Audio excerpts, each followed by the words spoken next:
Chapter 1574, Advanced Forging Design. Aside from weapons, equipment, and mana barrier crystal fragments, a tattered sheet of parchment rested among the many items the five-headed demon snake had dropped. As the parchment itself was very high quality, it still radiated faint pulses of mana despite the ravages of time. Feng picked up the parchment out of curiosity. This is an advanced forging design. Feng was elated when he realized what this sheet of parchment was in God's domain. Every advanced design was extremely rare and valuable. This was because advanced designs contain techniques unknown to the general public. For example, an advanced forging design would contain a few different kinds of advanced forging techniques. If players learned these techniques, they'd increase their chances of creating a new item in the future. The various large guilds had cherished their advanced designs in the past. They had all refused to sell these designs.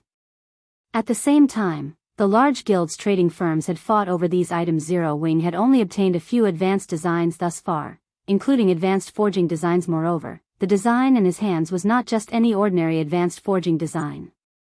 Conqueror's Armor Forging Design Fragment, Advanced Design, Fine Gold Rank. When learned, you will be able to produce the level 50 magic rune armor. Every piece of crafted armor contains a magic array. 5 pieces can be used to form the basic strength battle array. Current fragment count 1/9. I never expected the divine shrines to drop something like this.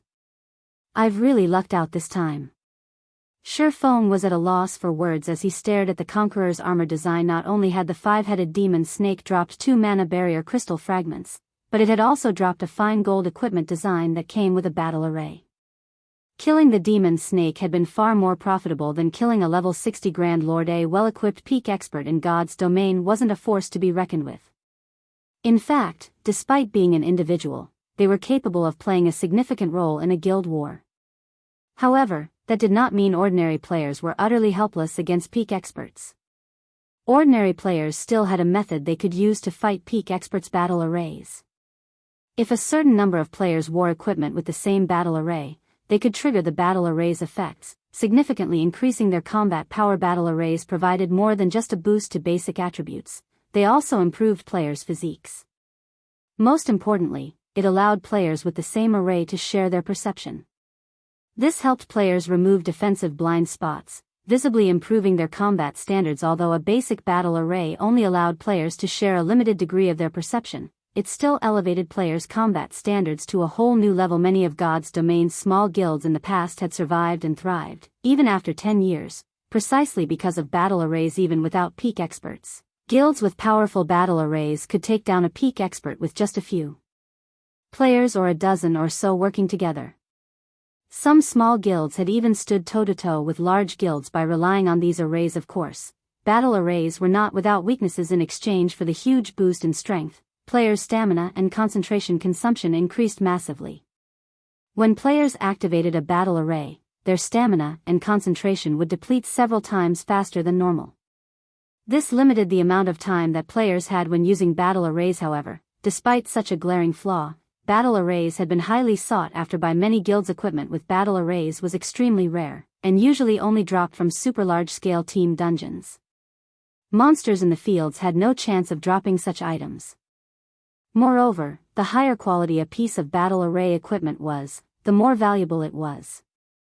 A piece of battle array equipment could easily sell for several times more than a piece of equipment of the same rank. Although he had only obtained a fragment of a level 50 fine gold battle array equipment design, it was still quite valuable. If he completed the design, its value would be immeasurable. Since the Divine Shrine's guardian boss dropped a fragment, the other shrines' bosses should have a chance of dropping them as well. As Feng examined the Conqueror's armor design, he inwardly swore to complete it no matter what. Immediately, he moved towards the teleportation array and proceeded to the next Divine Shrine. By the time Feng appeared on the staircase leading to the 11th Divine Shrine, players had already reached the 15th. He was far behind.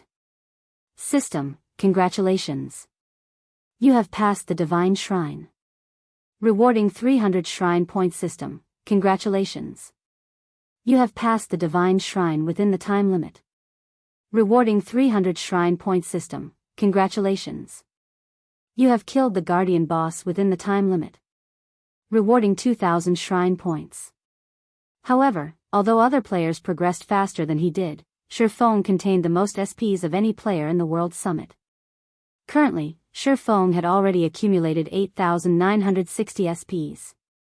If players ascended the Divine Staircase without defeating the Guardian bosses, even after reaching the 15th Divine Shrine, they would not have even half of Feng's points. Time passed quickly, and the Divine Shrines became more difficult as Feng climbed the Divine Staircase. By the time Feng reached the 15th Divine Shrine, he had to face a Lord-ranked Realm Lord with a special bloodline. By the time he emerged from the 15th Shrine, many players had been eliminated in the 20th Shrine. As Feng had guessed, the other Shrine's Guardian bosses had a chance of dropping the Conqueror's armor-forging design fragment if he activated Divine Providence when he killed them. By the time he had cleared the 15th Divine Shrine, he had gained another fragment. He just needed to wait for Divine Providence's cooldown to end before proceeding to the next Divine Shrine. As for mana barrier crystal fragments, he now had 17. However, Feng had grown a bit weary after fighting for so long. Taking a look at the time, he realized how long he had spent in God's domain.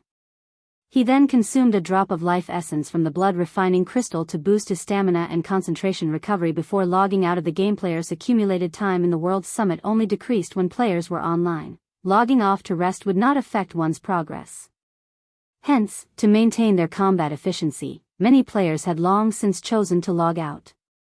After all, challenging the Divine Staircase was a long and arduous progress, and as one climbed the staircase, they'd have to navigate larger maps in the Divine Shrines. As a result, players had to spend more time clearing the shrines. By the time Feng logged out, the sun had risen high into the sky.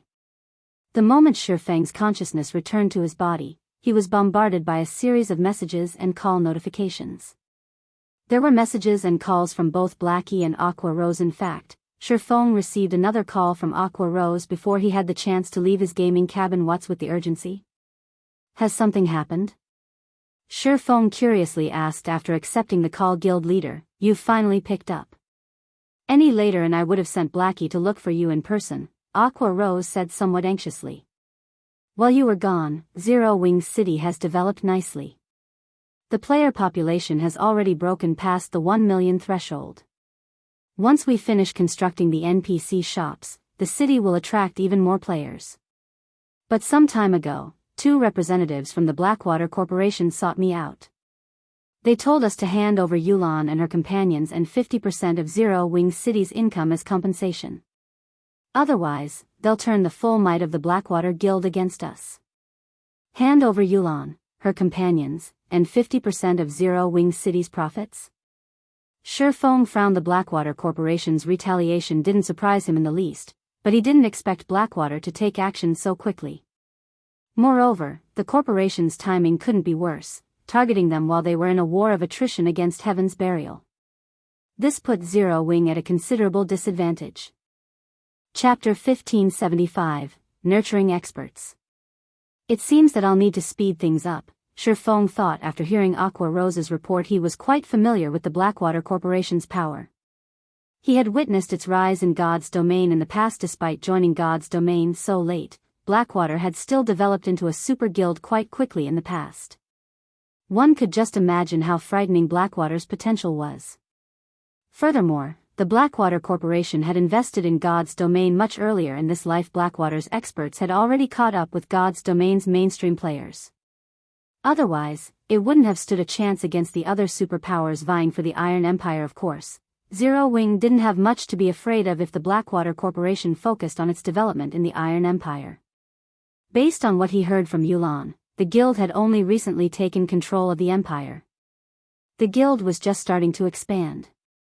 Although Blackwater possessed plenty of experts and funding, it lacked the power to spread its influence across multiple kingdoms and empires as the various super first-rate and super guilds had. While the organization might be able to deal with small guilds right now, it couldn't touch Zero Wing. Unfortunately, that was only true if Blackwater worked alone. If it worked with Heaven's Burial, Zero Wing's situation would take a turn for the worse. Blackwater could leave the reconnaissance to Heaven's Burial while it supplied the guild with a large number of experts. Currently, players who wanted to grind and level up had to travel to distant maps, and most of the high-level maps weren't concentrated in a single area. Even if Feng used the 7 Luminaries ring space movement, it would take a considerable amount of time to travel from one high-level map to another. How much time have they given us to consider? Feng asked one day, but I let my anger get the best of me, and I rejected their offer instantly. Aqua Rose said in a subdued voice. You rejected them? Feng stared at Aqua Rose in surprise. Did you really reject them? Emichim. Aqua Rose nodded silently, knowing that she had made a huge mess of things by outright rejecting Blackwater's offer. She had undoubtedly created another powerful enemy for Zero Wing. Ha. Good. Well done. Feng could not help but laugh when he saw Aqua Rose's guilty expression. Although Zero Wing is not very strong, we're never afraid of a challenge. If they want to come, let them. We'll fight it out. Guild leader, Aqua Rose felt guilty and slightly touched by Feng's words. Not only didn't he blame her in the slightest, but he also actively encouraged her. All right, don't worry about it. This isn't the first time we've fought a superpower, Feng said, shrugging. But be careful this time. Keep an eye on their movement at all times. Also, we need to push our guild members to complete their Tier 2 promotions. Every bit of help is useful. Have our guild's internal members focus on leveling quickly, so they can add to the guild's combat power. Emichim. I'll prepare some top-tier equipment, magic scrolls, and advanced potions for our guild members to challenge their promotion quests. As for the guild's internal members, I'll help them level up with Summer, Aqua Rose said, nodding, following which, Feng mentioned a few good grinding locations for Aqua Rose to use as she helped power level Zero Wing's internal members. The guild's internal members already had solid combat standards, they only lacked levels. Once they were brought up to speed, Zero Wing would have another batch of expert players to help defend it. When Feng finished his call with Aqua Rose, he proceeded to train with the guild's internal members. To help them improve faster, Feng even provided specific guidance to a few talented members. He even went so far as to use the 10 additional black cards he had acquired from the secret pavilion to train Zipping and a few others in such a way. Feng trained Zipping and the other internal members during the day. When the sun set, he'd log back into God's domain and grind through the divine staircase. The greatest problem other players in the World Summit faced was the drain on their stamina and concentration, but Feng could rely on his life essence to boost his recovery rate, having no issues in this regard. The only real problem was the divine shrine's increasing difficulty. As a result, Feng had to take more time to clear each shrine. Initially, he had only spent 30 minutes on each divine shrine, though he spent most of that time waiting for Divine Providence's 30-minute cooldown to end. As he ascended the divine staircase, however, the amount of time he needed to clear each shrine gradually increased to 2, then 3 hours. After grinding for 4 consecutive days, Feng finally defeated the 29th Shrine's guardian boss, a great lord-ranked realm lord. He had initially assumed that he'd earn more shrine points from each subsequent divine shrine he cleared, but that wasn't entirely the case. After the 10th divine shrine, the SP reward only increased once every 5 divine shrines, yet these shrines' difficulty constantly increased as he cleared the last. By the time Feng cleared the 29th divine shrine, he had only accumulated 86,360 shrine points. He was still roughly 14,000 points away from affording the cheapest bloodline. Fortunately, although he hadn't acquired as many shrine points as he had hoped, he had secured a decent number of mana barrier crystal fragments. When High Lord and Great Lord ranked guardian bosses died, they'd drop at least 1 crystal fragment, but he had obtained up to 3 crystal fragments from a single boss. As a result, he had a total of 43 mana barrier crystal fragments. As for the Conqueror's armor design, he had collected 6 fragments thus far. He was only 3 fragments away from completing the design. He had also obtained over 100 level 50 to level 55 weapons and equipment. Their ranks ranged between bronze and secret silver, and although they weren't top tier, they were rare and valuable at this stage of the game. During this time, the White Tiger Dojo had also delivered the previously agreed 50 bottles of S-rank nutrient fluid and 20 million credits. Upon receiving the payment, Feng assigned Shadow Sword to take charge of the 500 apprentices from the dojo. These apprentices would train in Zero Wing City's battle arena, improve their skill completion rates in Stone Forest Town's advanced combat rooms, and level while grinding and questing each day. As a result, their combat standards steadily rose with each passing day. Unfortunately, Zero Wings members had encountered group skirmishes with Blackwater and Heaven's Burial's experts in the fields, increasing the guild's expenditures. Despite the massive revenue source Zero Wings City had become, the situation took a heavy toll on the guild's funds. However, monetary compensation wasn't the guild's biggest problem, but the loss of top-tier weapons and equipment. Meanwhile, the guild only had a few teams capable of acquiring such items. Although Aqua Rose and the other core members had formed teams to hunt down the enemy experts, they hadn't obtained enough level 45 top-tier equipment to replenish the guild's stock. Guild leader, I'm afraid that our stock of level 45 top-tier equipment in the guild warehouse will run out at this rate. Many of the other large guilds in the kingdom have already surpassed our raid progress in level 50 team dungeons, Aqua Rose reported, clearly frustrated. Moreover, based on the latest reports, it seems that Blackwater has sent over 4,000 experts to target our players. Including Heaven's Burial's experts, our teams are suffering a massive disadvantage while grinding in the fields. If Feng were present, they might be able to slaughter Heaven's Burial and Blackwater's experts a few times by relying on his spatial gate, which would, more or less, make up for the guild's losses. Zero Wings members were constantly ambushed in the fields, yet Tier 2 experts like her were limited in their ability to fend off every ambush. Unless their guild members stopped leveling and questing, there'd be no end to this problem. Moreover, level 45 top-tier equipment was required to raid level 50 team dungeons. If the guild warehouse ran out of such equipment, they'd have to stop raiding these dungeons. If this persisted, guild members might even lose interest in earning guild contribution points. If that happened, the guild would fall apart. Have Melancholic and the others focus on crafting level 45 equipment, and temporarily stop sales on level 45 secret silver and fine gold equipment. Use some of that stock to replenish the guild warehouse. If worst comes to worst, have Snow send some level 45 top-tier equipment from the branch guild, Feng said after giving the matter some thought. He had never expected Blackwater to be ruthless enough to send 4,000 experts. To make matters worse, that wasn't the guild's full strength. Blackwater's foundations had truly exceeded his expectations. Feng jumped back into his virtual gaming cabin, ignoring the fact that it was currently daytime and he was supposed to be resting. After logging back into God's domain, he immediately made his way to the 30th Divine Shrine. Chapter 1576, Divine Shrine's Opportunity. Once Feng entered the 30th Divine Shrine, the space before him transformed. Currently, he faced a dark cavern. The cavern was very large as a sports arena. Moreover, many tunnels led out of it. From time to time, he also spotted one or two lizardman patrol squads moving in and out of these tunnels. Even the weakest lizardman in these patrol squads was a level 58 special elite, while the strongest was a level 60 lord. The raid difficulty really has increased quite significantly. Feng frowned slightly as he observed the lizardmen.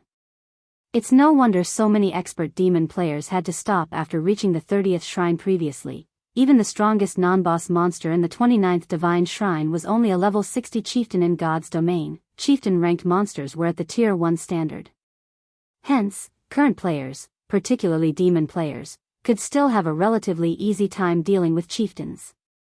However, when a monster reached the Lord rank, they attained the Tier 2 standard and were capable of using Tier 2 skills. It might be fine if all a demon player had to deal with were 2 or 3 lords. The crucial point was that, based on what Feng could see, there was a total of 30 lord-ranked lizardmen patrolling in the cavern alone. If one entered the tunnels, who knew how many more lords they would encounter? Against 30 lord-ranked monsters, even a Tier 2 player would get overwhelmed easily, not to mention a Tier 1 player.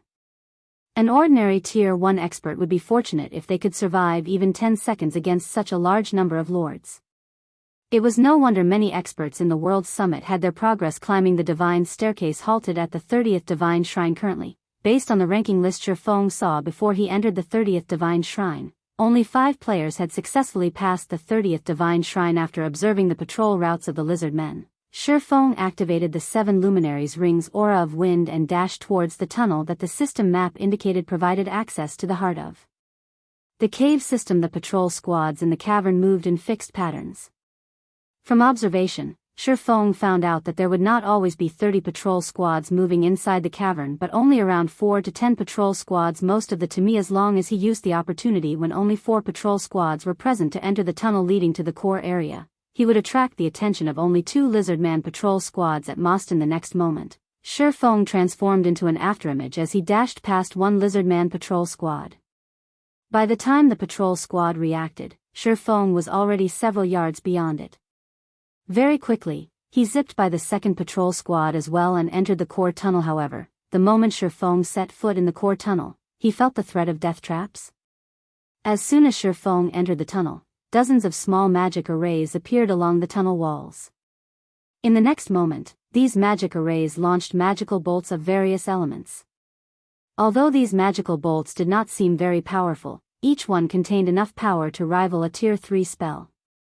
Even a Tier 1 player geared in top-tier equipment would be killed instantly if struck by these bolts. In addition to these attacks, there were also 2 patrol squads of lizardmen chasing after him. Sure enough, the difficulty is very high. Upon seeing the dozens of magical bolts flying at him, Feng immediately understood the reason why so few demon players had made it through the 30th Divine Shrine. He quickly executed Sword's Orbit, striking down the bolts one after another as he continued advancing down the tunnel. Fortunately, the activated traps were effective not just against players but the lizardmen as well. When the lizardmen entered the tunnel, they were promptly bombarded by magical bolts from the traps Feng triggered, and sent flying back out of the tunnel. As the lizardmen had relatively high HP, they managed to survive even after being struck by what was effectively a Tier 3 spell.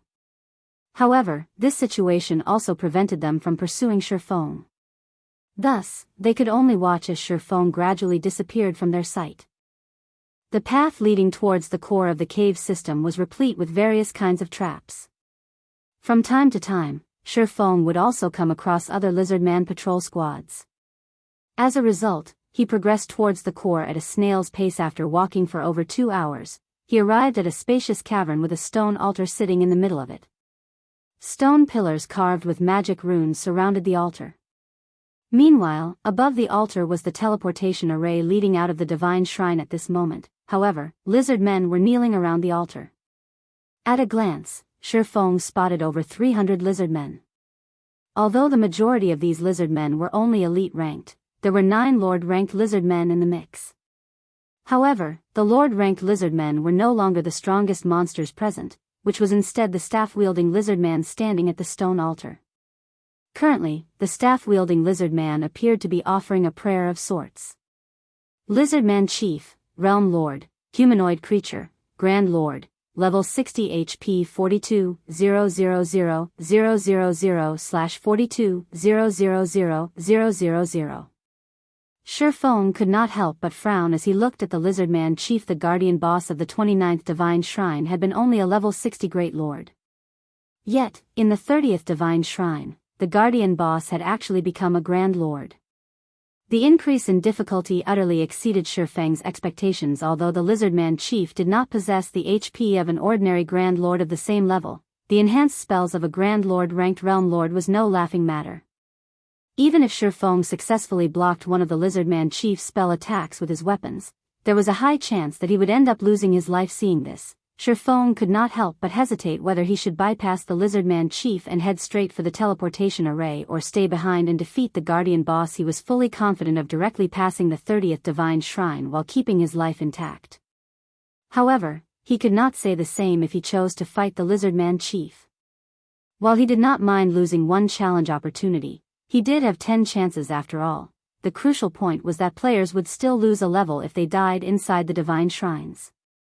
Fortunately, though, no items would drop upon death. A Grand Lord was in existence that served as the final boss of Team Dungeons. It was practically impossible for players to solo such an existence. Just as Feng was mulling over his options, the Lizardman Chief suddenly started chanting an incantation. The runes carved on the stone altar then lit up with a dark blue glow. The space above the Lizardman Chief also collapsed, forming a tunnel of sorts into the dark void. Immediately after, a golden tablet slowly descended from this shattered space. The moment this golden tablet appeared, the mana inside the entire cavern stirred. The tablet itself also released a powerful divine might that put immense pressure on the living creatures around it. This is a legacy tablet? Feng's eyes focused on the golden tablet. For a moment, he even thought they were playing tricks on him. He had acquired quite a few legacy tablets thus far. Meanwhile, every tablet was a treasure that allowed players to learn combat techniques. However, the tablets he possessed were just bronze and silver ranked. Thus far, he had only seen one gold tablet before. Moreover, the said tablet had even been stolen by a mysterious Tier 5 NPC. One could just imagine the value of a gold-ranked secret technique tablet. Just as Feng was feeling surprised at the appearance of the gold tablet, the Lizardman chief extended his hands and received the tablet. He then started chanting another incantation. This time, the Lizardman chief caused an even greater commotion. The mana inside the entire cavern gathered at the stone altar and became so dense that it started transforming into white mist. At the same time, a threefold magic array also formed on the ground the stone altar sat on. This is a space-time teleportation magic array? What is he trying to do? Could he be trying to send the gold tablet to another location? Feng was very familiar with the threefold magic array that formed beneath the stone altar. However, he did not believe that the Lizardman chief was going to leave the divine shrine. Hence, there was only one other possibility why the Lizardman chief would need a teleportation array: to send something away. Since the Lizardman chief had summoned the teleportation array immediately after receiving the gold tablet, it was highly likely that the Realm Lord was planning on sending the gold tablet away. This won't do. I can't let him send the gold tablet away. Feng steeled his heart and started sneaking his way over to the Lizardman chief. A gold tablet was incomparably valuable. It was not something that bronze and silver tablets could compare to. Just a silver tablet was already enough to prompt the various superpowers to bloody one another's noses, all the more a gold tablet. If he missed out on this opportunity, who knew how long it would take before he came across another gold tablet? In fact, he might never come across another gold tablet again. Moreover, the divine staircase became increasingly difficult the higher one ascended. If he could not defeat the Lizardman chief, then it was even less likely that he could defeat the guardian bosses of the subsequent divine shrines. Just as the Lizardman chief was about to send the gold tablet out of the cavern, at the critical moment, Feng activated the aura of Time's forbidden domain. Please work. Seeing that the space-time teleportation magic array was about to activate, Feng could not help but pray for his forbidden domain to succeed in stopping it. Chapter 1577, Threefold Suppression.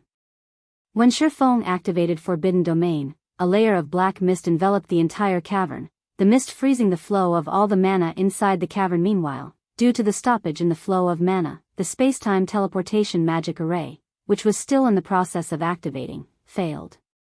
The mana the teleportation array had gathered then began to leak out and scatter into the surroundings, which also caused the spatial tear above the stone altar to close. Good.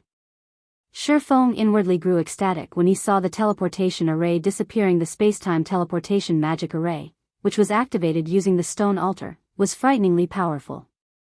Although Forbidden Domain could suppress mana, if a source of mana had an insuppressible amount of power, then Forbidden Domain naturally would be of no avail. Fortunately, the enhanced space-time teleportation magic array had yet to reach a realm where Forbidden Domain was ineffective. Meanwhile, the disappearance of the teleportation array had riled up every lizardman inside the entire cavern.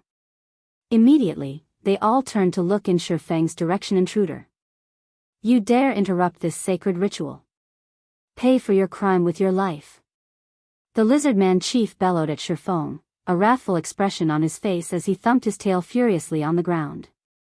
Every lizardman present inside the cavern promptly charged at Feng. As for the lizardman chief, he gathered mana in his staff to destroy Feng's forbidden domain. Among the 300-plus lizardmen charging at Feng were 9 lords and 1 high lord. In the face of such a force, even an ordinary Tier 2 expert would shudder in fear. However, rather than feeling fearful, Feng smiled as he switched the aura of time to the aura of fire. He then unfurled a crimson Tier 3 magic scroll in his hands. Meanwhile, contained within this magic scroll was none other than the Tier 3 large-scale destruction spell Flame Prison. Suddenly, fiery pillars shot up from the ground, trapping all the oncoming lizardmen in a prison of flames. Any lizardman that came into contact with the scorching flames received devastating amounts of damage, losing over 1 million HP every second. The spell's activation instantly killed the elite-ranked lizardmen. Meanwhile, before Flame Prison's duration was anywhere close to ending, Feng took out an aqua-blue Tier 3 magic scroll ice torrent. A torrent of water crashed down from the cavern's ceiling and impacted the ground heavily. Any living creature that came into contact with the water turned into an ice sculpture on the spot. The chieftain-ranked lizardmen, who had received critical damage from the initial wave of attacks from Flame Prison, had their remaining HPs thoroughly consumed, their frozen bodies shattering into tiny frost particles. Loot then scattered all over the cavern's submerged floor. After just a brief moment, only the 9 lords and 1 high lord remained of the lizardman army. How tough.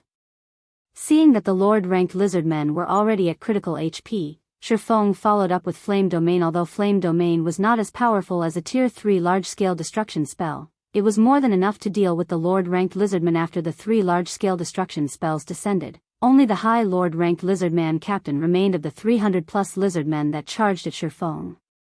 At this moment, though, the high lord had less than half of his HP left. Even so, Feng had no intentions of showing mercy, immediately advancing towards the lizardman captain. If it were during normal times, Feng would pay no attention whatsoever to a high lord-ranked monster. However, he currently had to deal with the Grand Lord-ranked lizardman chief. If he left the lizardman captain alone now, he might very well come to regret it later on. Currently, the lizardman chief was much more powerful than the Grand Lord-ranked purgatory puppets Feng had fought during the entrance test. The Realm Lord also possessed much greater HP. Moreover, Feng was alone right now, and the system disallowed the use of summoning scrolls.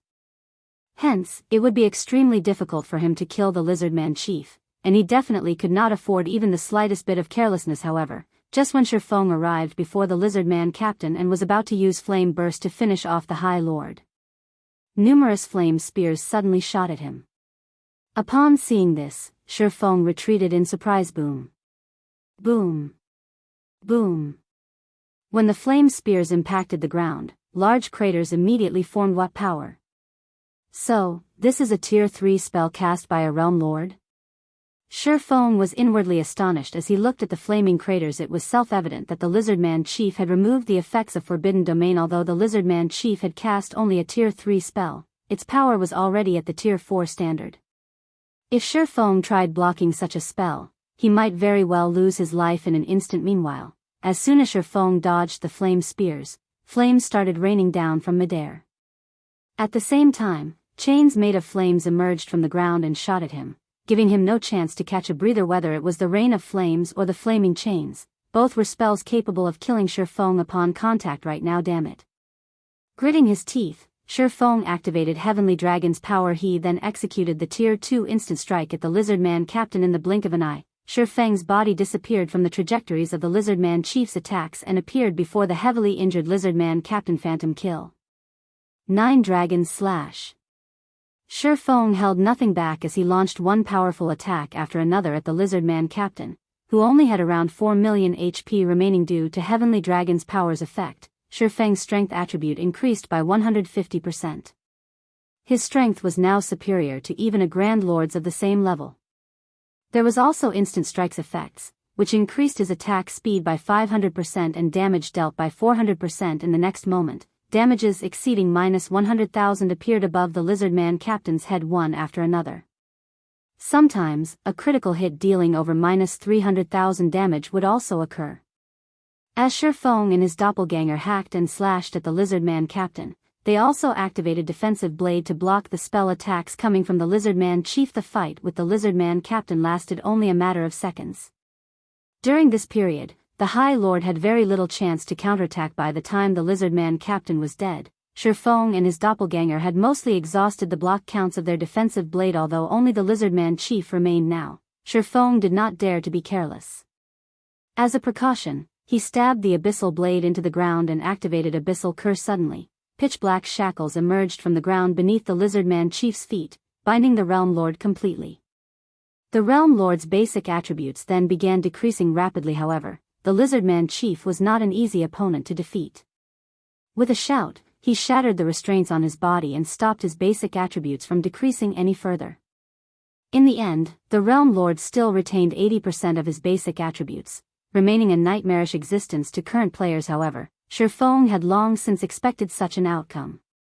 He then activated Disintegration Field, causing the Lizardman Chief's basic attributes to plummet once more. Eventually, the Lizardman Chief's basic attributes fell to only 60% of their original values. However, Feng was still not satisfied with this result. He took out the Ring of Gospel and spent 5,000 magic crystals, activating world projection threefold suppression. If players in the outside world were to see this scene, their eyes would most likely fall out of their sockets. Feng had actually suppressed a Realm Lord grade Grand Lord to the point where the boss possessed only 45% of his original basic attributes. Now, the Lizardman Chief was no different from a Great Lord of the same level. However, the Lizardman Chief was thoroughly enraged under Feng's threefold suppression. Waving his staff, he cast the most powerful spell in his arsenal, Hell Pythons. Suddenly, the Lizardman Chief's staff transformed into a bundle of flames, which then expanded and became 9 massive, flaming pythons that were fully under the Lizardman Chief's control. He still had such a trump card to play? Feng's complexion darkened when he saw the flaming pythons striking at him. Although he had yet to clash with these flaming pythons, he could already tell that they were not something a Tier 2 player like himself could hope to stop. Just when the 9 flaming pythons were about to come into contact with Feng, the latter suddenly split into 10 identical copies of himself. This move was none other than Divine Steps. Even if he left the 9 pythons alone, the latter would be able to attack only 9 targets at most at any time.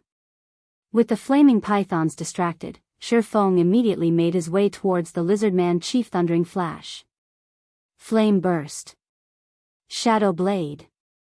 Both Feng's main body and doppelganger attacked the Lizardman Chief in a frenzy. Although the Lizardman Chief was a Realm Lord, his basic attributes were now suppressed to the point where they only rivaled a Great Lords of the same level. Moreover, the Lizardman Chief did not excel in melee battles.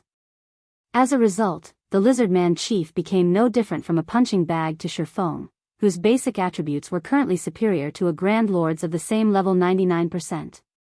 95%. 90%. When Divine Steps ended, Feng took out a Tier 3 defensive scroll, Sacred Shield of Water, and used it. The defensive spell was capable of blocking Tier 4 attacks even for a short moment, let alone the Tier 3 attacks of the flaming pythons. By the time Hell Python's 20-second duration was over, the Sacred Shield of Water still had over a quarter of its energy remaining without the annoyance of the Hell Pythons. Feng had a much easier time dealing with the Lizardman Chief and was able to whittle down the Realm Lord's HP. When the duration of Heavenly Dragon's power ended, Feng promptly followed it up by activating Power of Darkness, maintaining his strength at the level of a Grand Lord.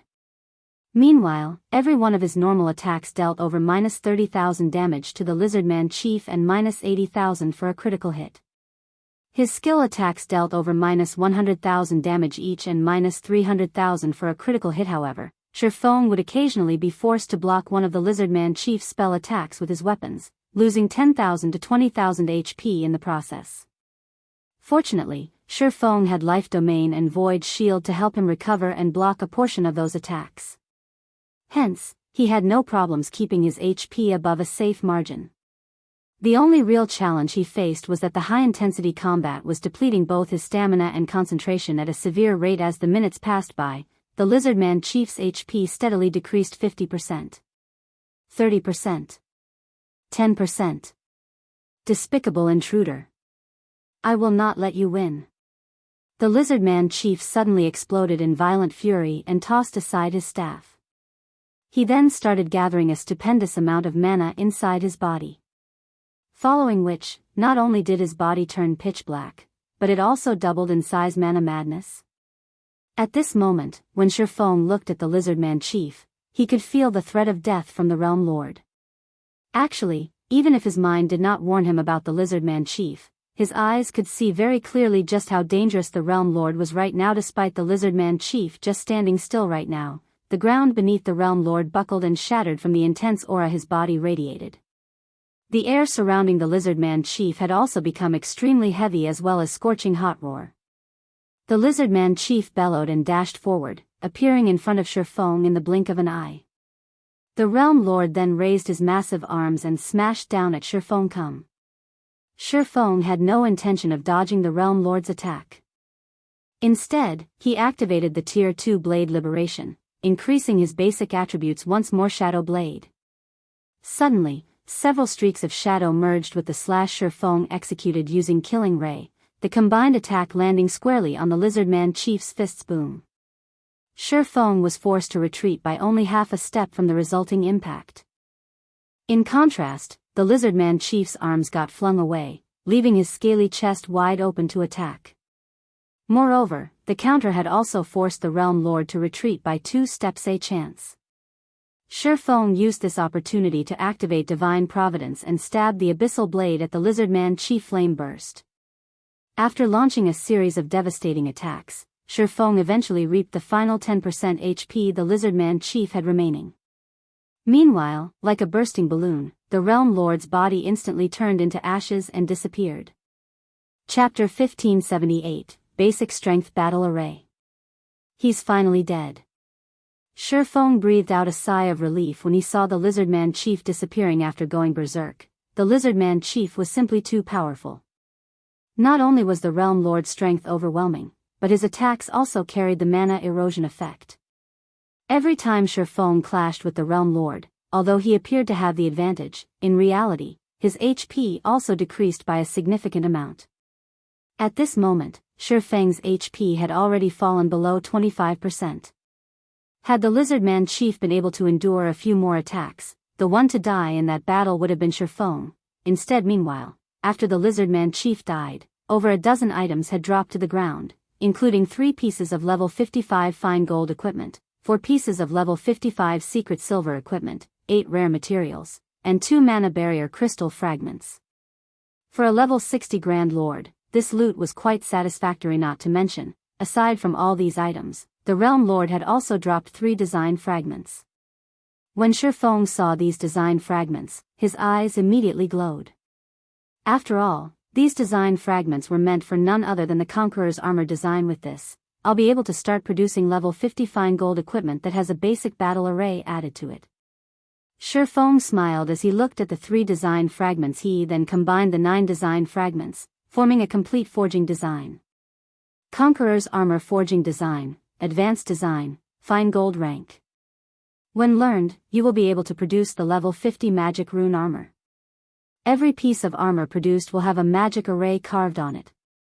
5 pieces of armor can be used to form a basic strength battle array. Conqueror's armor, chest piece, plate armor, fine gold rank. Level 50. Equipment requirement, strength 700 and agility 700. Defense plus 2150. Strength plus 64, endurance plus 72, agility plus 60. Additional passive skill dash.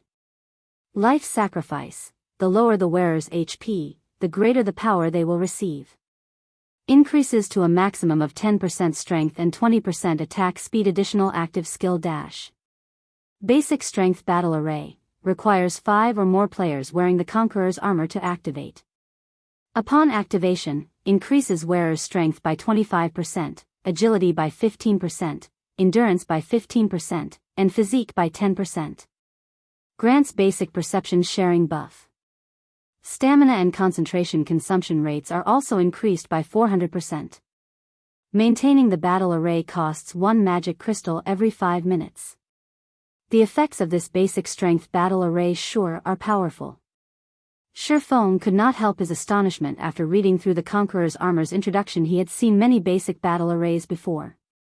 Meanwhile, a basic battle array would be considered excellent if it increased the attribute it specialized in by 20%. Normally, though, most basic battle arrays only increased their specialized attributes by 15%.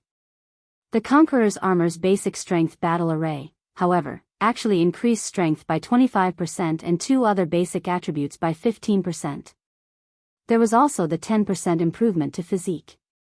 The effects of the basic strength battle array could already rival the transformation effects of demon players. In fact, the basic strength battle array provided even greater improvements to a player's combat power than a demon player's demon state did. After all, the battle array's perception sharing buff allowed players to eliminate their defensive blind spots.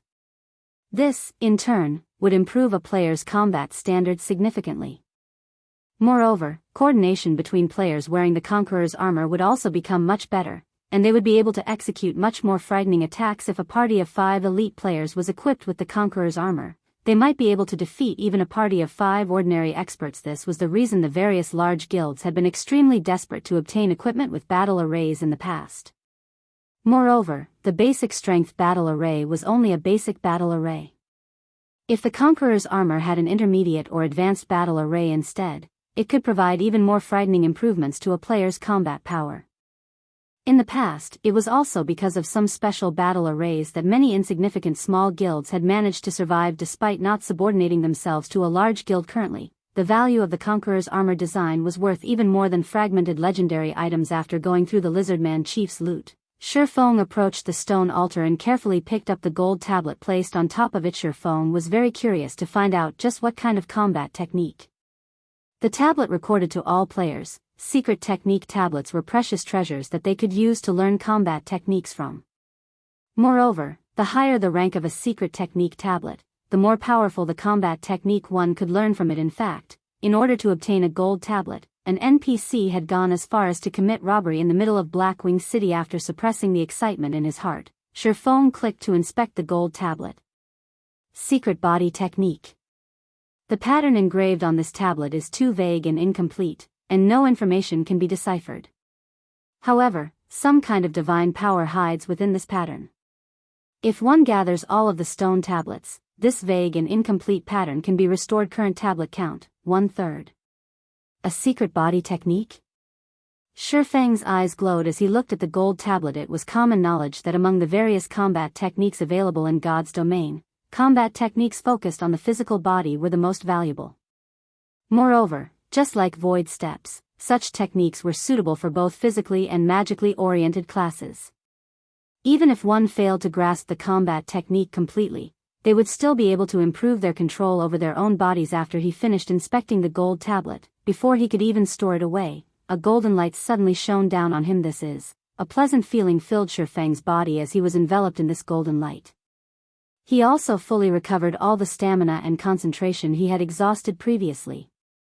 System, congratulations. You have exceeded your own limits and achieved an exploit acknowledged by the God system. Congratulations. You are the first player to have achieved an exploit on the Divine Staircase. Rewarding 15,000 shrine points. So, this is an exploit? Feng could not help but feel joyous when he saw the proof of having achieved an exploit appearing in his status window. Also, 15,000 shrine points.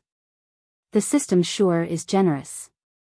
Unlike shrine points, one's accumulated exploits would not reset upon leaving the World Summit. They would remain until players spent them or deleted them deliberately. Meanwhile, the more valuable items available at the Divine Staircase, such as bloodlines and fragmented legendary items, all required exploits to exchange for. Otherwise, even if one had the necessary shrine points, they would only be able to stare at their desired items, helpless to do anything. Moreover, due to the system reward this time, Feng's accumulated shrine points had finally broken past the 100,000 point threshold. He was now qualified to exchange for the cheapest bloodline. After thinking up to this point, Feng could not help but quickly leave the 30th Divine Shrine. When he appeared back on the Divine Staircase, a series of system notifications entered his ears. System, congratulations. You have passed the Divine Shrine. Rewarding 1,500 shrine points. System, congratulations. You have passed the Divine Shrine within the time limit. Rewarding 1,500 shrine points. System, congratulations. You have killed the Guardian boss within the time limit. Rewarding 4,000 shrine points. After including these rewards, Feng's total shrine points reached 109,360. However, he still had no intention of ending his challenge.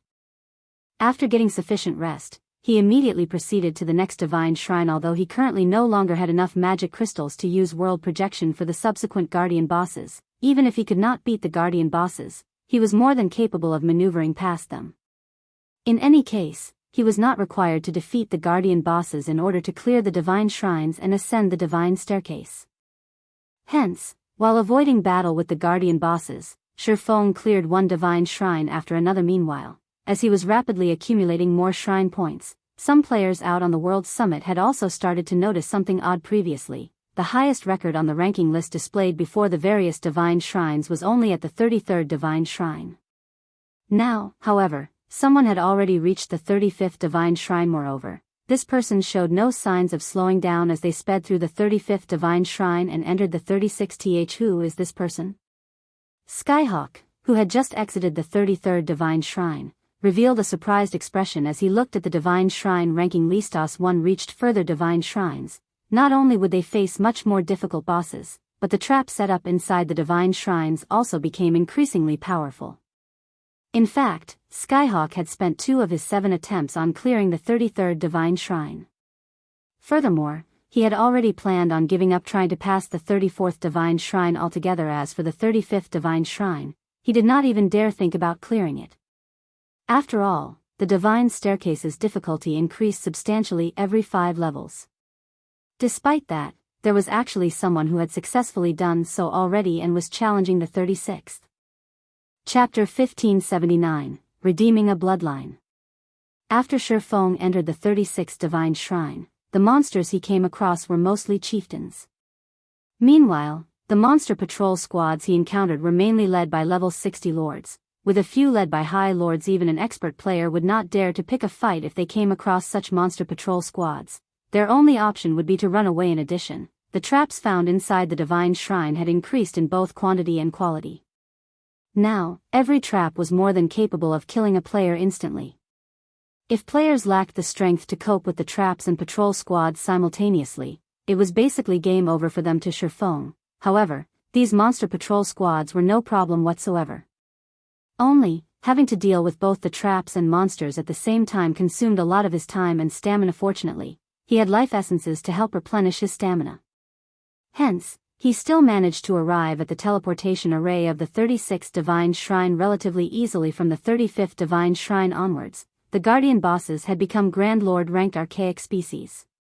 Even if Feng had enough magic crystals to execute threefold suppression, he was not confident of defeating such a foe. A casual hit from a Grand Lord ranked archaic species could heavily injure Feng even if he succeeded in blocking the attack. If he failed, needless to say, he would be killed instantly. As a result, Feng had to resort to Heavenly Dragon's power and life domain to keep himself alive. He then used the doppelganger summoned through Phantom Kill to activate the teleportation array. After the teleportation array was ready, he swapped positions with his doppelganger and promptly left the 36th divine shrine. Although Feng failed to kill the guardian boss, passing the 36th divine shrine still granted him a total of 4,000 shrine points. Through this method, he smoothly ascended the divine staircase all the way up to the 40th divine shrine, causing a huge commotion among the players in the World Summit. After all, the second-ranked player only managed to clear the 33rd divine shrine. Meanwhile, Feng directly chose to give up on the challenge after passing the 40th divine shrine. The reason for this decision was the guardian bosses no longer being Grand Lord ranked archaic species, but mythic monsters, instead, from the 40th divine shrine onwards.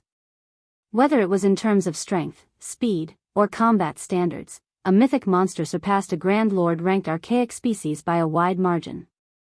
Against a mythic monster, skills such as Abyssal Curse and Disintegration Field had minimal effect. Even after Feng had used Heavenly Dragon's power, the guardian boss of the 40th divine shrine still managed to overwhelm him. Had Feng made even the slightest mistake during the fight, he would have definitely been killed instantly. In the end, he was left with no choice but to resort to twofold berserk.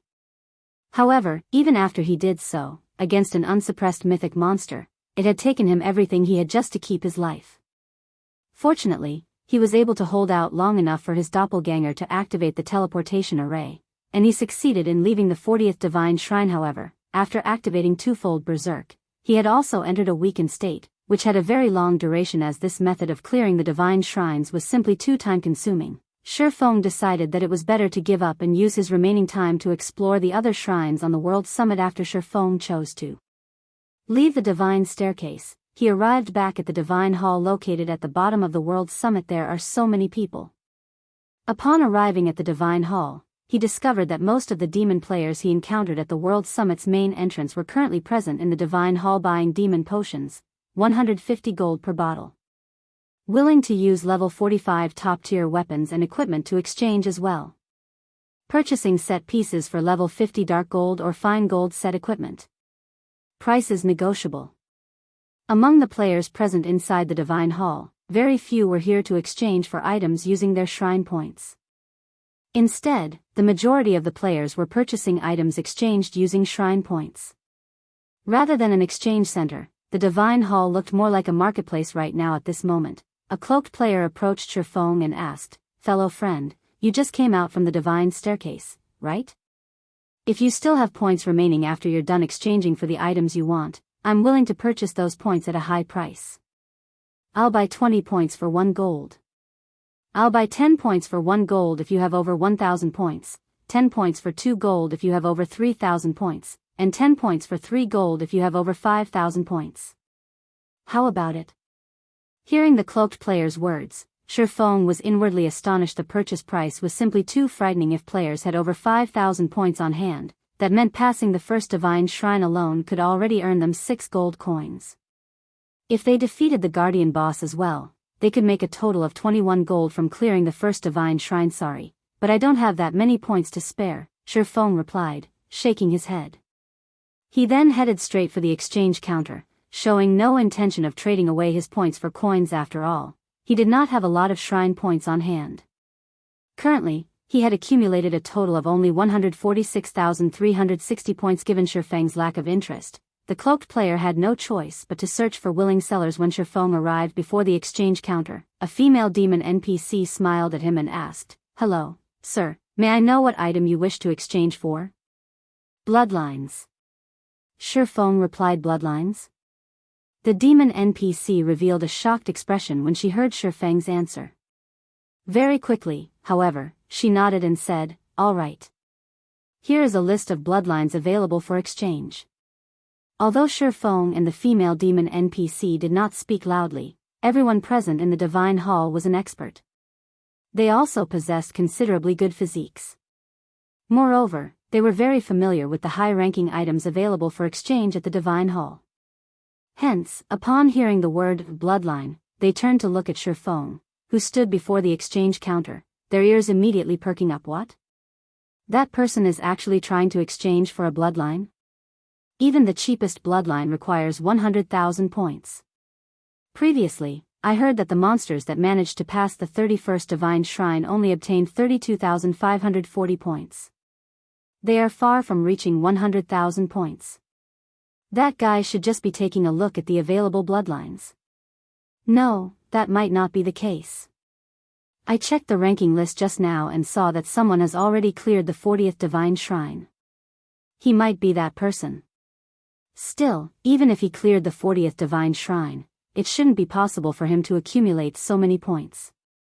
At this moment, everyone looked at Feng with eyes filled with curiosity. After all, to them, 100,000 shrine points was an astronomical amount. It seems nobody else has discovered it yet.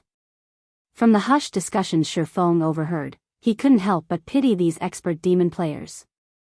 In order to save time, these players had chosen the fastest method to clear the divine shrines and missed out on the opportunity to obtain the points for killing the guardian bosses. However, he also wasn't so kind-hearted as to announce this fact.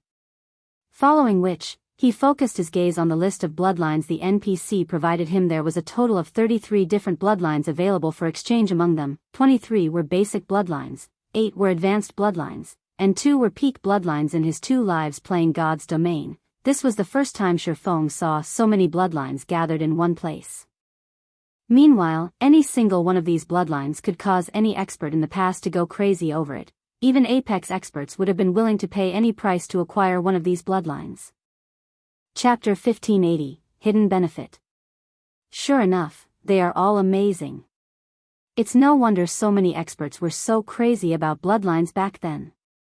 Feng felt slightly emotional when he saw the list of bloodlines in the past. Even superpowers had an extremely tough time getting their hands on bloodlines. Information on bloodlines was also heavily restricted. Even though Feng had been the guild leader of a second-rate guild, he had not possessed any detailed information on bloodlines.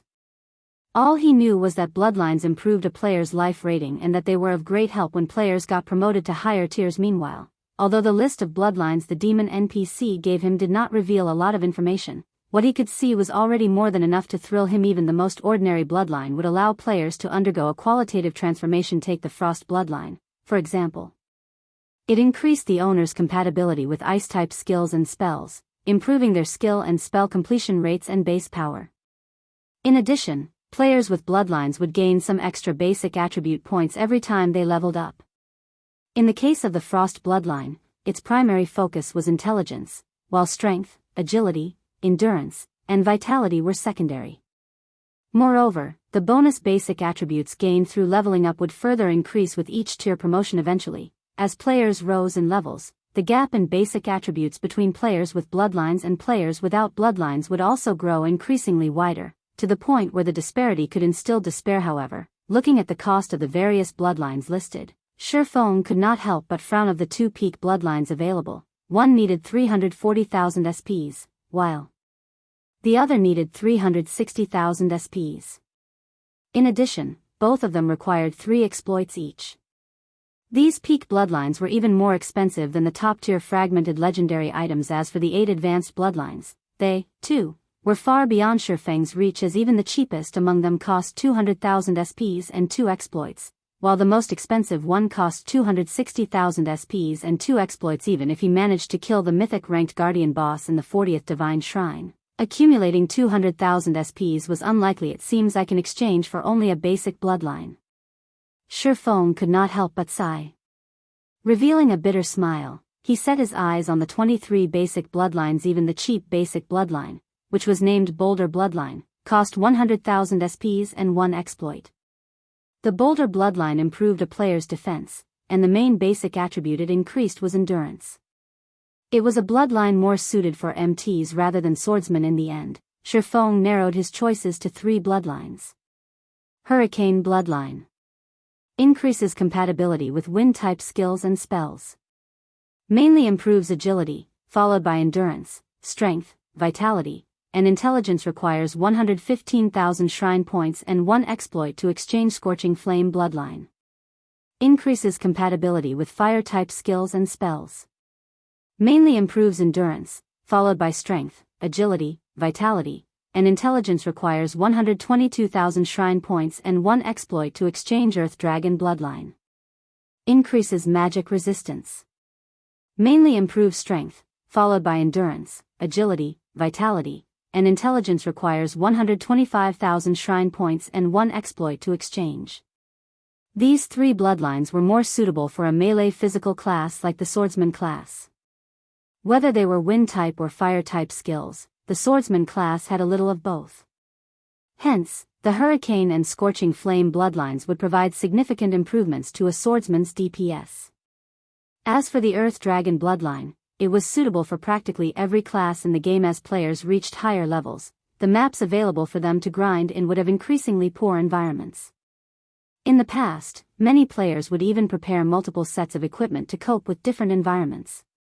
Hence, magic resistance was very helpful to players. All 3 bloodlines were considerably good. At the moment, Feng did not know which bloodline to choose. "Sir, should I recommend you a few bloodlines that are suited to yourself?" the female demon NPC asked, smiling as she looked at Feng's hesitant expression. "May I know what your recommendations are?" Feng could not help but ask curiously. Recommendations from NPCs were generally very accurate. However, it was not easy for players to get one from them. Usually, a player had to be lucky or have sufficiently high favorability with an NPC for such a situation to occur. As you are the heavens blessed that has progressed the furthest up the divine staircase, you get to enjoy a 10% discount on all exchanges. Hence, I recommend either the Thunderblade Advanced Bloodline or the Dark Iron Basic Bloodline, the female demon replied as she called out 2 displays showing the details of the bloodlines. She mentioned Yuri, saying the number 1 ranking player in the divine staircase gets a 10% discount. Feng was slightly surprised to hear this. He never thought that the divine staircase's ranking list also provided such a hidden benefit. The Thunderblade bloodline the female demon mentioned was an advanced bloodline. It improved not only a player's compatibility with lightning-type skills and spells but also their attack speed. As for basic attributes, the advanced bloodline mainly improved strength and agility, followed by intelligence, endurance, and vitality. However, since it was a powerful bloodline, its cost was also frighteningly high. It needed a whopping 230,000 shrine points and 2 exploits. Even with the 10% discount, he couldn't afford this bloodline. As for the Dark Iron bloodline, it increased a player's compatibility with melee skills. As for basic attributes, the bloodline mainly increased strength, followed by agility, endurance, vitality, and intelligence. The bloodline's price was, likewise, very high, requiring 150,000 SPs and 1 exploit. Currently, he had 146,360 SPs.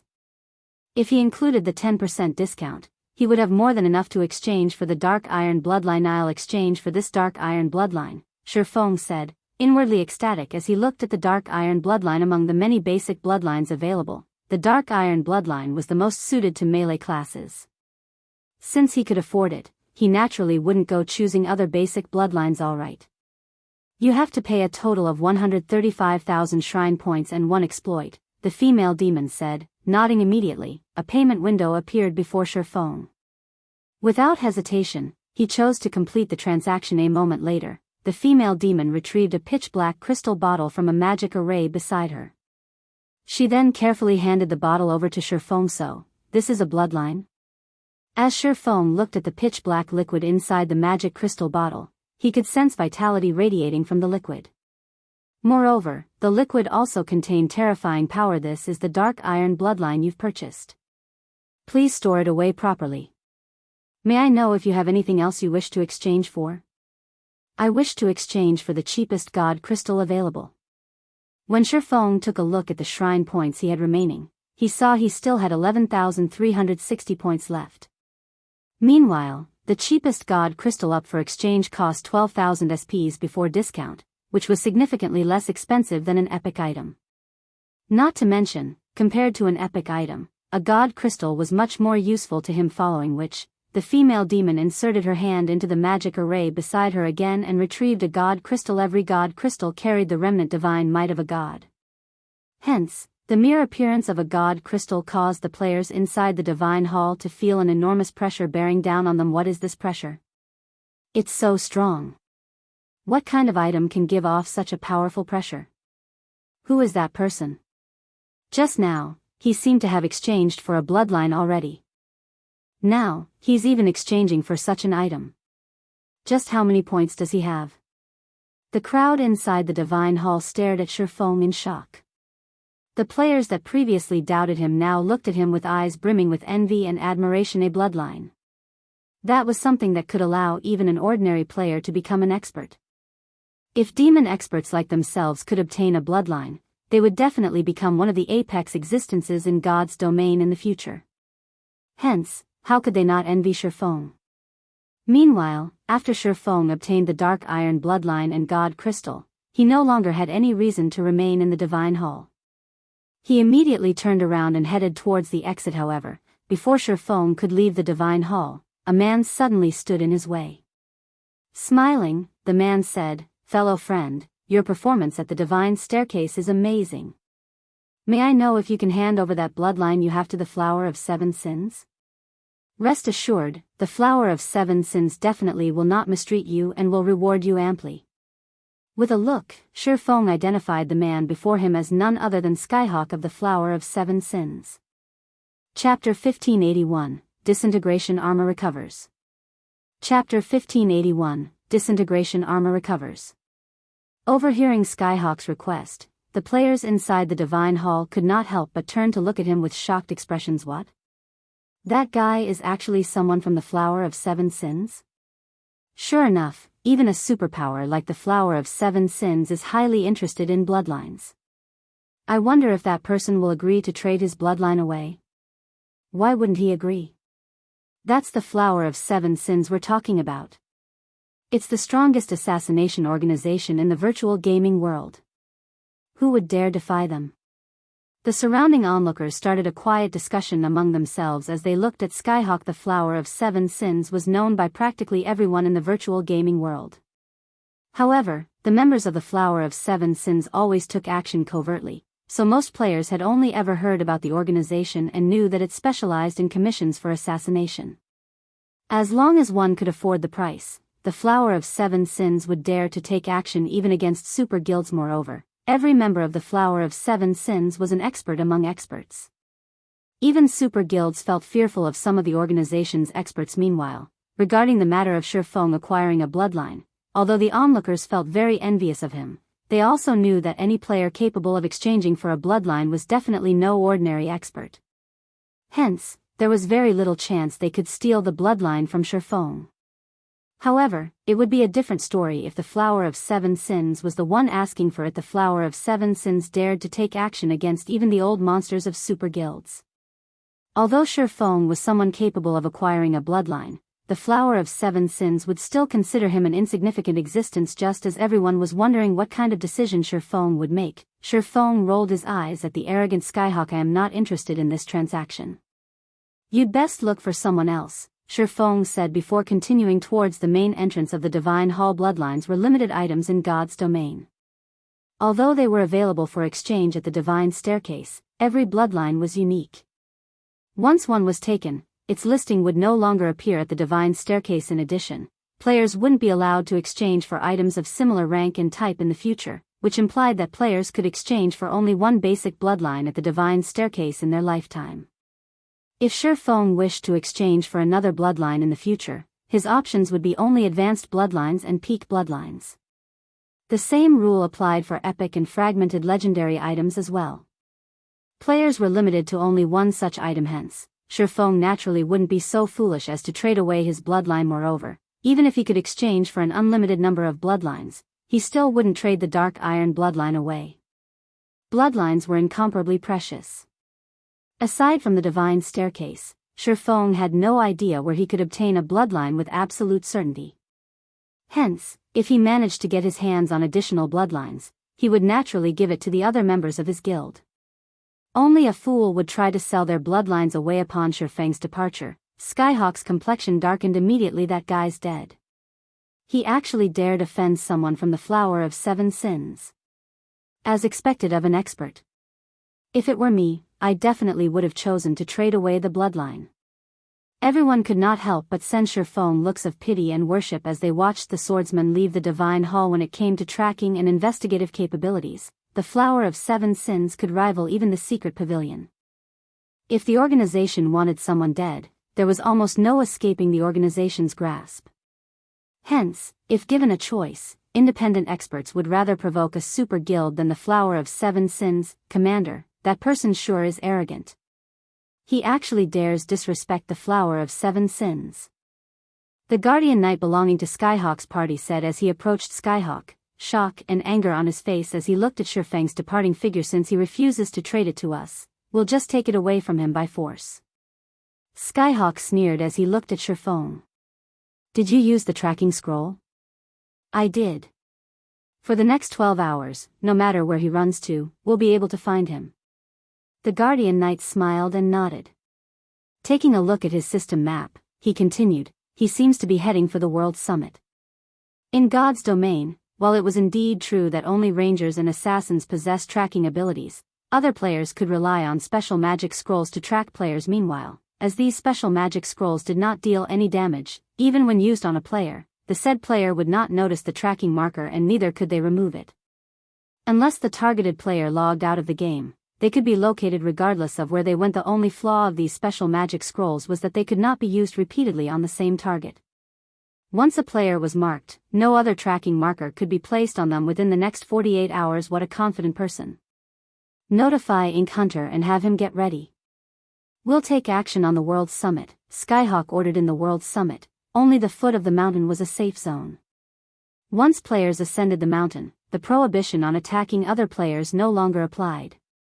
There, players could fight each other however much they wanted. Only, once a player was killed on the World Summit, although they would not lose a level, they would drop an item and be sent directly out of the World Summit regardless of how much time they had remaining. Since bloodlines were categorized as limited items, after players exchanged for a bloodline, they could not use it immediately. They needed to wait 3 hours for the restriction to end. Meanwhile, if players were killed during this restriction period, they would drop the bloodline with a 100% certainty. Understood. The Guardian Knight licked his lips in anticipation as he contacted their cleric companion. Meanwhile, after Feng ascended the World Summit, he did not make a beeline for the area where the epic shrines were located. Instead, he found a secluded spot and retrieved the Disintegration armor and God Crystal from his bag. Hopefully, it doesn't require too many. Feng took a deep breath as he chose the fusion option in the system interface. In the Divine Staircase's exchange menu, God Crystals were considered only unique items and not limited items. However, players had a cap of 1 God Crystal per visit to the World Summit. If Feng wished to exchange for another God Crystal, he could do so only on his next visit after he chose to fuse the Disintegration Armor and God Crystal. The magic circuits carved on the Disintegration Armor released a dazzling silver glow. At the same time, the disintegration power the armor radiated intensified. A short moment later, a stream of evil, pitch-black energy flowed out of the disintegration armor. This pitch-black energy felt as if it could corrode all items in existence. In fact, it even began corroding the ground, air, and even space around the disintegration armor. What a strong power. Feng involuntarily retreated 3 steps in a hurry as he looked at this pitch-black energy, deeply afraid of getting tainted by this corrosive energy. However, shortly after this pitch-black energy started corrupting its surroundings, the space around it began trembling. The boundless energy permeating the entire World Summit actually started dispelling this pitch-black energy. In the blink of an eye, it obliterated the pitch-black energy. The World Summit truly is a place created by gods. Feng could not help his surprise as he looked at the formerly decayed grass and air that had reverted to their original states. The corrosive energy was capable of suppressing even the disintegration armor's mighty disintegration power. Yet, when this pitch-black energy came into contact with the energy in World Summit, it got wiped out almost instantly. Meanwhile, after this pitch-black energy was removed, a small change occurred to the disintegration armor. The formerly dull and tattered armor was actually glowing right now. Although it still had some physical damage and the magic circuits engraved on it remained dim and powerless, the disintegration power it exuded had become much more resplendent than before. Even Feng, the owner of the disintegration armor, felt intense pressure coming from it. He immediately walked up to the disintegration armor and checked its statistics again. What amazing attributes! Feng could not help but grow ecstatic as he looked at the disintegration armor's new statistics. Chapter 1582, Domain Improves. Chapter 1582, Domain Improves. Feng's desire for the disintegration armor was intense. After all, it was a set piece of one of the 9 great legendary sets in God's domain. He had only heard rumors about the 9 great legendary sets in the past. He knew that these 9 sets were far stronger than ordinary legendary set equipment. They could be considered the best among the various legendary set equipment in God's domain generally. Among the various pieces of a set equipment, the chest piece was the most important. As long as he could repair the disintegration armor, its benefits would be far beyond that of ordinary legendary equipment. Although the disintegration armor hadn't fully recovered, its statistics were frightening. Disintegration armor, one piece of the legendary set equipment the Orc Empire's founding emperor had crafted. The wearer of this armor will gain even greater strength than that of Titans. They will also fall into an endless cycle of madness. However, the disintegration armor had been damaged beyond repair during the Great War, and now leaks the disintegration power within. The disintegration power will taint any player that carries this item. It has also been tainted by an evil power, making it impossible to recast the armor. At present, 75% of the armor is still tainted by an evil power. Disintegration field disintegrates all skills and spells within a 100-yard radius. Skills and spells at Tier 2 and below will be nullified, while skills and spells above Tier 2 will be weakened by 70%. All entities within range of the disintegration field will sustain a 40% reduction to basic attributes, physique, and stamina, in addition to a 400% increase to their stamina and concentration consumption rates. No cooldown.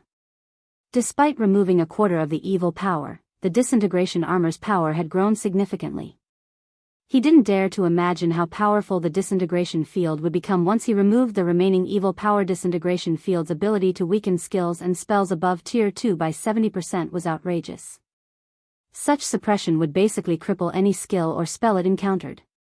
The skill or spell would likely deal even less damage than a normal attack, and that's not even including the 40% reduction to basic attributes. Only 3 more to go. Feng could not help his grin as he looked at the remaining evil power in the armor. Although he had spent more time on the Divine Staircase than any other player, he had earned a lot of time in the entrance test. He still had 5,724 minutes he could use to explore the World Summit. If he spent this time wisely, he shouldn't have any issues acquiring 3 more God Crystals.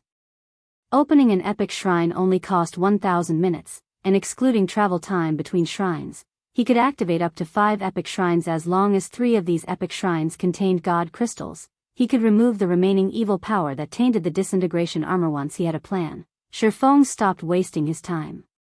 After storing the disintegration armor, he dashed towards the epic shrine area. Feng ascended the world's summit's mountain far faster than he had during his previous visit, even though he was still suffering a weakened state from activating twofold berserk after climbing the mountain for a little over an hour. He had made it past the bronze area and was already past the mysterious iron area during his climb. He had spotted many players who tried to make the most of their remaining time as they entered as many low-rank shrines as possible, unlike the dark gold and epic shrines, which cost 400 minutes and 1000 minutes to activate, respectively. Lower-ranked shrines were relatively cheap to activate. The bronze and mysterious iron shrines, in particular, only cost 50 minutes and 100 minutes to activate. Just as Feng was about to reach the secret silver area, 3 figures moved to intercept him. Leading this trio was none other than the Flower of Seven Sins Skyhawk. What a coincidence. We meet again, Skyhawk said, smiling at the cloak. Feng, a coincidence? Glancing at Skyhawk and his 2 companions, who currently wore sneers, Feng said, I'm wearing a black cloak like many of the players in the World Summit. Quite a few of them are swordsmen as well. Aside from using a tracking scroll, I don't think you have any other methods of differentiating me from anyone else. Such a quick and astute observation is only to be expected from the expert that earned enough SPs to purchase a bloodline, Skyhawk praised and clapped. You are correct. To find you, I used one of the only 2 tracking scrolls I had on hand. Are you willing to sell us the bloodline now?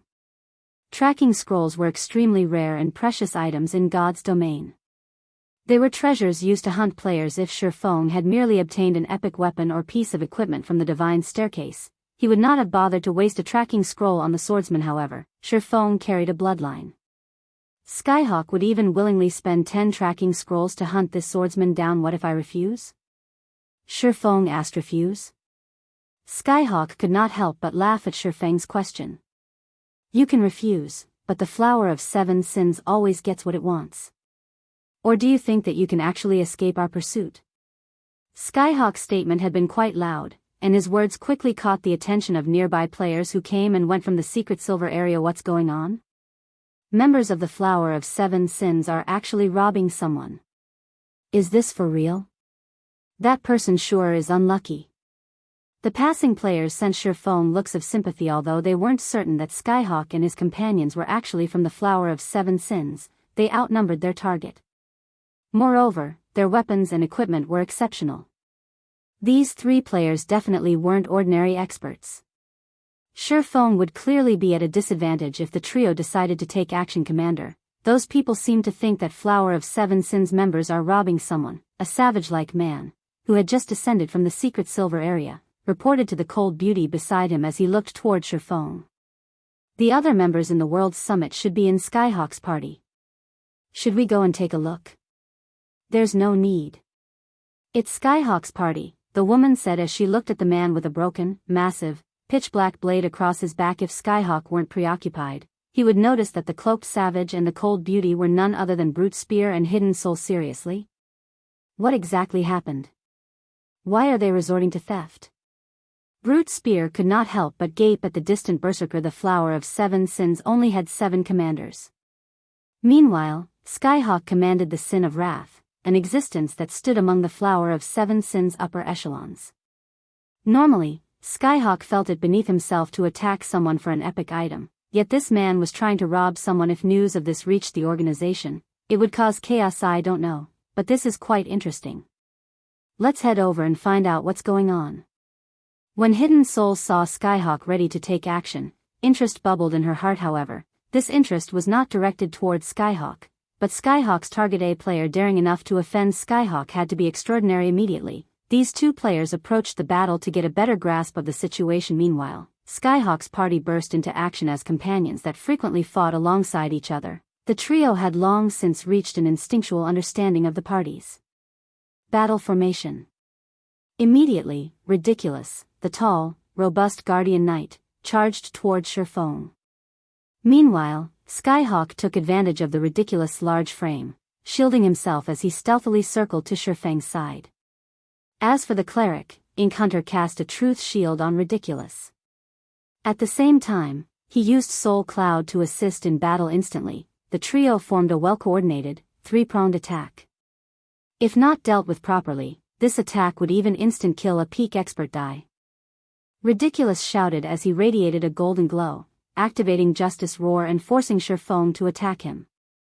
At the same time, he swung his one-handed axe at the swordsman, utilizing the dazzling glow from his body to hide his attack. However, as Ridiculous swung his axe, an energy pulse radiated from Feng, extending across 100 yards before dissipating.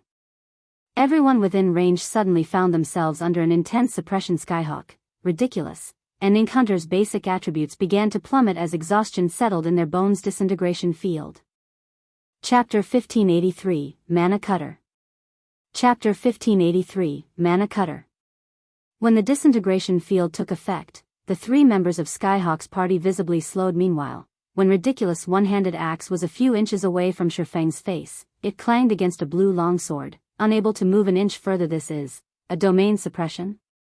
When Ridiculous felt his basic attributes decrease, he could not help but stare at the cloaked swordsman before him in astonishment. At this stage of the game, domain skills were as rare as a phoenix's feather. Not only had Feng used a domain skill, but it had also reduced his basic attributes by 40%. Only a high-tiered domain skill was capable of accomplishing this yet. Since the start of the battle, he hadn't seen Feng use any magic scrolls. During Ridiculous' brief shock, Skyhawk approached Feng's right side and swung the broken, pitch-black blade in his hands. Indiscriminate slash. Immediately, over a dozen black energy blades flew towards Feng's blind spots. At the same time, Ink Hunter bombarded the swordsman with Soul Cloud, launching magic blades from above. What exquisite coordination! Skyhawk and Ink Hunter's performance shocked the spectating crowd. The two players had timed their attacks perfectly, targeting every one of the swordsman's blind spots. Even an expert player would be forced to activate their strongest life-saving skill in such a predicament. There was no way to block every attack. However, as the numerous attacks soared towards Feng, the latter didn't move to defend himself. Rather, Feng slashed the abyssal blade towards Skyhawk, who followed his indiscriminate slash with a normal attack. Is he trying to get himself killed? Skyhawk was confused as he watched Feng ignore both his indiscriminate slash and Ink Hunter's Soul Cloud. Others might not realize how powerful his indiscriminate slash was, but he was very familiar with the attack. Even though his attributes had decreased, if every one of the dozen or so energy blades struck an MT of the same level, they'd either be near dead or lose half of their HP. Dang. Brilliant sparks scattered when the abyssal blade clashed with Skyhawk's broken sword. Skyhawk's normal attack came to an abrupt halt as everyone expected the energy and magical blades to devour Feng's HP. Something astonishing occurred. Both attacks vanished half a yard from Feng. It was as if these attacks had never existed. What is going on? Did he use an invulnerability skill? Is he an NPC? Everyone's jaws dropped. All of the watching players were experts in God's domain. They had seen countless skills and spells in their travels, and they had a certain understanding of invulnerability skills.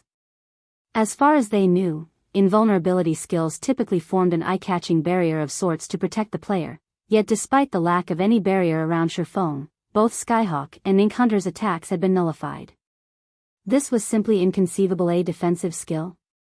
Skyhawk remained relatively calm despite his failed attack. Sneering at Feng, he hissed, "How long do you think this skill of yours can last? Do you think it can protect you from this?" Skyhawk immediately adjusted his footwork, and his broken blade began to gather a horrific, black energy around itself as it slashed towards Feng. The black energy quickly formed a black blade over Skyhawk's broken sword. As this black blade moved, it tore apart space itself. Meanwhile, the Guardian Knight attacked from the side. Shield of Vengeance. With Justice Roar already active, his strength and attack speed had doubled. Suddenly, Skyhawk's broken blade split into 5 copies, each resembling a cunning, venomous snake as they attempted to strike Feng's blind spots. Advanced combat technique, Snake Bite. Is Skyhawk finally taking this seriously? Hidden Soul frowned slightly as she watched from a distance. Skyhawk's technique standards weren't his only monstrous weapon. The broken, black blade he wielded was also extraordinary. The weapon itself lacked a quality rank, and its only attribute bonus was attack power. It didn't provide any additional basic attributes in exchange. However, the broken blade had 2 incomparably powerful skills. The first skill was Mana Rebound, the second was Mana Nullification. With this effect, the weapon could even slice through invulnerability skills. One could say that the weapon was a magic killer. In fact, this ability suited the Broken Blade's name perfectly. Mana Cutter. All defensive spells and skills were useless in the face of Skyhawk's attacks.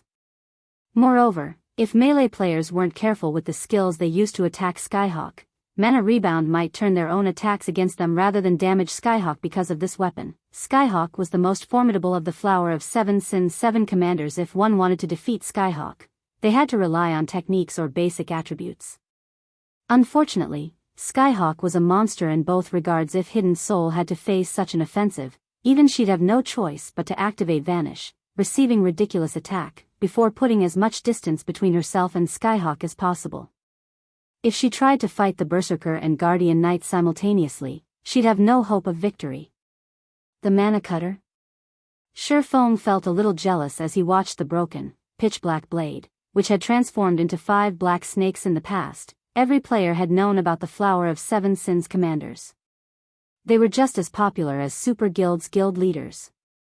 Their weapons and equipment had been just as famous among them. Countless berserkers and swordsmen dreamed of wielding Skyhawk's Mana Cutter. Realizing that Skyhawk and Ridiculous Attacks were about to hit their target, Feng disregarded the idea of intercepting them forcibly. Instead, he used Divine Steps and split into 11 copies, spreading out to circle his 2 opponents. Feng still suffered a weakened state, and although the duration was much shorter than earlier, it still reduced his basic attributes by 80%. Overall, his basic attributes were only slightly higher than Skyhawk and Ridiculous, who were still suppressed by Disintegration Field. He didn't have the ability to deflect the incoming attacks, which targeted his blind spots and weak points. Doppelgangers. The instant Mana Cutter slid through Feng's body, Skyhawk followed up with a Whirlwind Slash, giving Feng no chances to escape his grasp. By swapping positions with his doppelgangers reacting in a similar manner, Ridiculous followed up his attack with Devotion, an AoE skill that only attacked his enemies. Based on his experience with skills that summoned doppelgangers, he immediately determined that Feng's doppelgangers were likely invulnerable to attacks and couldn't be differentiated from the true body. In that case, he simply needed to attack all 11 clones with an AoE to find Feng. This, however, Ridiculous was dumbfounded after he used Devotion. All 11 doppelgangers remained unharmed. They're all fakes. Skyhawk looked at each clone carefully. He had prepared to launch an attack as soon as his companion revealed Feng's real body, but since none of the copies had taken damage, he was at a loss. Using his opponent's shock as an opportunity, Feng appeared before Ridiculous and activated the Aura of Time's Forbidden Domain. His 2 blades then transformed into streaks of light as the bit into the Guardian Knight before him. Tier 2 skill, Instant Strike. Although Ridiculous noticed Feng's attack, due to his weakened physique and the swordsman's attack speed, which had been increased by 500%, he couldn't react in time. He didn't even have time to activate his life-saving skill before Feng's attack struck. In the end, he could only watch as the Abyssal Blade and Killing Ray slashed down at him in succession before Skyhawk could react. The Guardian Knight's 30,000 HP had fallen to 0. Chapter 1584, Wrong Opponent. Chapter 1584, Wrong Opponent.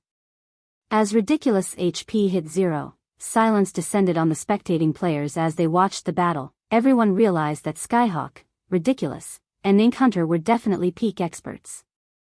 The trio's combat standards were even better than theirs, and their weapons and equipment were nothing compared to the trio's. Yet, despite 3 such excellently geared peak experts working together, Feng killed one of them without receiving a single point of damage. Moreover, the swordsman had taken out the player with the highest defense and HP. This was simply inconceivable. How is this possible? Ridiculous stared at Feng in shock as his vision began to fade to black. No matter how he thought about it, he couldn't rationalize what had just happened. All 11 clones should have been Feng's doppelgangers. Feng's main body should not be among them. When he had used Devotion, none of the clones had been affected in the slightest. The only logical explanation was that all 11 clones were doppelgangers, yet one of these clones had killed him. Ridiculous wasn't the only one confused. Skyhawk and Inkhunter were just as shocked. There were doppelgangers in God's domain that could attack, and those that could not. Doppelgangers that could attack were generally much weaker and easier to kill than the main body. In contrast, the majority of doppelgangers that weren't capable of attacks were invulnerable. These doppelgangers mainly served as a distraction however. Not only were Feng's doppelgangers invulnerable, but they could also launch their own attacks. This was beyond their understanding of doppelganger skills. So fast. Who is that? He actually instant-killed Ridiculous. Brute Spear, who watched from a distance, gulped as the previous scene replayed in his mind. Ridiculous techniques were no weaker than his own, but the Guardian Knight was much tougher than a berserker like him yet. This Guardian Knight had died without the chance to defend himself. Brute Spear felt every hair on his body rise. No, there's something wrong with Ridiculous, Hidden Soul said, shaking her head. Although that player's attack speed is incredible, it's so fast that Ridiculous wouldn't have time to react and activate a life-saving skill. Had Ridiculous activated his life-saving skill, he wouldn't have died so quickly. At the very least, he could have bought himself enough time for Skyhawk and Ink Hunter to save him. It's highly unlikely that Ridiculous would have made such a major mistake. That player must have done something to prevent Ridiculous from using a life-saving skill in time or at all. By the looks of it, Skyhawk's group provoked the wrong opponent. Brute Spear nodded his agreement. Hidden Soul's deduction sounded logical, or rather, he wanted to believe in Hidden Soul's reasoning. The thought that someone could overwhelm a peak expert's reactions with attack speed alone was too terrifying. Damn it. It's a silencing skill. Ink, we're retreating. Skyhawk couldn't help but grit his teeth as he glared at Feng.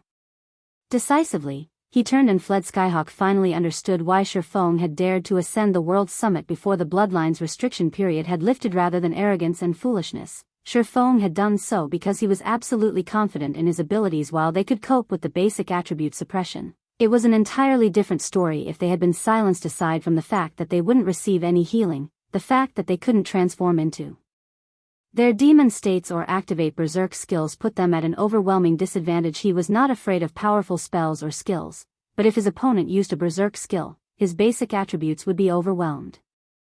Furthermore, his opponent was an incredibly calm, peak expert Ink Hunter, who stood some distance away, reacted as well, fleeing.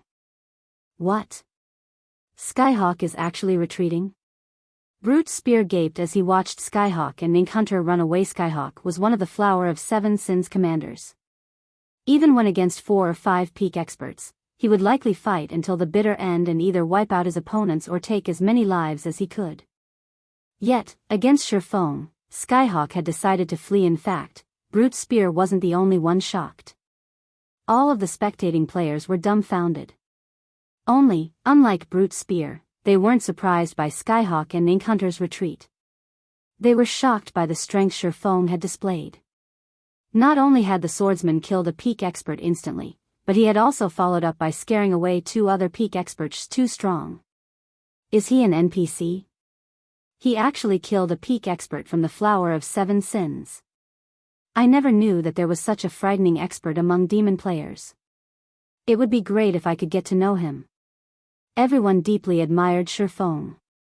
They, too, were experts in God's domain, and they realized how powerful Skyhawk and his party members were. Ordinary experts couldn't compare to the trio, yet Feng had overwhelmed them despite being outnumbered. These players agreed with Skyhawk and Ink Hunter's decision to retreat. Only a fool would try to fight Feng after seeing the swordsman's display of strength. Although players would not lose any levels when they died in the World Summit, they would DOP one of their items. At their levels, every piece of equipment was worth a fortune. This was especially true for peak experts like Skyhawk. You want to escape? Watching Skyhawk and Ink Hunter flee, Feng thrust the abyssal blade into the ground. Abyssal curse. Suddenly, black mist began to rise from the ground in a 30-yard radius around Feng. The mist then transformed into countless, pitch-black chains that attempted to bind Skyhawk and Ink Hunter. Reacting quickly, Skyhawk swung the mana cutter at the incoming chains. While in Forbidden Domain, players couldn't use skills or spells, but both of mana cutter's skills were passive. Even in Forbidden Domain, the weapon could still slice through spells and skills. As the crowd watched, Skyhawk shattered every one of the pitch-black chains that moved towards him. Unfortunately, although Skyhawk had escaped Abyssal Curse, the cleric, Ink Hunter, had not. In the end, the chains bound the cleric, and his basic attributes began to decrease once again. Feng then left an afterimage behind him as he dashed towards Ink Hunter. Fight me if you have the guts. Skyhawk shouted, furious as he watched Feng charge towards his companion. Ink Hunter was a cleric. Without the ability to use spells and skills, he was powerless against Feng. Meanwhile, Feng's silencing skill was clearly a region-based skill. As long as they moved out of the affected region, they would be free from the silencing effect. However, if Ink Hunter died before they escaped, he'd be left without a healer to support him. He'd definitely have a difficult time against Feng alone. As Skyhawk declared his challenge, and before the watching players had realized it, Feng had appeared before the Berserker, his sacred sword descending on the commander from the Flower of Seven Sins shadow blade. A single slash, alongside 9 shadows, struck Skyhawk from various directions. Feng's sudden appearance had caught Skyhawk off guard, but the Berserker reacted almost immediately, adjusting his footwork and wielding his blade advanced defensive combat technique, Iron Wall. The broken blade's trajectory seemed strange as it deflected the incoming attacks. As Mana Cutter countered more of the attacks, its speed seemed to increase. In the end, Skyhawk managed to deflect 9 of the 10 incoming attacks, receiving only 1. When the attack struck, he had lost a little over 2,000 HP and retreated several steps. Skyhawk had basically lost 1/10 of his suppressed HP. However, Skyhawk did not pay much mind to the damage. At the very least, he had lured Feng in. With this, Ink Hunter could escape the silencing AoE. Once they were free of the silencing effect, recovering his lost HP would be a piece of cake. However, before Skyhawk could celebrate his success, he realized that something was amiss. Originally, there had been 11 copies of the enemy swordsman on the battlefield, but now there were 12. The clone charging towards Ink Hunter had never deviated from its path. At this point in time, said clone had also arrived before the cleric and activated Shadow Blade. Already the cleric, with low HP and defense, died instantly as the 10 attacks bit into his body. How is this possible? Skyhawk shifted a bewildered look between the Feng that had claimed Ink Hunter's life and the one that stood before him. What he did not know was that Feng had never intended to let any of them get away. Feng had sent the doppelganger he had summoned with Phantom Kill after Ink Hunter, while his main body had used Void Steps to approach Skyhawk. Chapter 1585, Slaying Skyhawk. Chapter 1585, Slaying Skyhawk. Everyone was stupefied yet again when Ink Hunter had died. They were confused about how Feng had 2 main bodies on the battlefield and could actually attack Skyhawk and Ink Hunter simultaneously. Meanwhile, Skyhawk's complexion darkened considerably after he recovered from his momentary shock. Not only was he still stuck in the silencing AoE, but he had also lost his healer. If Feng used a berserk skill now, killing him would be very easy. However, what Skyhawk did not know was that Feng had recently used twofold berserk and was still in a weakened state, which prevented him from using berserk skills. Otherwise, he wouldn't have needed to expose trump cards like Forbidden Domain and Phantom Kill. Feng didn't give Skyhawk much time to think about his situation as he sent another quick slash at the Berserker Flame Burst. Although he had already killed Ink Hunter, Skyhawk wasn't an opponent he could take lightly. If he allowed Skyhawk to escape Forbidden Domain and activate a berserk skill, he would definitely be placed in a very passive state. Suddenly, the 2 swords in Feng's hands released a burning glow as they approached their target. Feng didn't bother with complex techniques, relying on bold, simple movements instead. Experts like Skyhawk had practically no weak points. Skyhawk was more than capable of countering any technique he could use against the Berserker. Hence, rather than wasting stamina and concentration executing powerful combat techniques, it was far more efficient to force Skyhawk to defend himself with simple movements, turning this battle into a contest of stamina and concentration. Don't even think of killing me that easily, Skyhawk shouted. Reacting, he brandished Mana Cutter to deflect Feng's attacks. Boom. Boom. Boom. Every time the swords clashed, the resulting impacts radiated powerful shockwaves. Even Hidden Soul and the other spectators, who stood a safe distance away, could clearly feel these shockwaves. Meanwhile, the ground under Skyhawk and Feng's feet cracked and shattered. To the watching crowd, it felt as if they were watching 2 gigantic, humanoid beasts clash, rather than players. Even the terrain changed in the wake of their might. In terms of basic attributes, Feng was just slightly superior to Skyhawk. Hence, even if Skyhawk received the full force of Feng's attacks, he wouldn't take much damage. Furthermore, the Berserker deflected his opponent's attacks rather than block them. However, Feng's slashes were far more powerful than Skyhawk's with Flame Burst's explosive power. Although Mana Cutter could slice through projectile skills and spells, it wasn't effective against skills that enhanced their user's power. As a result, every time Skyhawk deflected an attack, he was forced back several steps. His HP fell by over 700 as well. After deflecting 15 consecutive attacks, Skyhawk's HP had fallen to 50%. That guy is amazing. He's actually suppressed Skyhawk despite only having a slight advantage in basic attributes. Not even the other commanders are capable of something like this. Brute Spear could not help but sigh with admiration as he watched Feng back Skyhawk into a corner. It's no wonder why the boss always warns us to be careful in the fields. If we accidentally provoke such a hidden expert while adventuring, we'll definitely be in for a painful lesson. Skyhawk's combat standard was extremely high, and Mana Cutter only bolstered his strength. He had never been suppressed in a melee duel against the Seven Sins' other commanders. Normally, he was the only one to suppress the other's. Hidden Soul nodded in agreement, but as she watched Feng's figure, something about the man felt familiar. Could he be Maple Leaf? The thought drifted through Hidden Soul's mind as she watched the battle. She thought it was unlikely that two unknown, monster-level experts had visited the World Summit at the same time. Moreover, the doppelganger skill Feng had used against Skyhawk was the same skill he had used against the Purgatory Puppets. She also found the situation somewhat hard to believe. Every expert had strengths and weaknesses.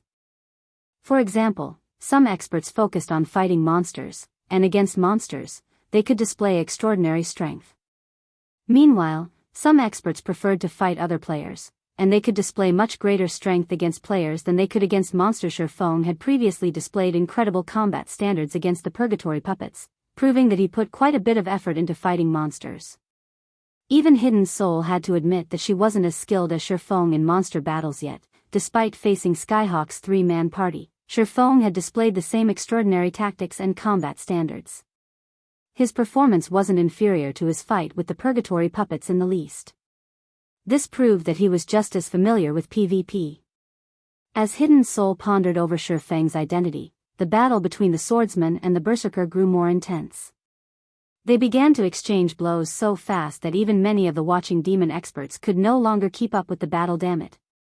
Not being able to use my skills is too much of a problem.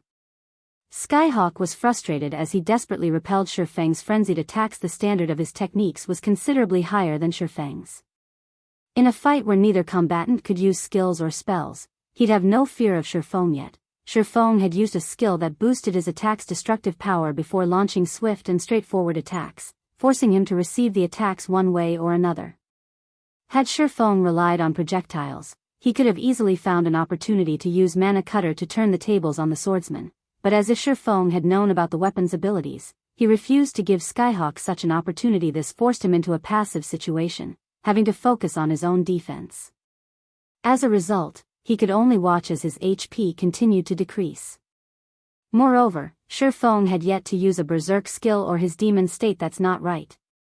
Considering the events up to this point, Skyhawk suddenly realized a possibility as to why Feng would bother to fight him for so long. With a sneer, he hissed, "I understand now. The reason you haven't used a berserk skill yet isn't that you don't want to, but because something is preventing you from doing so. You're trying to desperately to deplete my HP so you can kill me before I leave your silencing AoE, aren't you?" Feng didn't bother to reply to Skyhawk's accusation. Instead, he activated Illusory Shadow. Although Illusory Shadow's attacks were quite weak, only dealing 40% of a normal attack's damage, the attacks couldn't be blocked. Your silence only confirms my guess. Since you can't use your berserk skill, I don't have to be careful around you anymore. Skyhawk smiled. Immediately, he executed a deceptive footwork technique, retreating at a much faster pace. He hadn't put much focus into escaping the silencing skill since he couldn't find any hope of victory. Even if he could use a berserk skill or transform into his demon state, so could Feng. But now, things had changed. Once he was out of range of the silencing AoE, he could use his berserk skill. Killing Feng would be a piece of cake. To put it simply, this battle's outcome depended on whether or not he could escape the silencing AoE safely. As Skyhawk inched towards the edge of the silencing AoE, his focus sharpened. As a result, the drain on his HP began to slow. In 10 seconds, I'll escape your silencing skill. It's impossible to deplete my remaining HP in so little time. I have to admit, though, you are the first person to force me into such a position since I've joined God's domain. You should be proud of this fact. Do you have any last words? Skyhawk asked, smiling arrogantly at Feng. Is that so? Feng grinned suddenly. In the next moment, a black figure descended from the skies and landed behind Skyhawk. This figure was none other than Feng's doppelganger. The doppelganger had already activated Flame Burst and brandished its swords at the berserker. Seeing this, Skyhawk's expression darkened. Hurriedly, he spun and used Mana Cutter to deflect the incoming attacks. As for Feng, he activated Dragon's Authority and executed Sword's Orbit. Dragon's Authority immediately inflicted the Fear debuff on Skyhawk. Not only did the debuff decrease the berserker's attack power by 40%, but it also reduced his attack speed and movement speed by 40%. With Skyhawk's attack speed decreased significantly, he couldn't keep up with both Feng and his doppelganger. As a result, he had to watch, helpless, as one sword light after another sliced through his body and stole a significant portion of his already low HP. He had only needed 10 more seconds to reach the edge of the silencing AoE, yet it now seemed endlessly far away. In the end, Skyhawk's HP plummeted, and like a puppet with cut strings, the berserker's body collapsed to the ground. You should be proud of the fact that you forced me to attack in sync with my doppelganger, Feng said softly as he looked at the fallen berserker. Chapter 1586, Demon King's Horn. Although Feng had only spoken after Skyhawk's HP had reached 0, players would retain their senses for a short moment after they died in God's domain. Only, players weren't able to move you. Skyhawk nearly spat blood when he heard Feng's statement. Had he had use of his skills, Feng's mindless, brutish attacks wouldn't have claimed his life outright even without activating his berserk skill. However, Skyhawk's HP had already reached 0. Even if he wanted to say something, he couldn't. He could only wait, hateful, as the system gradually sent him out of the World Summit. When the spectating crowd saw Skyhawk's corpse on the ground, they gulped audibly as they turned towards the swordsman beside said corpse. Feng was too strong. This was the first time that they, as expert players, had realized that players could dominate a battle by relying on skills, not just basic attributes and techniques. Despite facing 3 peak experts simultaneously, Feng had killed all 3 by relying on his skills. Feng's skills were so powerful that Skyhawk's party hadn't been able to retaliate in the slightest. First, Feng had suppressed his opponents with a domain skill. He then used a silencing AoE skill and another skill that allowed him to instant kill a Guardian Knight. In the end, he had relied on his doppelgangers to fight a 2-on-1 battle. With his numerous skills, he had crushed any advantage his opponents had possessed. After this battle, these expert players realized how important skills and spells actually were. Now, they understood that skills and spells could make up for their imperfections, furthering their combat powers even when struggling with an overwhelming disadvantage. They could rely on the synergy of powerful skills and spells to turn the tide of battle. Feng was proof of this. Skyhawk died, just like that. He's definitely going to get an earful when he reports back to the main headquarters. Brute Spear could not help but laugh as he watched Skyhawk's body gradually disappear. We really have to thank this mysterious expert. As the Sin of Wrath's commander, everyone in the Flower of Seven Sins recognized the man's strength. He had achieved quite a bit in the organization. This was also why Skyhawk was so dissatisfied with Hidden Soul, who had recently been promoted to the Sin of Pride's commander due to her connections. Hidden Soul faced a lot of pressure in the organization, but now that Skyhawk had died during an attempted robbery, he would lose quite a bit of influence. Mysterious expert. Hidden Soul could not help but shake her head. Smiling bitterly, she said, "He is no mysterious expert. In fact, you know him." "I know him?"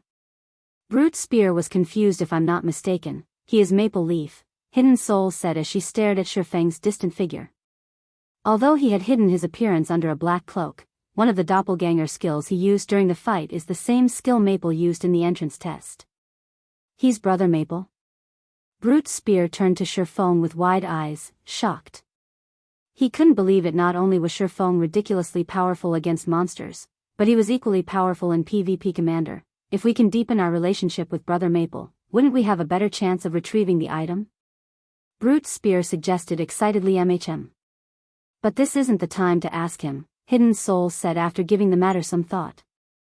He has just killed Skyhawk. Even if Skyhawk can stomach this grievance, the elders aren't likely to turn the other way. They'll do everything to learn as much as they can about him. It won't be too late to contact Maple once the elders have discovered his true identity. After giving the matter some thought, Brute Spear understood Hidden Soul's reasoning. The Flower of Seven Sins was a mysterious organization, which everyone in the virtual gaming world feared and revered. Meanwhile, news of a mysterious player killing a commander like Skyhawk would leak, sooner or later. The other superpowers would laugh at and ridicule the Flower of Seven Sins. If the organization wanted to maintain its reputation, it couldn't sit still and do nothing. Otherwise, the organization's prestige would plummet. While the watching players discussed Feng and the battle, the swordsman began to collect the loot. Skyhawk and his party had dropped. Skyhawk, Ridiculous, and Ink Hunter were all bona fide peak experts. Every weapon and piece of equipment they used was the best of the best. When Skyhawk had died, not only had he dropped level 45, dark gold plate armor gloves, but he had also dropped a horn that radiated dense, demonic power. As it lay on the ground, it increased the demonic power in the air by several fold. What's this? Feng picked up the horn curiously and inspected it. Demon King's Horn, epic rank consumable. This horn carries the power of a living Demon King. Activating the horn will allow you to execute an attack with the power this Demon King had during his life. Activating the Demon King's power will cost 30,000 magic crystal. Can be used 2 more times. Feng was dumbfounded when he read the Demon King's horn's description. A moment later, ecstasy gripped his heart. An epic consumable. This item was far rarer than an ordinary epic item, and it was obvious that Skyhawk had purchased it with his shrine points. However, it seemed that the Berserker had been in so much of a hurry to kill Feng that he had ignored the restriction period. In the end, Skyhawk had dropped the Demon King's horn. When Skyhawk realized that he had lost this item, he would die from regret. Not even Feng could help but pity Skyhawk a little. Needless to say, Skyhawk had spent most, if not all, of the shrine points he had earned from the Divine Staircase on this item. If Feng had been in his place, he wouldn't have spent his points on the horn.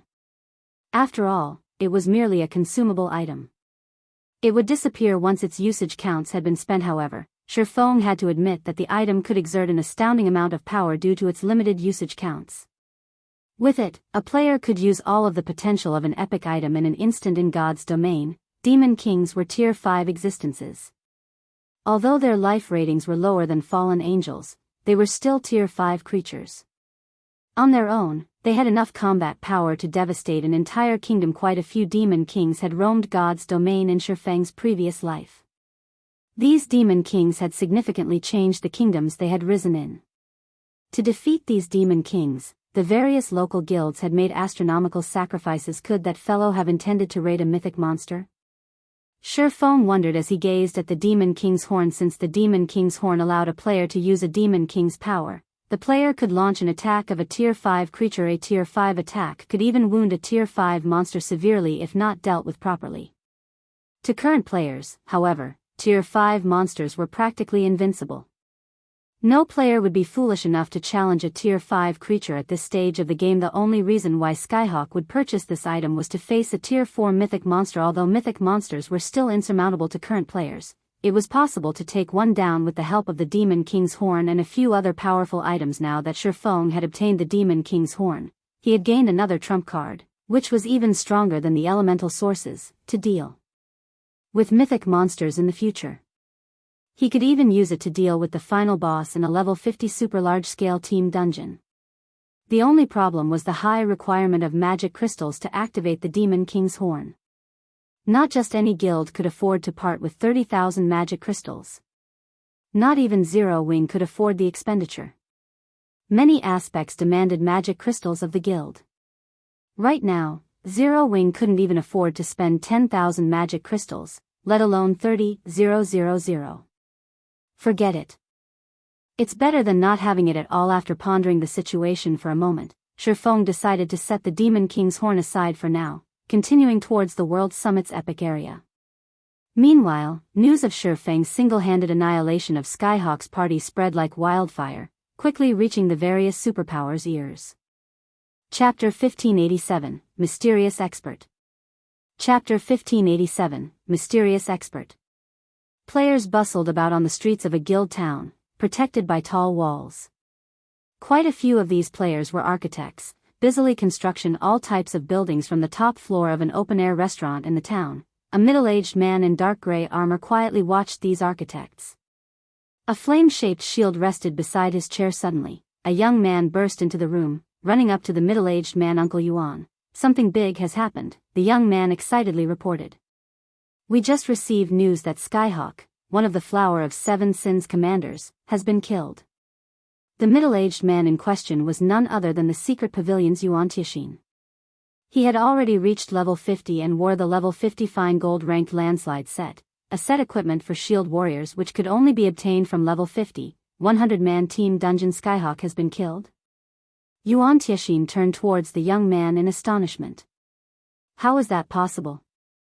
Did someone organize an expert team to ambush him? No, that can't be right. We're talking about one of the Seven Sins commanders here. The Flower of Seven Sins definitely won't take such a blow lying down. Skyhawk was one of only 7 commanders in the Flower of Seven Sins. His individual strength even ranked near the top in the assassination organization. Yuan Tixin found it truly hard to believe that a handful of players could kill such an expert. The only possibility was that some superpower had organized a small army to ambush the man. They'd also need various powerful tools to ensure that he couldn't escape. No, that's not the case.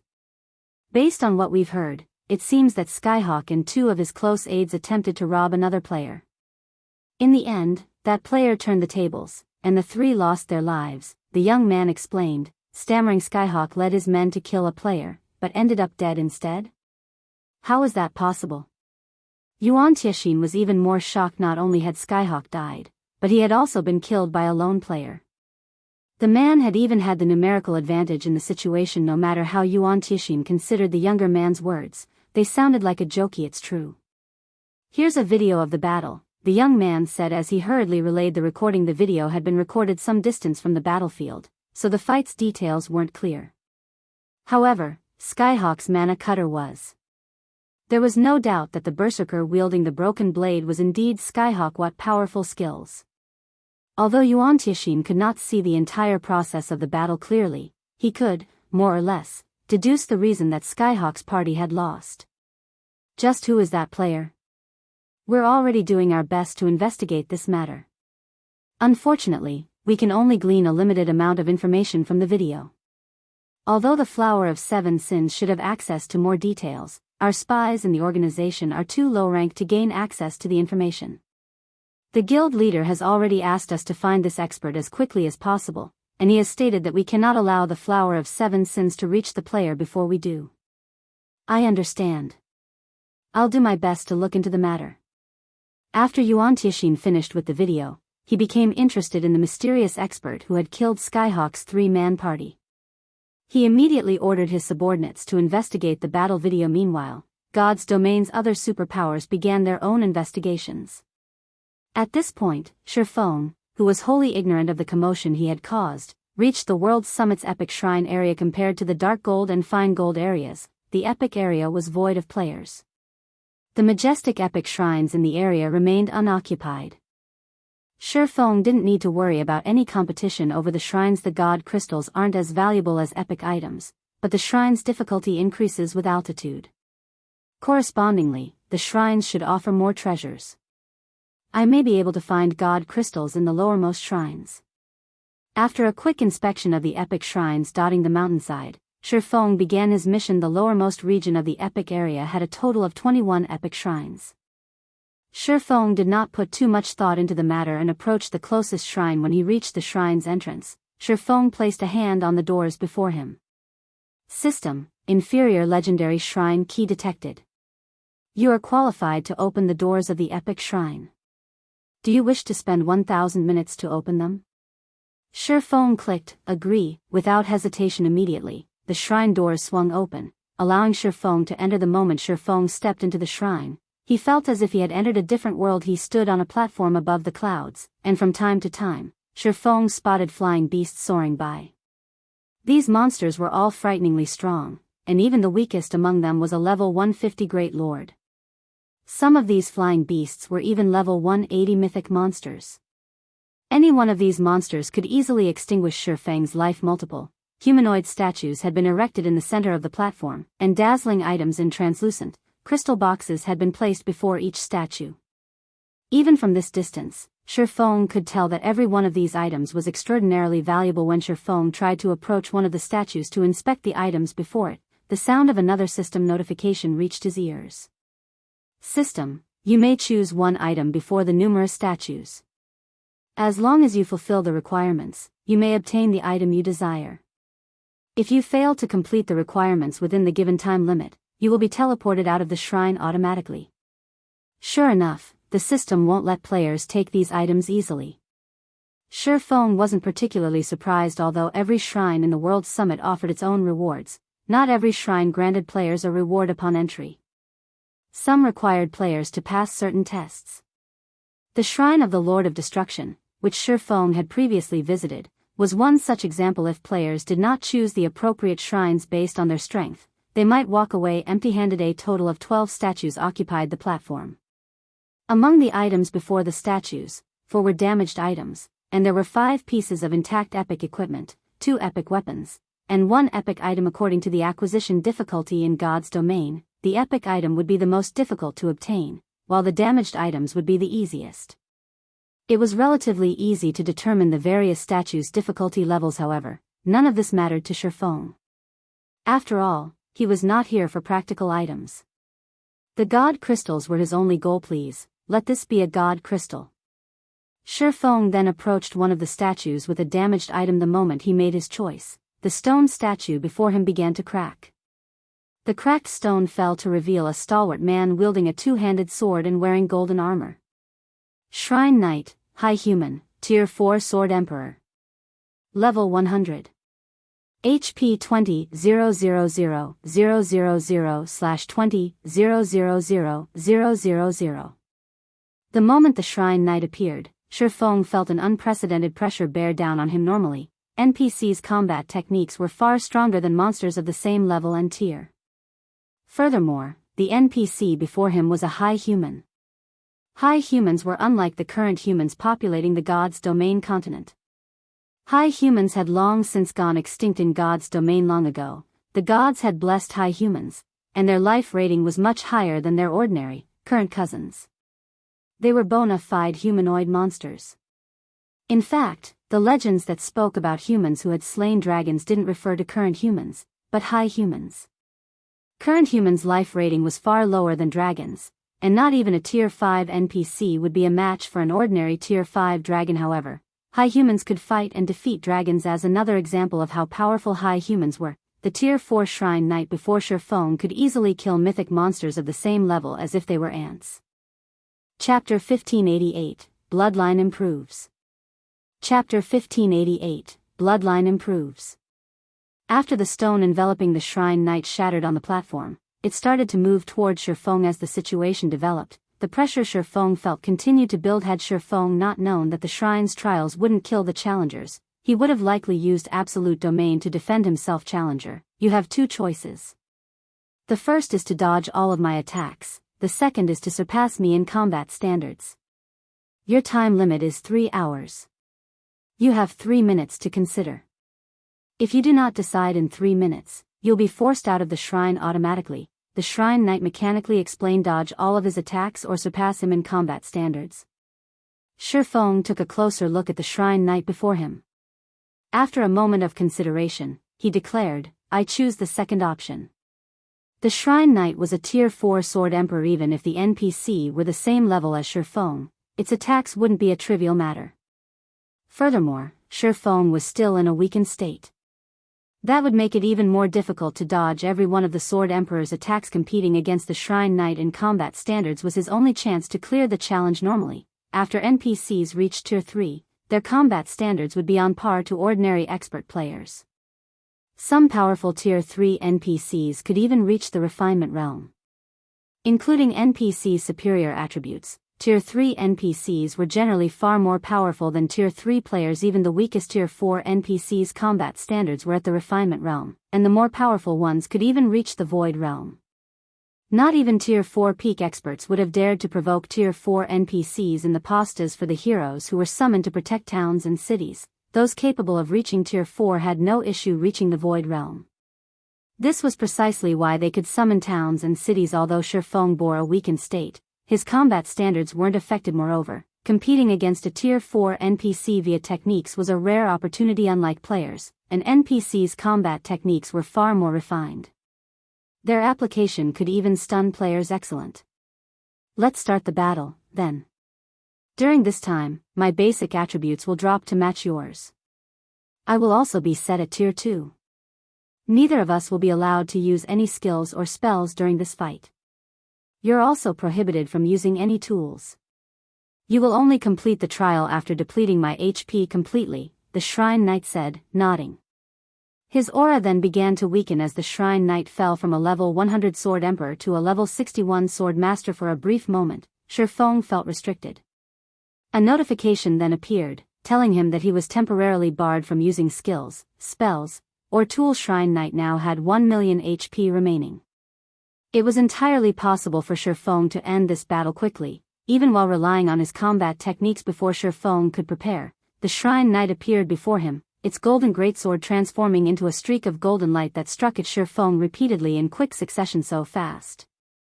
Feng promptly executed Sword's orbit as the Shrine Knight's blade descended. There wasn't a shred of hesitation in the Shrine Knight's movements. It seemed as if the NPC moved on instinct rather than rational thought. He was unlike players, who usually thought before taking action. The near-instinctive movements allowed the Shrine Knight to execute attacks that were so fast that Feng couldn't preemptively defend himself. As a result, Feng had to rely on passive defense techniques like Sword's Orbit to protect himself from the incoming attacks. Dang. Dang. Dang. Metallic clangs echoed across the platform as dazzling sparks lit the air. If other players saw this, they'd be dumbfounded. As time passed, both fighters' movements became faster and smoother, and any ordinary expert would be overwhelmed by the scene. Although Feng and the Shrine Knight's swings were incredibly fast, their speed wasn't a result of high attack speed. Rather, it was due to their instinctive execution. Even after exchanging blows for several minutes, neither side had dealt any damage. As expected of a Sword Emperor, if I don't rely on Sword's Orbit to block his attacks, he'll likely kill me very quickly. Feng could not help his bitter smile as he deflected the NPC's frenzied attacks. Fighting the Shrine Knight reminded Feng of how powerful NPCs were. Despite their equally high attack speeds, the Shrine Knight overwhelmed Feng due to the difference in their reaction speeds. This won't do. I can't allow this to drag on. Realizing that none of his attacks reached the Shrine Knight, Feng retreated to search for more favorable terrain. Although the Shrine Knight had the same basic attributes as Feng, NPCs had far more stamina and concentration. Feng did not doubt for a second that the Shrine Knight could outlast him in a battle of endurance. As Feng retreated, he soon discovered a small grove of tall trees near the edge of the platform that should work. Feng immediately made his way towards the small grove. Unlike players, NPCs weren't good at taking advantage of their surroundings. This fact even held true for Tier 4 NPCs. If he used the trees to block a portion of the Shrine Knight's attacks, he would have more opportunities to deal damage. However, as soon as Feng left the platform's central area, the Shrine Knight stopped his attacks and leaped backward, withdrawing from the battle. The NPC then turned and walked back to his original position. Crap. Is this for real? The system won't even give me a chance of winning?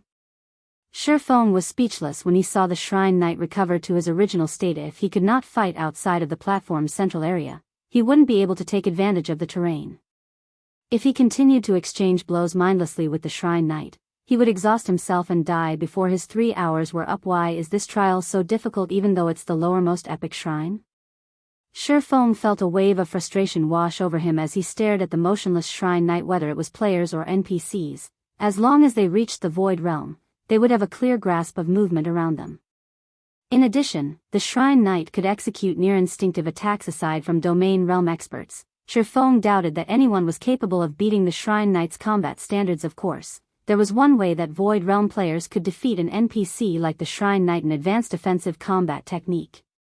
But even now, Feng had only learned basic offensive combat techniques. He had only learned 2 advanced combat techniques, one of which was Void Steps, while the other was Sword's Orbit. Void Steps was a footwork technique, and ineffective against Void Realm NPCs and players. As for Sword's Orbit, it was mainly a defensive combat technique. It could not be considered a true offensive combat technique, is giving up my only choice. Feng took a moment to consider the situation without being able to use his skills and spells. He had lost one of his major advantages. He couldn't use the soul water or crystal of souls he had produced with the soul orb to enhance his focus either. Without these options, he had no hope of defeating the Shrine Guard. If this continued to drag on, he'd only waste his precious time as Feng searched his bag for any items that might help him. He came across the Dark Iron Bloodline. The restriction period had already ended, and he could now use the Bloodline. Fortunately, this didn't count as a prohibited item, that's right. How could I forget about the Bloodline? Feng laughed as he gazed at the Dark Iron Bloodline in his bag. When consumed, Bloodlines improved a player's life rating. When a player's life rating in God's domain increased, every aspect of their being improved. Reaction speed, stamina, and concentration were just a few of these aspects. Feng retrieved the Dark Iron Bloodline from his bag. Removing the crystal bottle's lid, he consumed the pitch-black liquid contained within. Chapter 1589, Frightening Bloodline Power.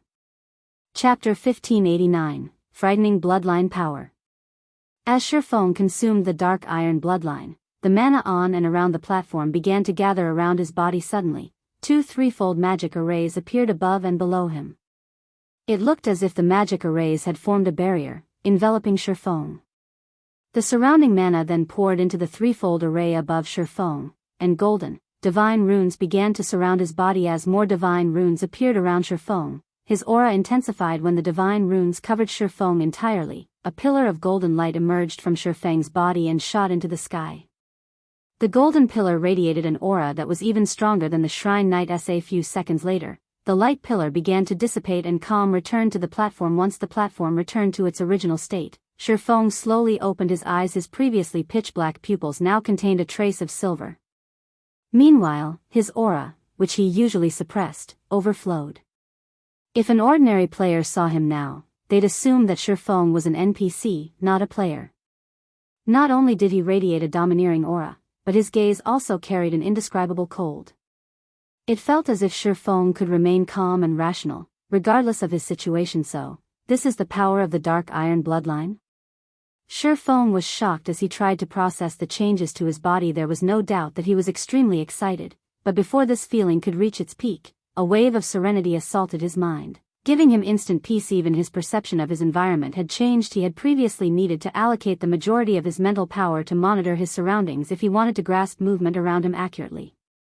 However, despite investing only a small fraction of his attention, he could now gain an acute understanding of his environment. This improvement had exceeded Feng's expectations. Every expert capable of reaching the Void Realm in God's domain was capable of holding a high rank in a super guild. Experts that had just reached the Void Realm still had to focus on observing their environment. Even veteran Void Realm experts had to allocate a considerable amount of their mental fortitude to do so. Yet, now, Feng did not even need to allocate half of his attention to achieve the same result. The boost from the Dark Iron Bloodline was truly terrifying. There was a limit to a person's mental power in both the real world and in God's domain. Not everyone could multitask. Experts, however, had this skill. Of course, they were limited to simple tasks when dividing their attention.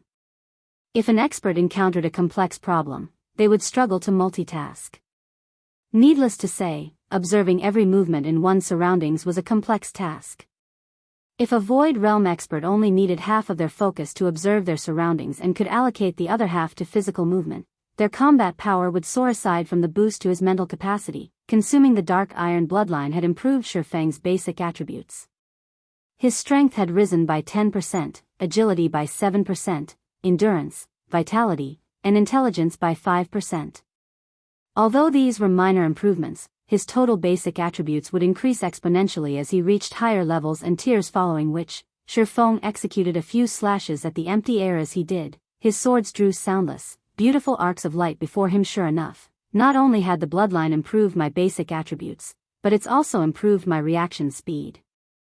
Before this, my reaction time had peaked at 0.1 seconds. Now, I should peak at 0. 8 seconds. Bloodlines truly are amazing. It's no wonder why the various superpowers were so desperate for bloodlines in the past.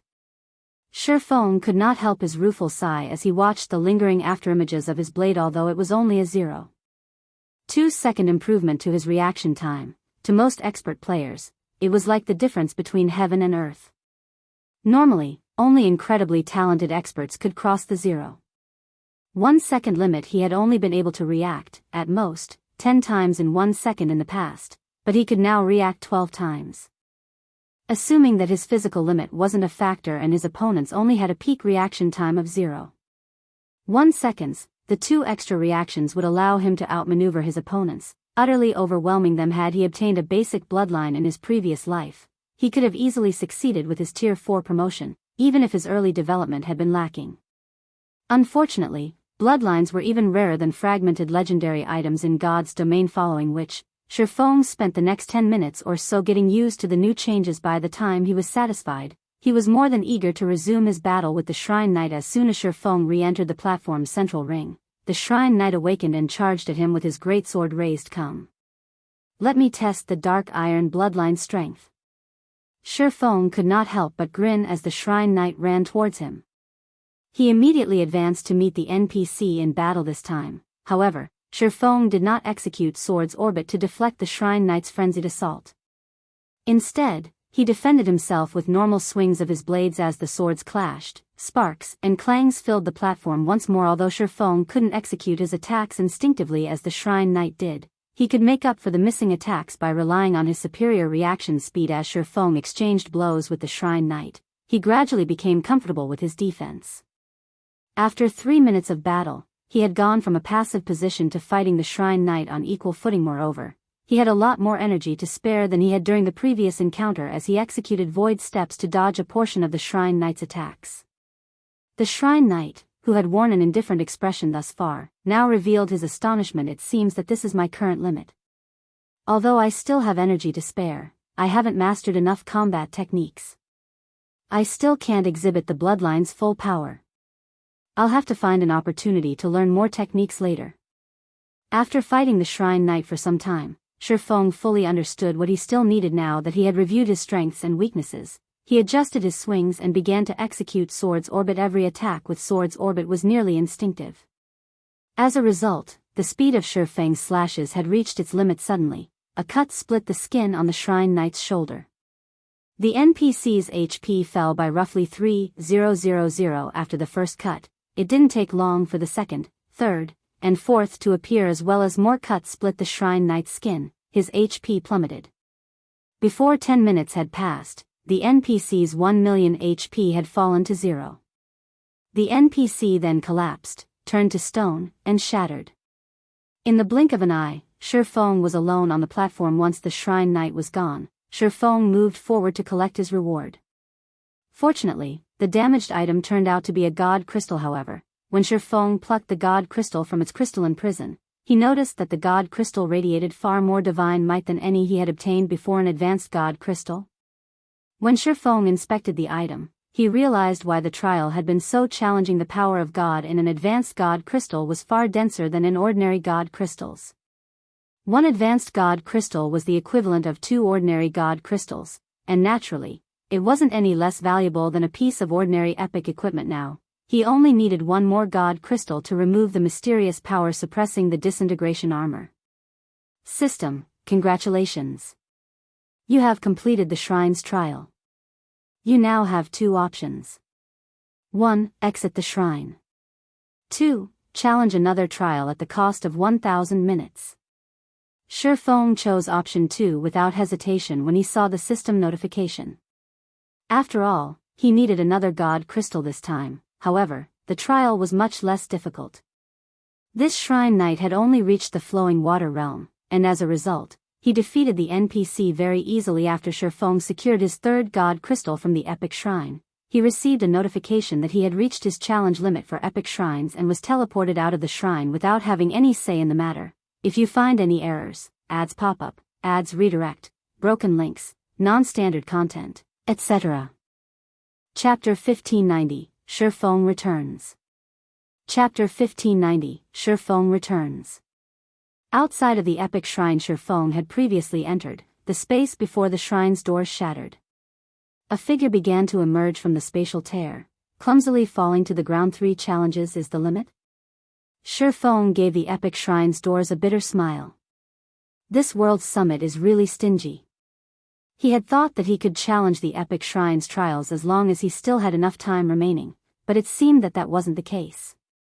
Even if he had enough time, he could only enter 3 epic shrines per visit. In addition, there was a 10-day cooldown after he used his 3 changes, which would only decrease while he was in the world's summit and included all epic shrines. But after giving the matter some thought, Feng found it reasonable. The world's summit was a land of treasure. Even fragmented legendary items were available here, let alone epic items. As players reached higher levels, they'd grow stronger, and in turn, they'd be able to earn more time from the entrance test. If the system allowed players to visit the epic shrines without limit, they'd ruin God's domain's economy. It was only normal for the system to create limitations. These restrictions were particularly important when dealing with players who wielded special items. Take Feng's Moloch's ring for example. While demon players had to complete a large number of rare and challenging quests to earn visitation rights to the world summit, Feng could simply teleport here. With Moloch's ring, Feng had to face far fewer challenges to obtain the world summit's treasures. Forget it. In any case, I've achieved my goal. It's about time that I return, Feng thought as he gazed at the 3 god crystals in his bag. He then took out a White River City return scroll and activated it. Although he still had more than enough time to visit a few dark gold shrines, he had spent quite a bit of time away from the god's domain continent already. Now that he had achieved his goal, and gained an unexpected windfall, he had no reason to linger in the world summit. It was far more important for him to complete the Recast the Disintegration Armor quest. Otherwise, he'd have to deal with the constant annoyance of the mutated orcs that would target him in the fields, restricting his movement. With a flash of light, Feng vanished from the world summit. Star Moon Kingdom, White River City. When Feng opened his eyes, he stood in White River City's teleportation palace. Feng moved along the city streets. He noticed that White River City had far more players than several days ago. Many of the new arrivals were merchant players, and plenty of well-known adventurer teams had traveled here from other kingdoms and empires. Players' average level had also visibly increased. Now, many of the players exploring White River City had reached level 45. Feng even spotted level 46 and 47 independent players. In addition, the sight of players atop mounts had become more common in the city. During his last visit, only expert players had owned mounts, but now, many elite players had mounts of their own. However, with the increase of White River City's player population, Feng discovered quite a few cloaked players that stood out from the crowd. What made these players stand out in Feng's eyes was their interest in the players that wore Zero Wings Guild emblem. Killing intent would flash in their eyes whenever they spotted a Zero Wing member. By the looks of it, Zero Wings members were just as wary of these cloaked players. It felt as if a fight would break out between them at any moment. As Feng pondered the city's new, strange atmosphere, Aqua Rose contacted him. Guild leader, you've finally returned. Aqua Rose was visibly excited when she saw Feng's face. What's going on in White River City? Why do I feel like the city is polluted with killing intent? Feng asked as he glanced around him. It's all because of Blackwater and Heaven's Burial. Roughly 10 hours ago, they doubled the bounty on our guild members. It's tempted many dark and independent players from other kingdoms and empires to take action against us. Now, everyone's hunting our guild members. Some have even found opportunities to strike while in White River City. At this point, other players have ambushed and killed dozens of our core members, Aqua Rose helplessly explained. While Feng had been gone, Zero Wing's expenditures had grown massively due to the war with Heaven's Burial and Zero Wing City's construction costs. Zero Wing had spent practically every coin it earned from the Candlelight trading firm, Stone Forest Town, and Zero Wing City in one way or another. The guild had no way to keep up with the increased bounty. How generous of Blackwater and Heaven's Burial. Feng was astonished by doubling the bounty. Each of Zero Wing's normal members was worth 40 silver, while elite members were worth 2 gold, and killing a core member could earn a player 20 gold. Not even the majority of God's Domain's experts earned 20 gold per day, yet now, one could earn that many coins by killing one of Zero Wing's core members. In addition, players would earn a piece of top-tier equipment when they killed one of these core members. It was no wonder why other kingdoms and empires' dark players had set their sights on White River City. After all, White River City housed the highest number of Zero Wing members. Besides, these dark players wouldn't have an opportunity to strike in Stone Forest Town or Zero Wing City without the ruling guild's approval. Players couldn't wear black cloaks in guild towns and cities. The ruling guild usually killed anyone who wore a black cloak without any repercussions. The only places in which these players could strike were the fields and White River City. Of the two options, it was easier to find Zero Wing members in the city. Although it was risky to attack another player in an NPC city, the potential profits were just as high. Countless dark and independent players would be willing to take the risk. Guild leader, we've almost run out of guild funds. We are also running out of top-tier weapons and equipment for trade. The situation had disheartened many of our guildmates. We really cannot afford to allow this situation to continue. Why don't we change the direction of our guild's development a little and send more members to the Black Dragon and Apocalypse Empires? Aqua Rose suggested. Although Zero Wing made a lot of coins from Stone Forest Town and Zero Wing City, there was a limit to how much top-tier equipment they could purchase. Furthermore, due to the constant fighting with Heaven's Burial and Blackwater's experts, Zero Wing's ability to gather top-tier equipment and rare materials from team dungeons had weakened. If this persisted, it was only a matter of time before Zero Wing crumbled. No. Since Heaven's Burial and Blackwater want to increase their bounty, we'll increase ours as well. We'll see who will remain standing in the end. Feng said, shaking his head.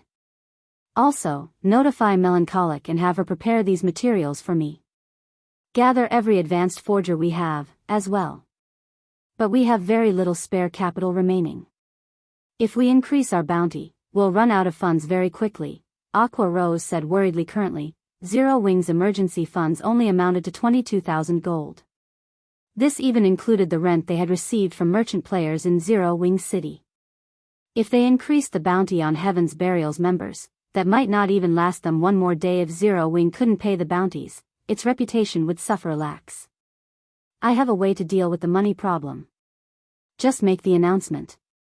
Feng simply smiled in response to Aqua Rose's question. He then disconnected the call and made his way towards the Candlelight trading firm. Chapter 1591, Producing the Conqueror's Armor. Chapter 1591, Producing the Conqueror's Armor. After Feng disconnected the call, Aqua Rose stared at the dark screen before her in stunned silence. Increasing their bounty on Heaven's Burial's members was easier said than done. The additional expenditure would easily reach tens of thousands of gold. The guild did rake in quite a bit of money from Zero Wing City. Currently, it earned more than 5,000 gold through the entrance fees alone. However, due to the war of attrition with Heaven's Burial, Zero Wing struggled to make ends meet. Unless the guild gained an additional 100,000 gold, it couldn't feasibly afford to double the bounty on Heaven's Burial. Where, exactly, were they supposed to get another 100,000 gold? Big Sis Aqua, are we really going to double the bounty? Yaya asked carefully from beside Aqua Rose. Zero Wing only had a little over 20,000 gold set aside for emergencies. If they used these funds, the guild would be in an even more precarious situation should something unexpected occur. Make the announcement, Aqua Rose said, releasing a deep, powerless sigh. Even if we don't raise the bounty, our remaining stock of top-tier equipment in the guild warehouse won't last long. If we don't increase the bounty, we'll only burn through our stock. If we're doomed either way, we might as well duke it out with Heaven's Burial and Blackwater. Following which, Yaya posted the increased bounty on Starmoon Kingdom's official forums. As the news spread, it attracted the attention of every player in Starmoon Kingdom. Yaya's post quickly garnered over 1 million views. Is Zero Wing is really trying to fight it out with Heaven's Burial? It actually followed Heaven's Burial's lead and doubled its bounty. It seems that Zero Wing is finally getting serious. Heaven's Burial has Blackwater's support, so it's expected that the guild has a massive amount of funding. But how has Zero Wing secured so much money? Maybe Zero Wing's putting up a final struggle, trying to scare Heaven's Burial into backing off? Based on what I've heard, Blackwater mobilized a bunch of experts to help Heaven's Burial and offered the guild an additional 200,000 gold. With the income from Ancient Rock City, how can Zero Wing possibly beat Heaven's Burial in wealth? Indeed. I've heard that Ancient Rock City's player population has already exceeded 6 million. Although Heaven's Burial isn't charging entrance fees, it's still making a ton of money through repair and accommodation fees. Let them raise their bounties on each other. The higher, the better. That way, I can earn enough money to buy my mount. In the public eye, Zero Wing was at an overwhelming disadvantage in its war with Heaven's Burial. And yet, everyone celebrated the war. It wasn't every day that players had such a golden opportunity to make money. Orc Empire, Heaven's Burial's residence in Ancient Rock City. Guild Leader Singular, it seems that Zero Wing has quite the budget as well. Are you sure that you won't have any issues? Lei Jingyang could not help his frown as he read the latest forum post from Zero Wing to whittle down Zero Wing's strength as quickly as possible. Heaven's Burial had doubled its bounty on the other guild's members. This increased the number of bounties they had to pay by several times. Each day, they had to shell out roughly 60,000 gold in bounties. That was the equivalent of several days of Ancient Rock City's income. Despite what the public thought, Heaven's Burial wasn't as secure as it seemed. Young Master Lei, rest assured, I am very familiar with what Zero Wing is capable of. Based on the reports from my spies in the guild, Zero Wing doesn't have much money left. It's already struggling to maintain its current expenditures. This is merely Zero Wing's final act of defiance, Singular Burial said, not particularly surprised to hear that Zero Wing had doubled its bounty. I've also reached an agreement with Blackwater. Not only have they invested 200,000 gold in Heaven's Burial, but they also intend to send another 300,000 gold later. 500,000 gold coins is more than enough to crush Zero Wing. Besides, we've also located a new mine in the Orc Empire.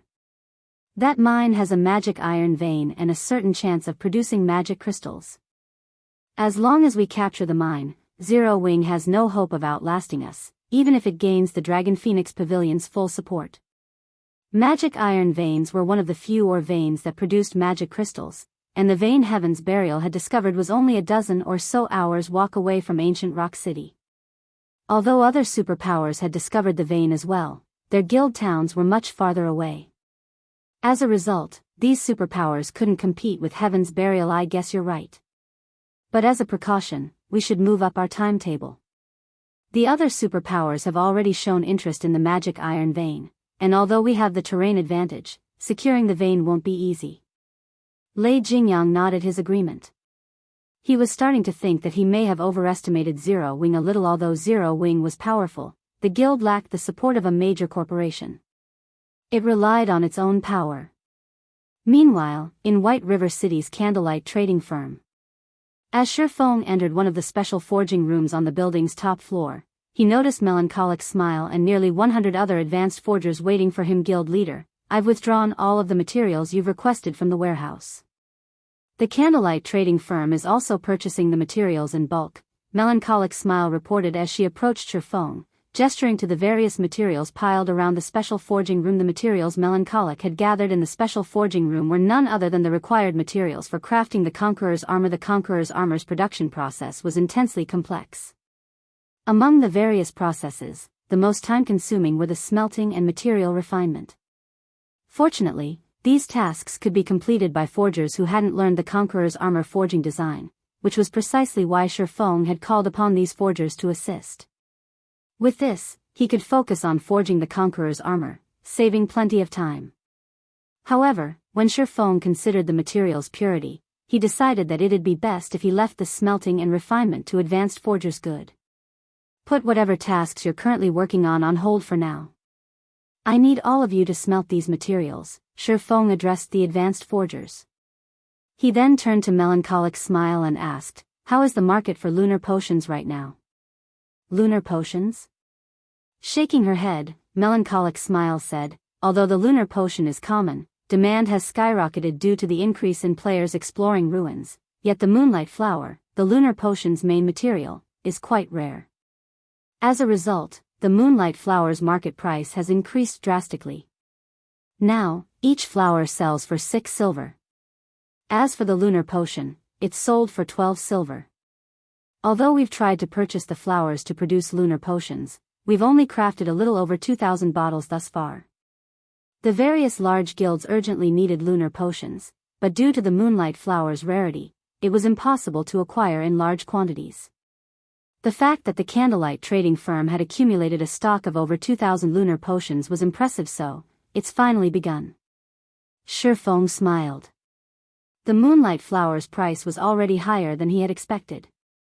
Following which, he retrieved the moonlight flowers he had stored in his epic spatial bag in Spacetime Herb Garden.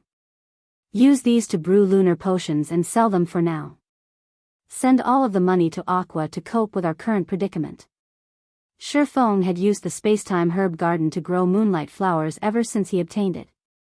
With the herb garden's increased survival rates, the moonlight flowers he planted had a 25% survival rate.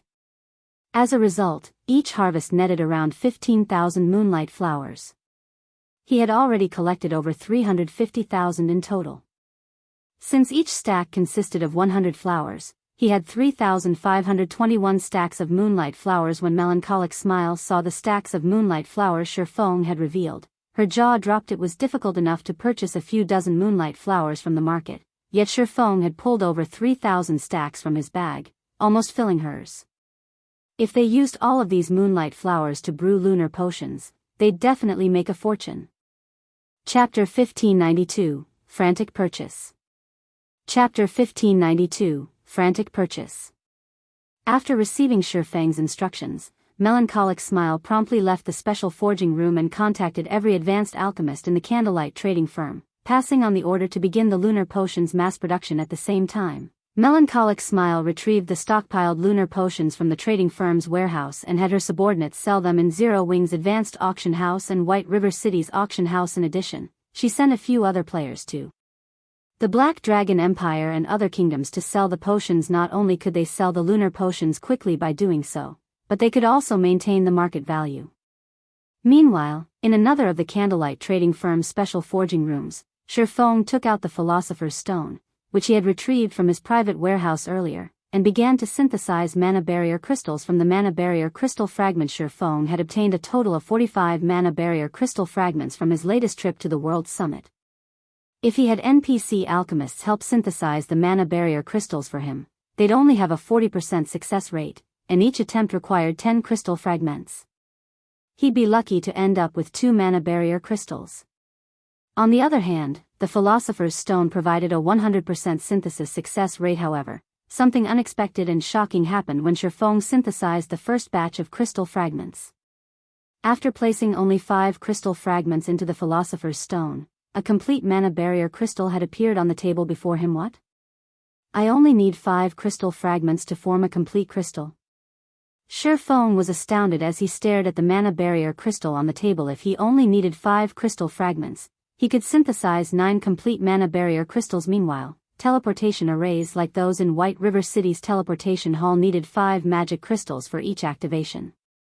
Hence, they would also need 5 mana barrier crystals to operate normally. As for the 4 Towers of Elements teleportation function, it only needed 3 magic crystals. Originally, Feng had planned to activate the teleportation function only after he had gathered enough mana barrier crystals. After all, it was simply impossible to sustain the teleportation array's consumption with Zero Wing's current magic crystal income. Now, however, it would seem that that was no longer necessary. Fortunately, he could use 9 mana barrier crystals interchangeably. Moreover, in addition to the mana barrier crystal's self-recovery ability, each mana barrier crystal contained as much mana as 100 magic crystals. Feng immediately contacted Melancholic Smile and had her send Aqua Rose the synthesized crystals and a message to activate the 4 Towers of Elements teleportation functions. Once he finished with the mana barrier crystals, Feng took out the Conqueror's armor forging design and began to study. Unlike basic forging designs, players couldn't learn advanced forging designs with the click of a button. Advanced forging designs also contain special forging techniques and magic arrays. Players needed to learn all of these details themselves. This thing is really complex.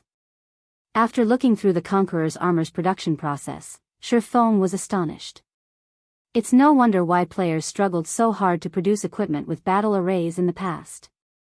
So, the process of creating the battle arrays involves advanced magic arrays. Fortunately, I didn't leave the Conqueror's armor's production to Coco and the others. Otherwise, it'd take even longer to craft the armor. Basic magic arrays in God's domain were quite complex, and even experts needed a considerable amount of time to grasp the skills required to craft them. Needless to say, intermediate magic arrays were even more complex. Otherwise, Feng wouldn't have left the secret silver-ranked secret technique tablet in the guild's warehouse instead of putting it to use. Even now, Zero Wing didn't have enough players who could draw the intermediate magic arrays throughout Zero Wing. Only Feng knew how to draw advanced magic arrays thus far. Everyone else was still a long distance away from being able to draw them effectively. Fortunately, the required advanced magic array isn't too difficult to draw. I should be able to learn it in a few hours. Feng breathed a sigh of relief after examining the necessary advanced magic array. Although he could already draw advanced magic arrays, there were simple and complex versions. Feng could draw the simple arrays in a handful of hours, but he might not be able to learn a complex advanced magic array yet with his current standards. If he couldn't draw the required advanced magic array, he wouldn't be able to forge the Conqueror's armor. Although it appeared as though Zero Wing and Heaven's Burial were competing via wealth, in reality, that wasn't the case. The true competition still lay among the guild's experts. Due to Lei Jingyang's partnership with Heaven's Burial, the guild had recruited a lot of expert players. Now, Heaven's Burial also had the assistance of a large number of Blackwater's experts. As a result, the gap between Zero Wing and Heaven's Burial's strengths had grown. Unfortunately, Zero Wing didn't have enough Tier 2 experts to deal with the enemy's overwhelming numbers. Even if Feng took up arms personally, there was very little he could do to change the situation. But it would be a different story if Zero Wing had the Conqueror's armor. If 5 elite players wore the armor, they would immediately rise to expert status. They might even become more powerful than ordinary expert players. If Zero Wing equipped their ordinary expert players with the armor and activated the basic strength battle array, they'd be as strong as the guild's first-rate experts. If all 5 worked together, they might even display more overall combat power than 5 Refinement Realm experts working together. Refinement Realm experts. Even in super guilds, experts of such caliber were invaluable. In current first-rate guilds, such experts would rank among the top in strength. While Feng studied the Conqueror's armor's advanced magic array, Melancholic Smile posted every lunar potion she had on hand for sale in the various empires and kingdoms' auction houses. She only sold 100 bottles in each location, setting the minimum bid at 10 silver per bottle, slightly cheaper than market value. When these potions went public in the various auction houses, they attracted many guilds and teams' attention. Someone's actually selling so many lunar potions? So cheap. This is wonderful. With these potions, our team can finally explore the ancient ruin we found. Excited, players furiously began to bid on the lunar potions. To the current adventurer teams and guilds, ruin exploration had become a golden opportunity to make a fortune, but without the lunar potion or something similar, exploring the dark ruins was troublesome. Every ruin had its own traps, and locating these traps in the dark was dangerous. If players triggered these traps, even an expert-led team could suffer severe damage or be annihilated. Compared to the risk of triggering these traps, the lunar potion's cost was nothing. After all, players would need several days to recover a lost level at this stage of the game. As players discovered the lunar potions in the auction houses, the potions' prices quickly skyrocketed. 10 silver, 40 copper. 10 silver, 70 copper. 11 silver, 20 copper. After a few short minutes, the average price had reached 12 silver, 50 copper. Meanwhile, this increase was just the beginning. In the end, players only stopped contesting for the lunar potions after the prices reached 17 silver, 50 copper. This was already far beyond the current market value. Although not every lunar potion had sold for 17 silver, 50 copper, on average, they had sold for 16 silver, 40 copper or more. After deducting the processing fees, Zero Wing still earned a considerable profit. In the end, Melancholic Smile had made a massive 262 gold from the 2,000 lunar potions she had sold. Fortunately, she had barely dented the market's demand for the lunar potions. 2,000 potions weren't nearly enough to quench players' thirst in a single kingdom, much less multiple kingdoms and empires. Chapter 1593, Zero Wing City's True Power. Chapter 1593, Zero Wing City's True Power. After the first batch of lunar potions had sold, none were available in the various auction houses. Because of this, regret ravaged the players who had failed to win the potions crap. The lunar potions have sold out already? I just got here. Damn it. I knew I shouldn't have waited. If I had just bought 2 or 3 bottles, our team would have had enough for an expedition. Many players had assumed that the lunar potions had come from some guild or trading firm. After all, no single player would be able to sell 100 bottles at a time. If that were the case, there was a high likelihood that another batch would show up in the auction houses sooner or later. However, even after over half an hour, no one had posted any new lunar potions. Meanwhile, Melancholic Smile, who was currently in the candlelight trading firm, was elated. The speed at which players are buying the potions is really frightening. With this, we won't need to worry about not being able to sell the potions in bulk. When Melancholic Smile received the proceeds from her subordinates, she brimmed with confidence regarding the large number of moonlight flowers in her possession. Although the candlelight trading firm produced a large number of items each day, not all of these items sold the moment they were put up for sale. They needed to let the market slowly digest some of these items. In fact, some items might never sell, collecting dust in the trading firm. However, the lunar potion was a different story. This first round of sales had proven that, as long as the candlelight trading firm crafted lunar potions, the market would devour their stock. Meanwhile, the candlelight trading firm had almost 100 advanced alchemists. With enough materials, mass-producing the lunar potions would be a piece of cake for these alchemists. In fact, while the first batch of lunar potions had sold, Silent Wonder and the others had brewed over 2,000 new bottles. With this production speed, the candlelight trading firm should earn around 200 or 300 gold per hour. With 48 hours per day in God's domain, the firm could make over 10,000 gold per day with the lunar potions alone. Although this amount of money couldn't change the war's overall situation, it was enough to resolve Zero Wing's current predicament. When Melancholic Smile gave the command to sell the second batch of lunar potions, an intense competition raged in the various kingdoms and empires' auction houses. The players that had previously adopted a wait-and-see attitude discarded the notion.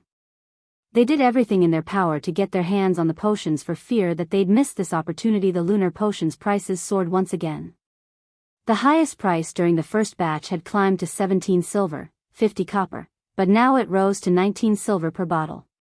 By the time the 2,000 lunar potions sold out, Melancholic Smile had earned an additional 300 plus gold. Meanwhile, Aqua Rose was swamped with work in Zero Wing City. Big Sis Aqua, we've paid out over 1,300 gold since we've updated the bounty. Including the remaining funds we have set aside, we won't last another 2 days, Yaya worriedly reported as she examined the bounty claims summary in her handsets. Increased by so much? Aqua Rose could not help but frown. The increased bounty claims were far higher than she had expected. She had hoped that they would last a few more days in this war with the income from Zero Wing City and the guild's remaining funds, but it seemed that wouldn't be possible. Even if Heaven's Burial didn't mobilize its army, Zero Wing would crumble if it ran out of money. The guild's reputation would be in tatters. To make matters worse, Heaven's Burial's ancient rock city became more popular as time passed. Not only could players level up in the area, but they could also earn contribution points to purchase valuable items.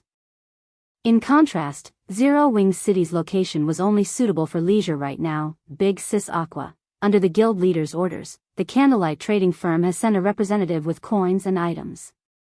Apparently, these should help us hold out for a little while longer, Yaya suddenly announced. They've sent funds? Good.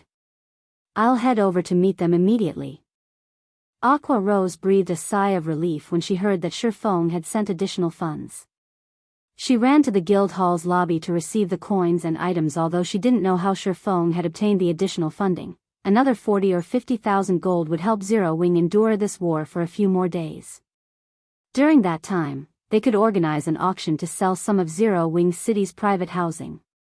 That might allow them to continue this fight with Heaven's Burial. They might even be able to put an end to this war.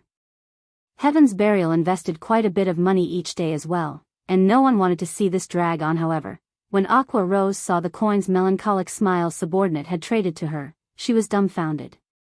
For a moment, she wondered if she had misread the total 500 gold. To a small guild or adventurer team, 500 gold might be a considerable amount of money, but to Zero Wing, this was nothing more than pocket change. It was far from enough to pull Zero Wing from its current predicament. Is this supposed to help me hold out for another half an hour? Aqua Rose was speechless as she stared at the 500 gold, but when Aqua Rose noticed the 9 mana barrier crystals in her bag and inspected their attribute panels, her eyes began to glow. Everlasting magic crystals. Aqua Rose couldn't believe her eyes. She immediately contacted Feng and asked, Guild Leader, just where did you get these mana barrier crystals?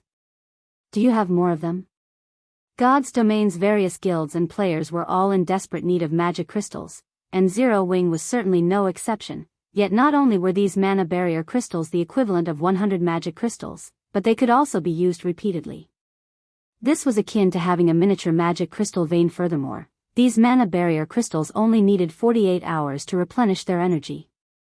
They basically gave Zero Wing a stable income of 900 magic crystals per day. If they stored the mana barrier crystals in a location with sufficient mana density, their cooldowns would be even shorter.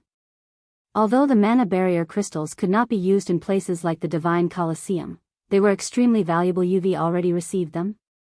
Seeing Aqua Rose's excitement, Feng smiled bitterly as he said, mana barrier crystals are extremely rare items. Obtaining more is impossible at the moment. Naturally, Aqua Rose was a little disappointed to hear this. If they had 50 or 60 mana barrier crystals, Zero Wing would be set for life. However, after giving the matter some thought, she found it reasonable. If it were possible to obtain something as valuable as mana barrier crystals in large quantities, it would throw God's Domain's market into chaos. Use the 9 mana barrier crystals to operate the 4 Towers of Elements teleportation array for now. With the mana barrier crystals and some additional magic crystals, we should be able to sustain the teleportation array's consumption easily. Feng could sympathize with Aqua Rose's desire for the mana barrier crystals, but they simply weren't that easy to obtain. Let the public know that Zero Wing City will activate a teleportation function that can transport players anywhere within 4 million yards of the city. The cost will be 5 silver coins per 1 million yards per person. At the same time, set up a membership system for the teleportation function. Those who wish to become members can pay a one-time membership fee of 20 magic crystals.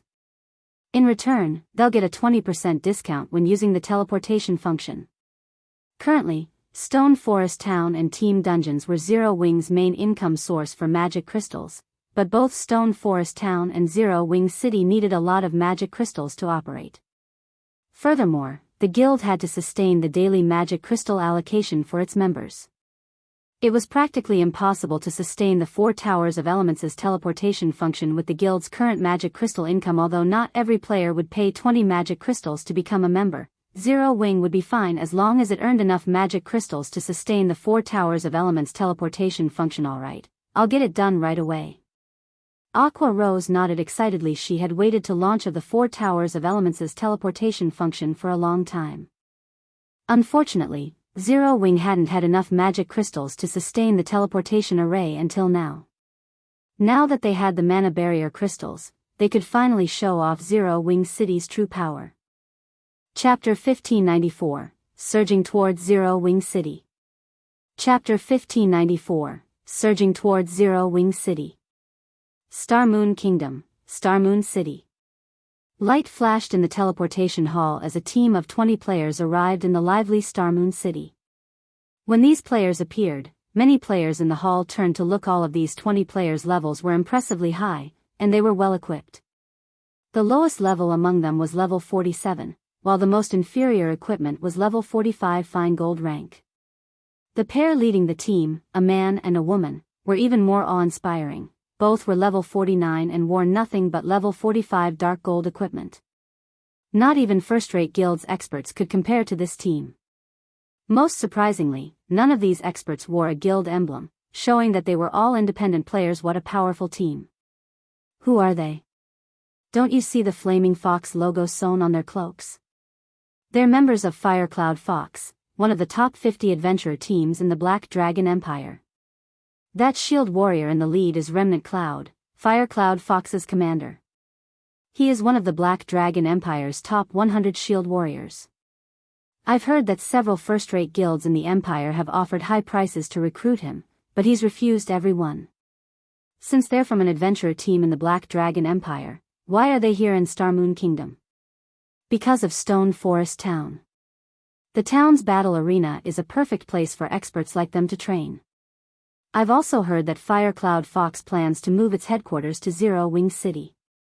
Although Zero Wing City's battle arena isn't as effective as the one in Stone Forest Town, the city's mana density is much higher. When the players in the hall saw Firecloud Fox's members, they all fell into heated discussions. Some players, members of other adventurer teams, gazed at Firecloud Fox's members with envy and admiration. Even first-rate guilds fought to recruit these experts. It was an honor that few adventurer teams received. It really is annoying to travel to and from the Orc Empire every time. Commander, can't we grind somewhere else next time? Graceful Moon, Firecloud Fox's vice commander, suggested, paying no attention to the gossip around her. Turning to Remnant Cloud, she continued, the Orcs' invasion is getting worse, and over the past few days, we've come across more and higher quality Orcs. It'll definitely affect our leveling speed. In your dreams. If we don't continue questing in the Orc Empire and kill Heaven's Burial's members, how are we supposed to earn the money for our mounts?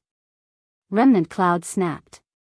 Although the Orcs' upgrade had affected our leveling speed, opportunities like this don't happen often. Alright, enough complaining. Let's head to Zero Wing City to claim our bounties. I get what you're trying to say, but you've seen the difference for yourself. Those Orcs are growing more powerful. At first, we usually only encountered elite-ranked Orcs, but now, we've run into chieftains left and right. Their combat standards have improved, as well. I'm willing to bet that we'll need to waste several more hours to cross the border the next time we try to enter the Orc Empire, Graceful Moon grumbled. Despite the short distance between Star Moon Kingdom's border towns and the Orc Empire's border, their adventurer team had spent a significant amount of time crossing the border due to Orc patrol squads. To make matters worse, the quantity and quality of patrol squads continued to increase as well. Now, they spent half of their travel time on fighting the Orc patrol squads. Alright, if they've grown stronger by the time we try to cross the border again, we'll find another location to grind and quest. In any case, our adventurer team has earned quite a bit. With today's haul, we should have enough to purchase a private house in Zero Wing City, Remnant Cloud said. After giving the matter some more thought, he saw the logic in Graceful Moon's concerns. While earning money was important, it wouldn't do them any good if it came at the cost of their leveling speed. If the Orcs guarding the border grew even stronger, leveling in the Orc Empire would no longer be worth it. In fact, based on what information he had, several adventurer teams, which were only slightly weaker than Firecloud Fox, had already given up on the Orc Empire and opted to grind in other maps. These other adventurer teams' level speed was now slightly faster than his own team's. As Remnant Cloud and his companions prepared to head to Zero Wing City, they overheard nearby players discussing their destination. Is Zero Wing for real? Zero Wing City can actually do that? It can't be true. How could a city possibly teleport players to any location within 4 million yards? If that were possible, wouldn't players be able to teleport to their desired leveling areas instantly? Zero Wing made the announcement personally. Why wouldn't it be true?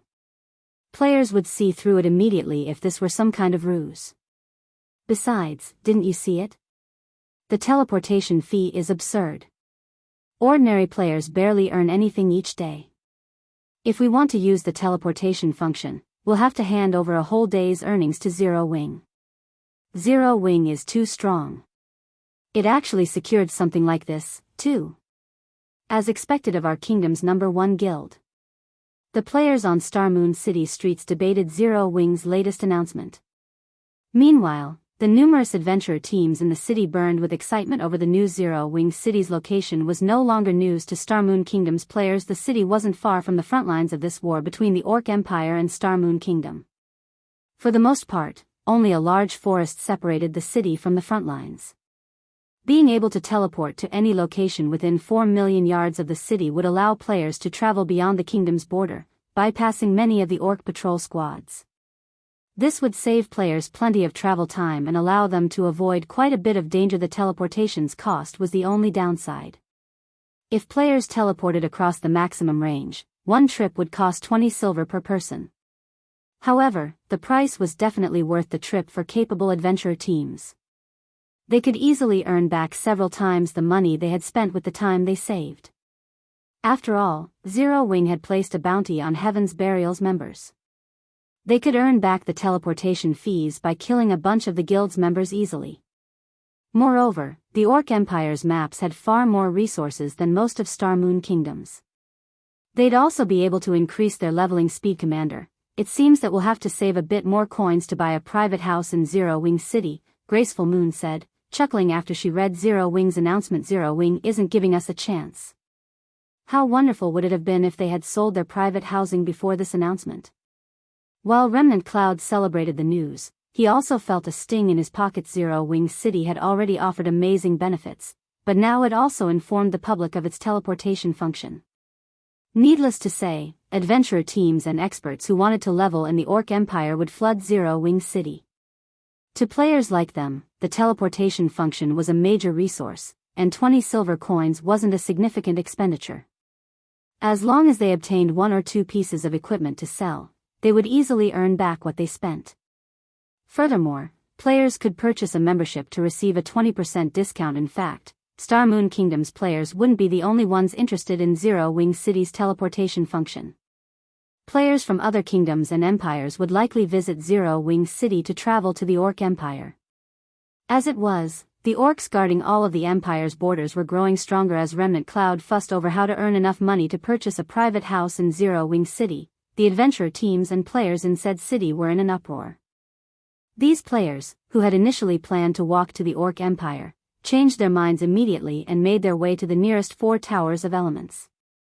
They then spent 20 silver to travel across Star Moon Kingdom's border. As more players proved the power of the 4 towers of elements teleportation function, more adventurer teams and expert players applied for the teleportation membership.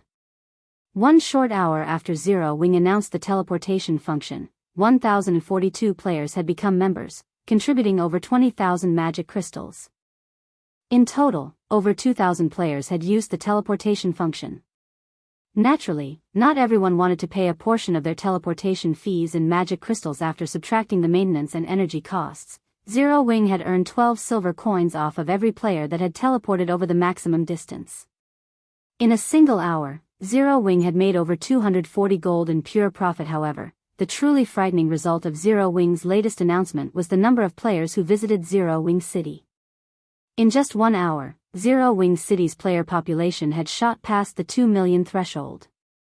Many of these players belonged to adventurer teams from other kingdoms and empires, and in the end, Zero Wing had also earned a fortune from the entrance fees.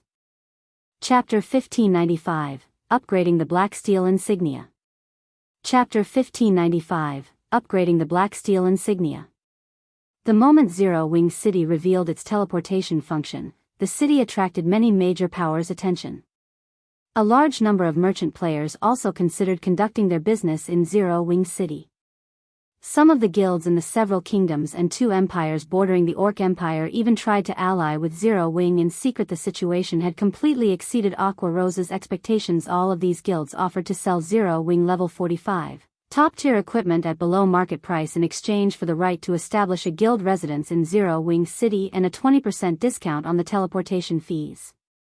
These guilds were also willing to pay a portion of the teleportation fees with magic crystals. Although mainstream players had already reached level 40, they were still some time from reaching level 45.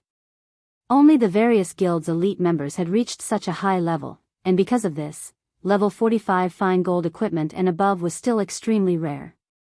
Although the equipment was available on the market, these pieces usually cost far more than market value. Moreover, there weren't many pieces available. Even if Zero Wing were willing to purchase the overpriced equipment, it wouldn't secure many pieces yet. These large guilds had offered level 45, top-tier equipment as payment. Aqua Rose had never expected this. If she accepted their offers, she'd solve the guild's shortage of funds and top-tier equipment. Furthermore, even after giving these guilds a 20% discount on teleportation fees, Zero Wing would still make quite a bit of profit. Guild leader, 3 first-rate guilds and 11 second-rate guilds have expressed interest in partnering with us thus far. If we agree, replenishing our top-tier equipment in the guild warehouse won't be an issue anymore, Aqua Rose said excitedly as she read the report in her hands. Rather than coins, Zero Wing urgently needed top-tier equipment for its war against Heaven's Burial. Every time their players died, they'd lose a piece of equipment. Occasionally, Heaven's Burial's members even used some special methods to force players to drop more than one piece when they died. Generally, Zero Wing compensated its members with GCPs, and these members would then trade their points for replacement weapons and equipment from the warehouse. Because of this, Zero Wing's members were rapidly depleting the guild's stock of weapons and equipment. If Zero Wing's guild warehouse ran out of top-tier weapons and equipment for its members, Zero Wing's GCPs would lose their value.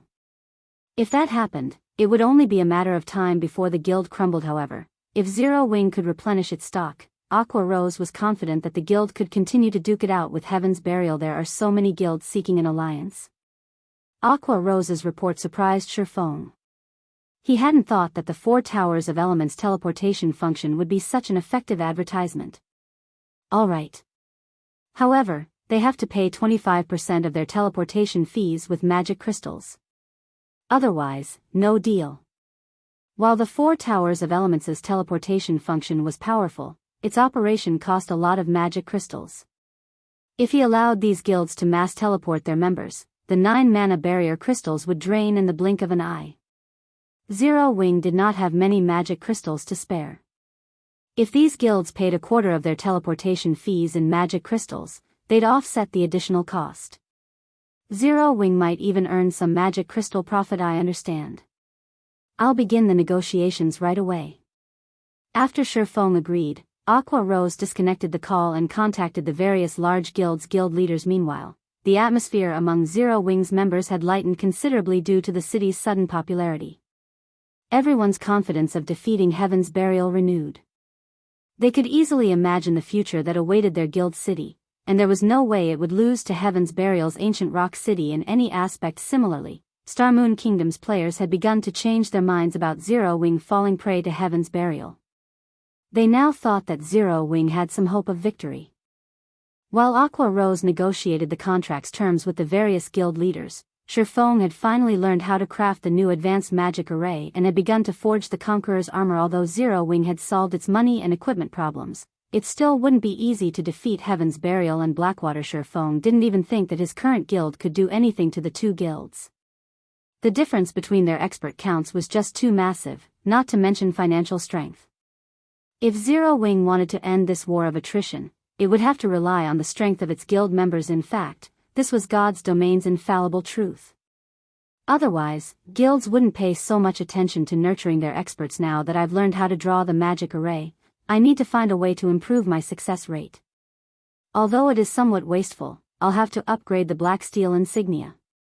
When Feng had tried to forge the Conqueror's armor and saw his theoretical success rate, he steeled himself and made his way to White River City's bank. Forging the level 50 fine gold ranked Conqueror's armor would be even more challenging than forging level 50 dark gold equipment. Despite his status as a master forger, he only had a theoretical success rate of 18%. Even with his various support tools, he only increased that success rate to around 28%. Although it seemed relatively high, he'd be fortunate to succeed once out of every 5 attempts to produce the armor. This was due to the Conqueror's armor's complex forging process. Unfortunately, the required materials weren't cheap, and each attempt would cost around 50 gold. With that kind of money, he could already purchase a piece of level 45 fine gold equipment. Because the required materials were also rare and difficult to obtain, he also had a limited number of attempts. Feng simply couldn't bear to forge the Conqueror's armor with such a low success rate. If he had to craft the armor, he'd have to reach a 30% success rate at the very least. His only solution was the Holy Grail's power of evolution, which he could only use once every 10 days. Feng quickly arrived in his own large private warehouse and carefully retrieved Zero Wing's greatest secret weapon, the Holy Grail. He had planned to save the power of evolution to upgrade items with special abilities to epic rank, but he couldn't care less right now. He immediately retrieved the Blacksteel Insignia and scanned it with the Holy Grail. Suddenly, purple fog leaked from the Holy Grail and enveloped the Blacksteel Insignia. The system soon notified Feng of the evolution cost. System, are you willing to permanently lose 1000 HP to evolve the Blacksteel Insignia? What? This thing actually requires 1000 HP? Feng was astonished. The Blacksteel Insignia was currently fine gold rank. Even if he evolved the item, it would only become dark gold rank, yet the evolution cost was as high as the cost of evolving the Holy City's emblem. Losing 1000 HP was no trivial matter. It was the equivalent of losing 50 endurance permanently. Even a Tier 2 player would have to level a few times to make up for this loss. Moreover, the evolution's success wasn't guaranteed. There was still a chance of failure, but Feng did not hesitate long before he clicked agree. He might have decided against evolving the Blacksteel Insignia in the past, but now that he had the Dark Iron Bloodline, things had changed. The Bloodline provided some additional basic attribute points with each level up. Moreover, the bonus would grow as he reached higher levels. He could recover the lost 50 endurance very quickly after Feng agreed to the evolution. The Holy Grail's purple fog wrapped around him. Immediately, Feng's maximum HP fell by 1,000. Meanwhile, the Holy Grail radiated a purple glow as it absorbed the life force.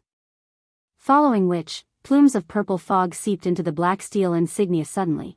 The Blacksteel Insignia released a blinding glow that enveloped the private warehouse. This should mean it succeeded, right? Feng's heart pounded as he stared at the Blacksteel Insignia in his hand. Chapter 1596, Budding Threat. Chapter 1596, Budding Threat. The Holy Grail's power of evolution did not have a 100% success rate. Moreover, the success rate would drop as Feng chose higher-ranked items. The cost would also increase. Even if the evolution failed, the Holy Grail would still have a 10-day cooldown. Although the Blacksteel Insignia was only fine gold rank, it was an extremely precious support tool for forgers. It was far more valuable than ordinary dark gold items. Hence, in Feng's opinion, the success rate for evolving the Blacksteel Insignia would be on par with evolving a dark gold item to epic rank. If the evolution failed, not only would he permanently lose 1,000 HP, but he'd also have to wait another 10 days before he could attempt to evolve the Blacksteel Insignia again. This was not a desired outcome, following which, Feng took a deep breath as he clicked to inspect the Blacksteel Insignia's attribute panel. Blacksteel Insignia, Dark Gold Rank. Unique Equipment. User Restriction, Feng. The Blacksteel Insignia is the highest medal of honor amongst the Blacksteel dwarves. After equipping it, forging success rate increased by 10%, proficiency has a 15% chance to increase by 1 extra point. When forging, there is a 3% chance to increase the forged item's attributes. Feng breathed a sigh of relief when he saw the Blacksteel Insignia's attributes. Ecstasy then gripped his heart. The dark gold ranked Blacksteel Insignia is amazing. No wonder the evolution required so much HP. The Blacksteel Insignia's upgraded attributes shocked Feng. Not only had the bonus forging success rate risen from 5% to 10%, but the chances of increasing a forged item's attributes had also increased from 1% to 3%. Now, he'd have a considerably higher chance of improving his crafted items' attributes in God's domain. Producing higher rank items would become exponentially more difficult.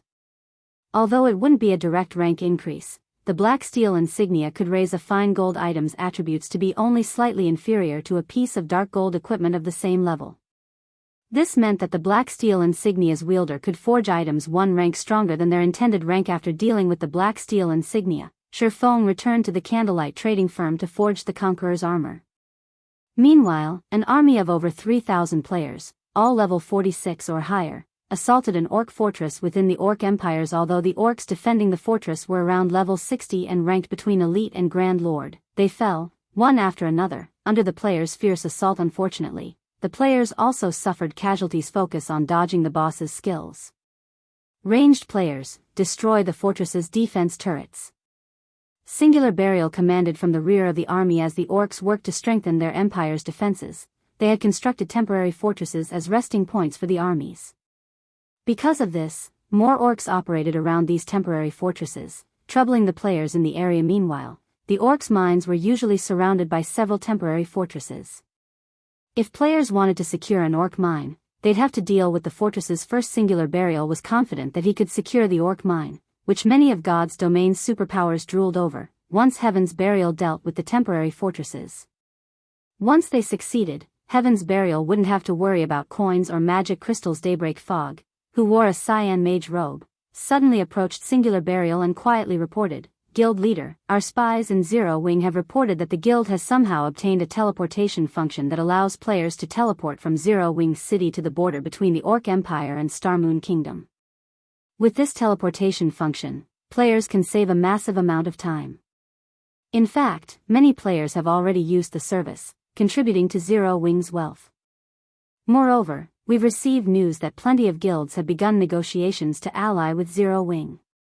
By the looks of it, they plan to sell level 45 top-tier equipment to the guild. I'm afraid this will affect our plans severely at this rate. According to previous reports, Zero Wing should have been on its last leg, yet due to Zero Wing City's teleportation function, Zero Wing had pulled itself out of its predicament. In fact, the teleportation service had become so profitable that Zero Wing was now able to continue its war of attrition against them. This was not good news. The long-term attrition war was a painful burden on Heaven's Burial's finances and development. They had already suffered significant casualties thanks to Zero Wing's bounty. This had impacted the guild members' leveling speed. Moreover, guild members had to stay alert for ambushes in the fields. Many players who had originally wanted to join Heaven's Burial had begun to change their mind. If they did not deal with Zero Wing quickly, their guild's development would stagnate, and they wouldn't be able to keep up with God's domain's other superpowers. Even with ancient Rock City, Zero Wing is a tenacious cockroach. Singular Burial could not help but frown. Immediately, he commanded, notify young Master Lei and tell him that it's time for his Thunder Legion to take action. Contact Blackwater as well. Tell them that if they still want a share of the Orc mine, they should send more top-tier experts and help us finish off Zero Wing quickly. We're taking action now? Daybreak Fog was stunned. She hadn't expected Singular Burial to switch tactics so soon. Until now, their experts usually attacked in small groups, fleeing the moment they killed Zero Wing's members and minimizing their casualties. However, if they started team battles in the fields, they would suffer more casualties even if they dealt greater damage to their enemy. That was why they had avoided doing so thus far. Now that Singular Burial had approved team battles, he had proven that Zero Wing was a major threat to their guild. Thus, he decided to put a swift end to this war, regardless of cost, and exterminate the budding threat before it did permanent damage. I want to see how long Zero Wing can hold on. Singular Burial nodded. Zero Wing's sudden transformation had exceeded his expectations and left him with no other choice, but he also wanted to use this opportunity to show Zero Wing how wide the gap was between their expert counts. Star Moon Kingdom, White River City, in a special forging room located on the Candlelight Trading Firm's top floor. Feng sat alone beside a furnace, repeatedly swinging a hammer as he forged the Conqueror's armor.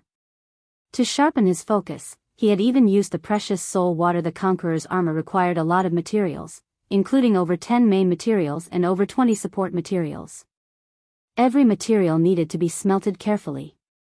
Just the smelting and refining all of the involved materials took more than half an hour. If Feng had gone through the entire forging process alone, he would have only had time to forge a few pieces of the Conqueror's armor each day. Fortunately, he could rely on Candlelight's advanced forgers to help him with the smelting and refining processes, saving him plenty of time. Fortunately, with the improved Blacksteel Insignia, Feng's forging success rate had broken past the 30% threshold. Stacking, fusing, stacking. As he continued to fuse and shape the extracted materials, the Conqueror's armor began to take shape. Once the armor was perfect, Feng released a deep sigh of relief and began to draw the advanced magic array. Due to the soul water's effects, Feng was able to complete the advanced magic array naturally and without pause. The instant he completed the advanced magic array, the Conqueror's armor released a mesmerizing crimson glow. This is the first Conqueror's armor I've forged, and I've already triggered the strengthening effect. Feng's excitement grew as he watched the crimson light, completely different from the usual glow on fine gold equipment. Chapter 1597, Improved Conqueror's Armor. Chapter 1597, Improved Conqueror's Armor. Despite being a master forger, Feng didn't have a particularly high success rate with forging the Conqueror's armor. Although God's domain had plenty of support tools, these tools would become less effective with more complex items. In fact, most support tools were nullified when producing an epic item. Only a small number of support tools could help a player craft an epic item. Feng hadn't expected, despite having barely over a 30% success rate, he would actually forge a successful Conqueror's armor on his first try. Moreover, he had triggered the Blacksteel Insignia strengthening effect. After gazing at the armor for a moment, Feng clicked to inspect its attributes. Immediately, the system analyzed the Conqueror's armor's statistics. System: Blacksteel Insignia's effect triggered, attributes increased. System: Conqueror's armor has been forged successfully. Forging proficiency increased by 4 points. Obtained 3 million EXP. Conqueror's armor, chest piece, plate armor, fine gold rank. Level 50. Equipment requirement: Strength 730 and Agility 730. Defense plus 2350. Strength plus 75, Endurance plus 84, Agility plus 72. Additional passive skill dash. Life sacrifice: the wearer will receive more power as their HP decreases to a maximum of 15% strength and 25% attack speed. Additional active skill dash. Basic strength battle array: activation requires 5 or more players wearing the Conqueror's armor. Upon activation, wearer's strength increases by 25%, agility by 15%, endurance by 15% and physique by 10%. Grants basic perception sharing buff. Stamina and concentration consumption rates increase by 400%. Maintaining the battle array costs 1 magic crystal every 5 minutes. The Blacksteel Insignia is really quite amazing. Not only did it improve the armor's basic attributes, but it also boosted one of the armor's skills slightly. Although this Conqueror's armor still is not a match for level 50 dark equipment individually, it is not far from it. Feng was delighted as he read the Conqueror's armor's attributes. Level 50 was a major turning point in God's domain. Top-tier equipment past this level would become incredibly difficult to obtain. Even level 50, 100-man team dungeons only dropped level 50 fine gold equipment and set equipment at best. Generally, players could only obtain level 50 dark gold equipment from super large-scale team dungeons on its own. The improved Conqueror's armor was only slightly less valuable than a piece of epic equipment of the same level. But if he had 5 pieces of the improved version of this armor, each piece would be worth as much as a piece of ordinary epic equipment. Unlike the improved Conqueror's armor, epic equipment only provided powerful boosts to basic attributes and a few powerful skills. On the other hand, the Conqueror's armor's basic strength battle array could improve players' combat standards as well as basic attributes and physique. The only flaw was the armor's level limit. At best, players could use the armor until level 60. Most epic equipment, in contrast, could be used past level 100. Gazing at the improved Conqueror's armor before him, Feng's passion to forge the armor ignited. If he could mass-produce the Conqueror's armor and equip a 1,000-man legion, the result would be mind-blowing. If he geared a legion of 1,000 expert players in the Conqueror's armor, he'd have a legion of refinement realm experts instantly. Such a legion would be unstoppable on the battlefield. It'd even dare to challenge a true super first-rate guild head-on with such a force. Not to mention Heaven's Burial. Dreaming of such a powerful legion, Feng continued to forge one Conqueror's armor after another, not resting for a moment since Feng had nearly 100 advanced forgers to handle the most time-consuming process, smelting and refining. He could complete each forging attempt in roughly 10 minutes. As he became more familiar with the process, he was even able to work faster than that. Perhaps he had used all of his luck during the first attempt because unfortunately, the next 4 attempts all failed. In the blink of an eye, he had wasted over 200 gold in materials. If any other trading firms suffered such a loss, they'd likely halt production immediately, but Feng was unfazed. If equipment with basic battle arrays were that easy to produce, the various super guilds wouldn't have struggled so much in the past, mass-producing such equipment. However, as Feng continued his forging attempts, he became increasingly familiar with drawing the crucial advanced magic array.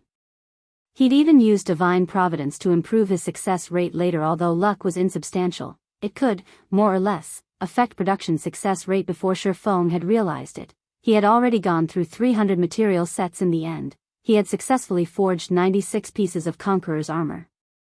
His overall success rate was slightly higher than the theoretical success rate the system had given him, and among the 96 chest pieces, Feng had forged another 3 pieces of improved Conqueror's armor, securing a total of 4 improved chest pieces. Meanwhile, Feng's experience bar had risen steadily due to his diligent work to craft the Conqueror's armor.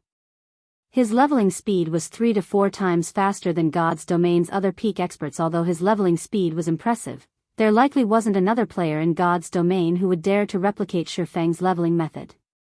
The 300 material sets Feng had used were worth 15,000 gold in total, and this was only the current market value. Players would likely have to pay far more than that if they tried to purchase the materials in bulk, as Feng was about to use up the remaining 24 or so material sets. Aqua Rose contacted guild leader. Heaven's Burial and Blackwater have suddenly increased the force they've mobilized against us. They've organized 100-man teams to ambush our dungeon raiding teams. Our casualty count is rising rapidly. We've already lost over 5,000 lives since they bolstered their forces. Although we've tried to retaliate, we're too outnumbered. We simply can't keep up with all of the attacks. Should I recall our guild members from the dungeon raids and grinding in the high-resource maps for now and concentrate on leveling up in a few safe maps?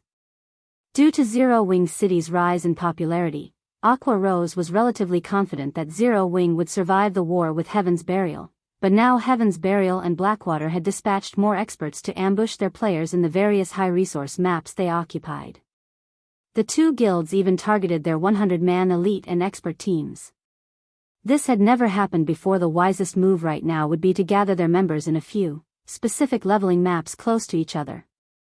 Although this would limit their members' leveling speed, it would provide more security. Zero Wing could also send their limited number of experts as reinforcements far faster. They're finally done sitting by, huh? Feng frowned. He hadn't thought that Heaven's Burial would attempt to end this war so soon. Immediately, he commanded, I like your suggestion. We need to concentrate our forces, but move them to the targeted, high-resource maps, instead.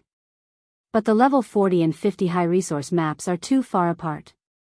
If a battle breaks out, our reinforcements will need some time to get there. Aqua Rose had also considered the idea, but it wasn't a wise move. Zero Wing had a limited number of experts, and they weren't enough to cover multiple maps that were so far apart. It's fine. Just do as I say. Leave the rest to me. Feng simply smiled, not bothering to offer any further explanation. Select 100 skilled plate armor classes from the Dark God's Legion and send them my way. They have to be level 50 or higher. 100 people? Aqua Rose could not figure out what Feng intended to do. Currently, only a few of Zero Wing's players were capable of standing against Heaven's Burial and Blackwater's experts. If they wanted to suppress the enemy's teams, they'd have to form a team of the guild's Tier 2 players. Even a 100-man expert team's ability to turn the tide of battle would be limited, but since Feng had given the command, she had no choice but to follow it. Chapter 1598, Exterminate Heaven's Burial.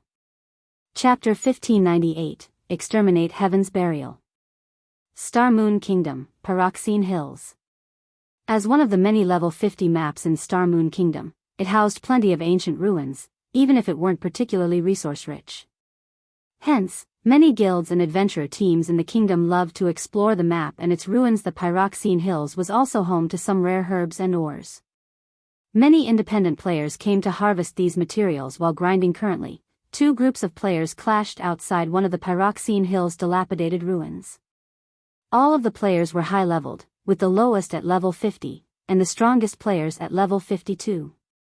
One of the two groups wore Heaven's Burial's guild emblem, while the other players wore Zero Wing's amazing. So, this is a team battle between guilds? The players passing by could not help but pause to watch the battle.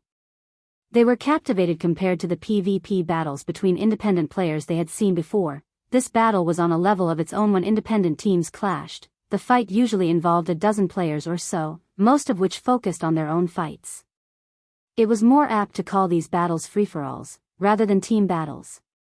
There was no coordination between any of the players. Normally, a single expert could change the course of the skirmish. However, battles between guild teams were a different story. These battles were akin to wars on ancient battlefields. Each team had clear leadership, and guild teams focused on coordination among team members, seeking the enemy's weak points to strike. In such battles, individual experts had very little effect on the outcome. For a time, Heaven's Burial and Zero Wing's members fought. Spells and arrows flew across the battlefield as the healers in the back desperately cast one healing spell after another. However, as the battle drug on, Zero Wing's frontline melee players began to fall. Despite starting with the same number of players, Heaven's Burial clearly had the advantage due to its frightening number of experts. Generally, 5 or 6 expert players would lead a 100-man guild elite team, yet Heaven's Burial's elite team had more than 30 experts. In contrast, Zero Wing's team only had 15. Not only were expert players stronger than elites individually, but they also had better coordination, and they could easily find their opponent's weak points. As one player from Zero Wing fell after another, the battle became more one-sided. In the end, Zero Wing's team was forced to retreat. Unfortunately, Heaven's Burial's players clearly had no intention of letting their enemies get away as they chased after the fleeing players. Although Heaven's Burial suffered around 20 casualties, the team had annihilated the players from Zero Wing leader. Zero Wing's members are a bunch of weaklings. Had the guild leader given the command to attack earlier, Heaven's Burial would have long since dominated Star Moon Kingdom. That's right. Even if Zero Wing is powerful, it can only strut before first-rate guilds. It's nothing to Heaven's Burial. The players from Heaven's Burial laughed as they admired the weapons and equipment scattered across the ground. Zero Wing's time as Star Moon Kingdom's overlord was over, and Heaven's Burial wasn't the guild it had been in the past. Now, every aspect of the guild was formidable. In total, Heaven's Burial and Blackwater had dispatched over 8,000 experts and spread them across multiple teams to ambush Zero Wing's members. They had even dispatched top-tier and peak experts. With so many expert-led teams on the hunt, they would kill any Zero Wing member that dared to show up in the various leveling maps. Shortly after the team from Heaven's Burial left, another 20-man team from Zero Wing arrived on the battlefield. Damn it. We are too late again. Shadow Sword cursed as he surveyed the tattered battlefield. The leveling map he had been tasked to secure was simply too large, and Heaven's Burial had too many teams in the map. There was a limit to how many players he could save. Sometimes, the enemy ambushed faraway teams, and by the time he arrived, the fight would be over. He couldn't help but feel powerless. Moreover, his leveling speed had sharply decreased since he had focused on hunting down Heaven's Burial's team's commander Shadow Sword. We just received a message from Vice Guild Leader Aqua. She wants all members who want to level to gather in these 4 high-resource maps. She's also ordered these specific Dark Gods Legion members to gather in White River City's guild residence immediately, a level 50 ranger reported as he handed Shadow Sword a list. Gather in these 4 maps. Is this a joke? Shadow Sword gaped at the 4 specified maps. While it would make defense and reinforcement easier if they gathered their guild members in a few select areas, the 4 maps were spread out. Sending their members to these maps was the equivalent of splitting the guild's power, making it easier for Heaven's Burial and Blackwater to slaughter them. The Vice Guild Leader has said that this is an order from our guild leader. The ranger nodded solemnly. An order from the guild leader? Hearing this, Shadow Sword was even more confused. I understand. We'll head to our assigned map right away. Any Dark Gods Legion members on the list should return to the guild residence immediately. While Shadow Sword's team prepared for the trip to another map, Zero Wing's guild members, who were scattered across Star Moon Kingdom, followed the same orders. Naturally, such a massive shift attracted the attention of the kingdom's various large guilds. What is Zero Wing trying to do? Daybreak Fog was baffled as she read the latest report a subordinate had sent her. Ha ha ha. Truly foolish. Do they think this will scare us? Singular Burial chuckled at the report. Notify our generals and dispatch our forces to these 4 maps. Tell them to move in 100-man units or less. Do not start any large-scale fights with Zero Wing. I want to see how Black Flame intends to cope with so many teams. He had discovered Black Flame's capabilities long ago. Not only did the man wield large-scale destruction spells, but he also possessed a large-scale silencing skill. In battles involving thousands of players, these abilities worked wonders. Even if Heaven's Burial won due to its numeric advantage, the guild would suffer drastically, and that wasn't something he wished to see. Had Zero Wing gathered its members in a single map, he wouldn't have dared to send his guild members. Of course, he'd be more than happy to see Zero Wing do just that since only so many resources were available in a single map. If every Zero Wing member cowered in one area, even if it were a high-resource map, there wouldn't be enough resources to go around. Ultimately, it would damage the guild members' leveling speed. However, to ensure that its members could level normally, Zero Wing had split its players across 4 high-resource maps that were fairly far from each other. With Zero Wing's limited number of experts, it could only dispatch a few to protect each area. As long as Heaven's Burial continued to start small-scale battles, Zero Wing would fail to keep up with the enemy guild's numeric advantage. If this drug on, it would only be a matter of time before Zero Wing crumbled. Meanwhile, in Zero Wing's residence in White River City, 100 players wearing the core members' guild emblems sat in the residence's meeting room. The lowest level among the crowd was level 50, while the highest had reached level 52. All of these players could rank among the top regarding levels in any guild. As for their combat standards, the weakest among them had reached the middle stage of the Trial Tower's 6th floor, and the most powerful had reached the 7th floor. None of these players dared to utter a word as they watched the cloaked man before them, reverence and admiration filling their gazes. This cloaked man was none other than Black Flame, Zero Wing's guild leader and an expert of his own legend. Since everyone's here, let's get straight to business, Feng said as he glanced at the players in the room.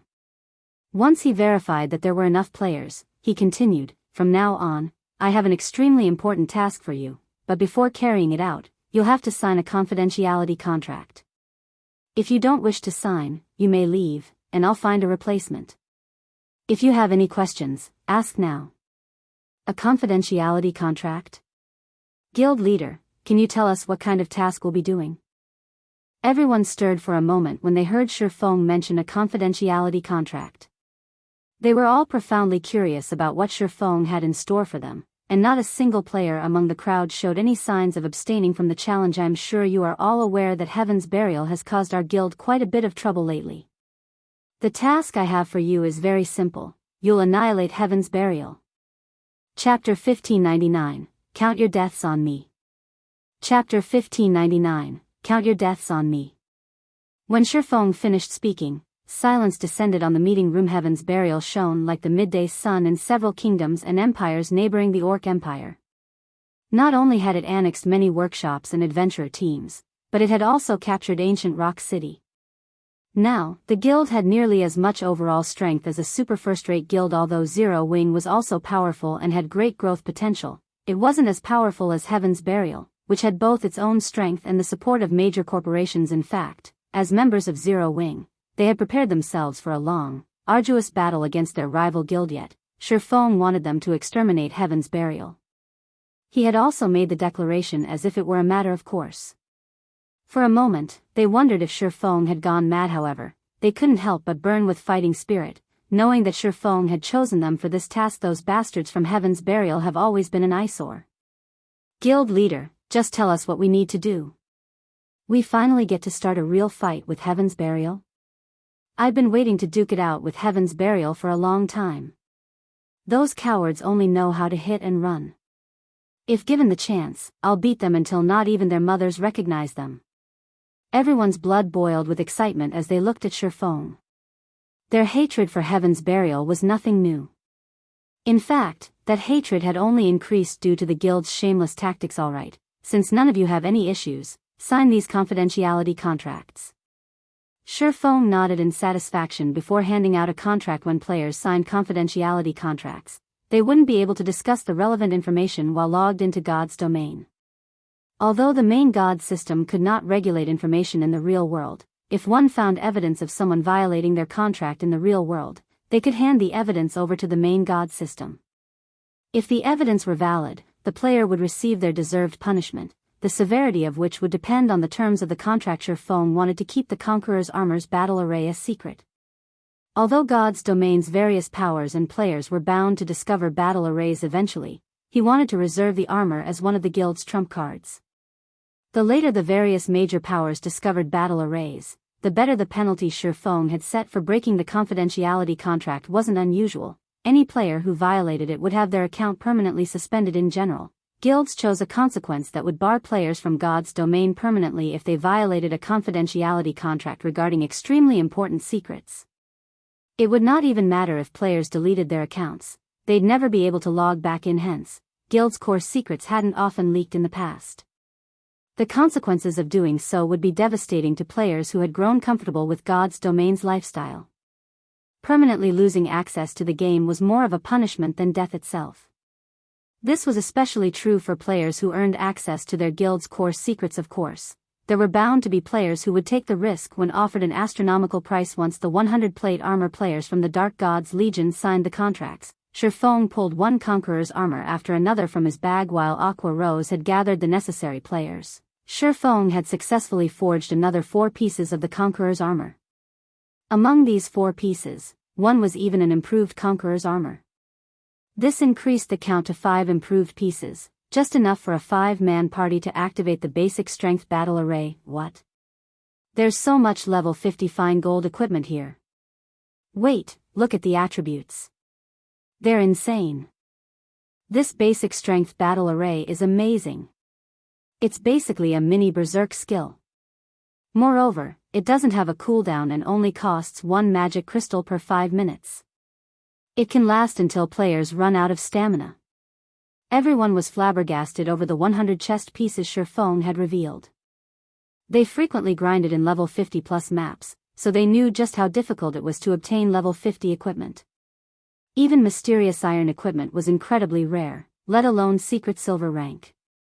Level 50 mysterious iron equipment's basic attributes could easily rival those of level 45 fine gold equipment, and level 50 equipment provided higher defense than lower level equipment. However, the superior defense wasn't displayed in numerical value.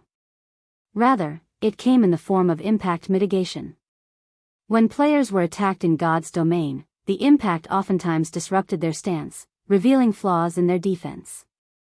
Aside from damage reduction, a player's defense could also mitigate some, if not all, of the impact from an attack. Thus, when deciding between level 45 fine gold equipment and level 50 mysterious iron equipment, players usually chose the latter, even if the former had stronger skills. Needless to say, not even level 45, top tier, dark gold equipment could compare to level 50 fine gold equipment. Unfortunately, such equipment was extremely challenging to obtain. Even when raiding level 50, 100-man hell mode team dungeons, the armor only had a chance of dropping. It wasn't guaranteed yet. Feng had just set 100 pieces of such equipment before them. Moreover, the Conqueror's armor had a superb skill for large-scale combat. Every one of these players from the Dark Gods Legion felt as if they were dreaming. Only a few of them had level 50 dark gold equipment, while most of them still used level 45 dark gold equipment or a combination of level 50 mysterious iron and secret silver equipment. Even in a first-rate guild, their equipment would only be second to those who wore epic equipment. In response to these players' elation, Feng simply chuckled and shook his head. All of these players only had eyes for the Conqueror's armor's basic attributes. They had no idea that the fine gold-ranked Conqueror's armor was even more valuable than level 60 dark gold equipment. I want each of you to select one of the chest pieces. Then, I'll split you into 20 parties of 5. Each party will take a healer and head to the 4 high-resource maps where we've sent our guild members to grind. I need all of you to continue the search for Heaven's Burial and Blackwater's members. If you find a group of 100 or fewer, kill them all. If the enemy overwhelms your team with numbers or peak experts are among their teams, notify the commanders responsible for the region, then send you reinforcements. If that is the case, you just need to keep an eye on the enemy. If they chase after you, try to kite them and regroup with the reinforcements. Feng strictly explained the details of their task as he eyes the players before him. By having the Dark Gods Legion members move in 6-man parties, they could move swiftly and stealthily. Although splitting these Dark Gods Legion members into 6-man parties, rather than 100-man teams, would limit the Legion's combat power, the smaller parties would seem like less of a threat to their enemies. This would make it easier for the Dark Gods Legion members to evade the enemy's detection. When Feng fell silent, everyone in the meeting room was dumbfounded. They even wondered if they had heard wrong. Feng actually wanted them to form 6-man parties to take on Heaven's Burial's 100-man teams. If they targeted ordinary 100-man teams, they'd be confident of their victory, but Heaven's Burial's teams were anything but ordinary. Each team was normally led by dozens of experts. If they assaulted such a force, they'd be attempting suicide, not starting a battle. Relax.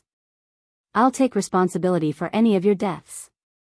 Feng could see these players' confusion regarding his decision. However, he simply chuckled and said, "Or don't you have the courage for a task like this? So what if these 100-man teams are from Heaven's Burial? Guild leader, just you wait. Even if we don't kill them all, we'll definitely make them suffer." Initially, worry had gripped everyone's hearts, but after Feng had told them off in such a way, their fighting spirit began to burn anew. As Feng had implied, if they weren't even brave enough to do this, they might as well stop calling themselves experts. Good. Also, the 3 parties with the highest kill counts will receive a large number of GCPs and gain 1 opportunity to learn an advanced combat technique. Whether or not you earn the opportunity will depend on your effort, Feng said, nodding in approval at everyone's high spirits. Immediately, he organized his players into parties before sending them off to the 4 high-resource maps when they had heard that they might be able to learn an advanced combat technique. These players couldn't help their growing excitement. Advanced combat techniques were the guild's core secrets.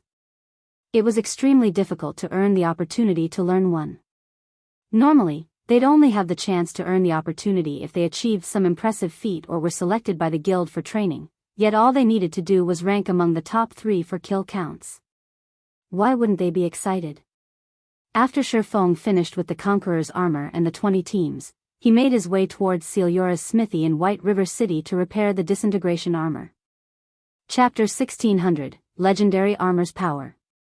Chapter 1600, Legendary Armor's Power. The Disintegration armor's existence was giving Feng a huge headache right now as he was no longer at the World's Summit. The Disintegration armor's disintegration power was not being suppressed anymore. Meanwhile, with the dispelling of a portion of the evil power, the disintegration power leaking from the disintegration armor had intensified. As a result, the disintegration power, which initially suppressed his basic attributes by only 50%, now suppressed them by 60%. He didn't dare to recklessly remove the evil power suppressing the disintegration armor any further. After all, if he removed the evil power entirely, the suppression on him might become even stronger. If that happened, he would definitely be doomed. Hence, as a precaution, he decided to meet with Ciliora first before doing anything else to the disintegration armor. Upon arriving at Ciliora's smithy, things were just as usual. There were no guests before the cozy wooden house. Only the clangor of hammering came from it. There was nothing unusual about this place whatsoever. However, when Feng stepped into the smithy, it was as if he had entered an entirely different world. The mana density inside the smithy was far superior to even that of Zero Wing City. Meanwhile, at this moment, Ciliora stood before a furnace smelting materials. Upon seeing Ciliora's actions, Feng had to admit that a Grandmaster Forger was indeed different from a Master Forger. Master Forgers would normally use only flames when smelting and refining materials. However, Ciliora was actually controlling a threefold magic array to imbue an oceanic amount of mana into her materials first before refining them using flames, which boosted the quality of her materials. Meanwhile, upon sensing Feng's entry into the smithy, Ciliora sent him a glance. Although Ciliora herself was not a combat-specialized NPC, Feng still felt as if Ciliora saw through his soul when she looked at him. It seems you managed to find some god's power to remove that evil power while you were gone. It's a pity that the god's power you acquired was too little to completely remove that evil power, Ciliora said, shaking her head as she looked at Feng. She then demanded, well, out with it. What are you here for? If you're looking for a method to suppress that disintegration power of yours, I don't have any solutions. Right now, the only thing you can do is gather enough god's power and remove that evil power as soon as possible. Otherwise, the disintegration armor will only lure even more orcs to you. Soon, it won't even matter if you're hiding inside a city, as those orcs would do anything to satisfy their greed for the disintegration power. If things drag on for too long, even NPC cities won't be able to stop the orcs. Feng could not help but be shocked when he heard Ciliora's words. He had never thought that removing a portion of the evil power suppressing the disintegration armor would have such frightening effects. If what Ciliora said was true, then he really wouldn't have any place he could hide in the future. Lady Ciliora, do you mean that if I manage to gather sufficient god's power, I'll be able to break free of my current predicament? Feng asked curiously. Previously, the reason why he chose to deal with the problem regarding the disintegration armor quickly was the armor serving as a beacon that lured mutated orcs to him. This situation prevented him from taking action out in the fields freely. If he could not deal with this problem, he wouldn't be able to do anything at all in the future. That should be the case. After all, the only reason the disintegration armor is leaking disintegration power is the loss of its channeling abilities. If the materials making up the disintegration armor recover, they should be able to control this disintegration power, Ciliora said, a hint of uncertainty in her tone. Upon hearing Ciliora's explanation, Feng breathed out a sigh of relief. He then took out the disintegration armor and had it absorb the god crystals inside his bag. The advanced god crystal and the basic god crystal there shattered and transformed into streams of golden mist that flowed into the disintegration armor. When the golden mist suffused the disintegration armor, streams of pitch-black energy started flowing out of the armor. When Celiora saw this pitch-black energy corroding its surroundings, she could not help but be surprised and hurriedly activated the magic array set up inside her house. The magic array immediately started suppressing the pitch-black energy, nullifying its corrosive capabilities. Although the pitch-black energy's corrosive capabilities were suppressed, the energy itself showed no signs of disappearing. Instead, it actually started condensing. After 5 seconds passed, the mist-like energy transformed into a pitch-black energy bead that hovered quietly in midair, releasing a terrifying aura. What is this thing? Feng was indescribably shocked as he looked at the pitch-black energy bead before him. The aura the bead radiated made him feel as if a gigantic beast had just opened its bloody maw before him. At this moment, he could not even move his body in the slightest and could only look helplessly at the energy bead. Aside from the pitch-black energy bead, a change had also occurred to the disintegration armor, which he had placed on the table. As if the armor itself had gained life, Feng could clearly feel a surge of vitality from it. Rather than an inanimate object, the disintegration armor before him felt like it was some kind of life form. Instead, as the evil power no longer tainted the disintegration armor, the magic circuits covering the surface of the armor released a dazzling glow. Aside from the house becoming brightly lit, the mana inside the house had also frozen. Feng could not sense the slightest flow of mana whatsoever right now. However, this situation persisted for only a few short seconds, after which the entire house returned to its normal state. As for the disintegration armor, it was as if the armor had just received a complete makeover. Both the armor's external appearance and aura had changed significantly. Despite the armor merely sitting atop the stone table, it radiated a power that made even Feng's soul shudder in fear. In fact, the stone table the disintegration armor sat on had even started disintegrating, unable to withstand the armor's power. So, this is the disintegration armor's original power? Feng was at a loss for words as he looked at the stone table decomposing at a speed visible to the naked eye. It should be known that Celiora was a bona fide grandmaster forger. Although the furniture placed inside her house appeared normal, in reality, that was far from the case. In fact, even the stone table before him had an extraordinary origin. From what Feng could tell, the table should be made of fire essence stone. Not only was fire essence stone incomparably tough, but it was also one of the top-tier magic resistance materials in God's domain. Yet, now, it actually couldn't withstand the disintegration armor's power despite the armor being in a passive state right now. This was simply inconceivable. However, before the stone table could fully disintegrate, Celiora quickly made her move, line after line of divine runes appearing before her. A moment later, a fourfold magic array formed around the disintegration armor. With the appearance of the magic array, the stone table stopped disintegrating. However, the magic array continuously produced crackling sounds, a sign that it couldn't withstand the disintegration armor's power. Either amazing. Truly amazing. Even a fourfold void magic array isn't able to contain this thing. As expected of a mythical artifact created by the great Orc Emperor. Celiora's eyes glowed as she looked at her crumbling magic array. At this moment it was as if her eyes had just been opened to a whole new world. Meanwhile, Feng was quite shocked as he looked at the disintegrating fourfold magic array. A fourfold magic array. That was a magic array that even mythic monsters could not destroy. Yet, a piece of equipment in its passive state was destroying such a magic array.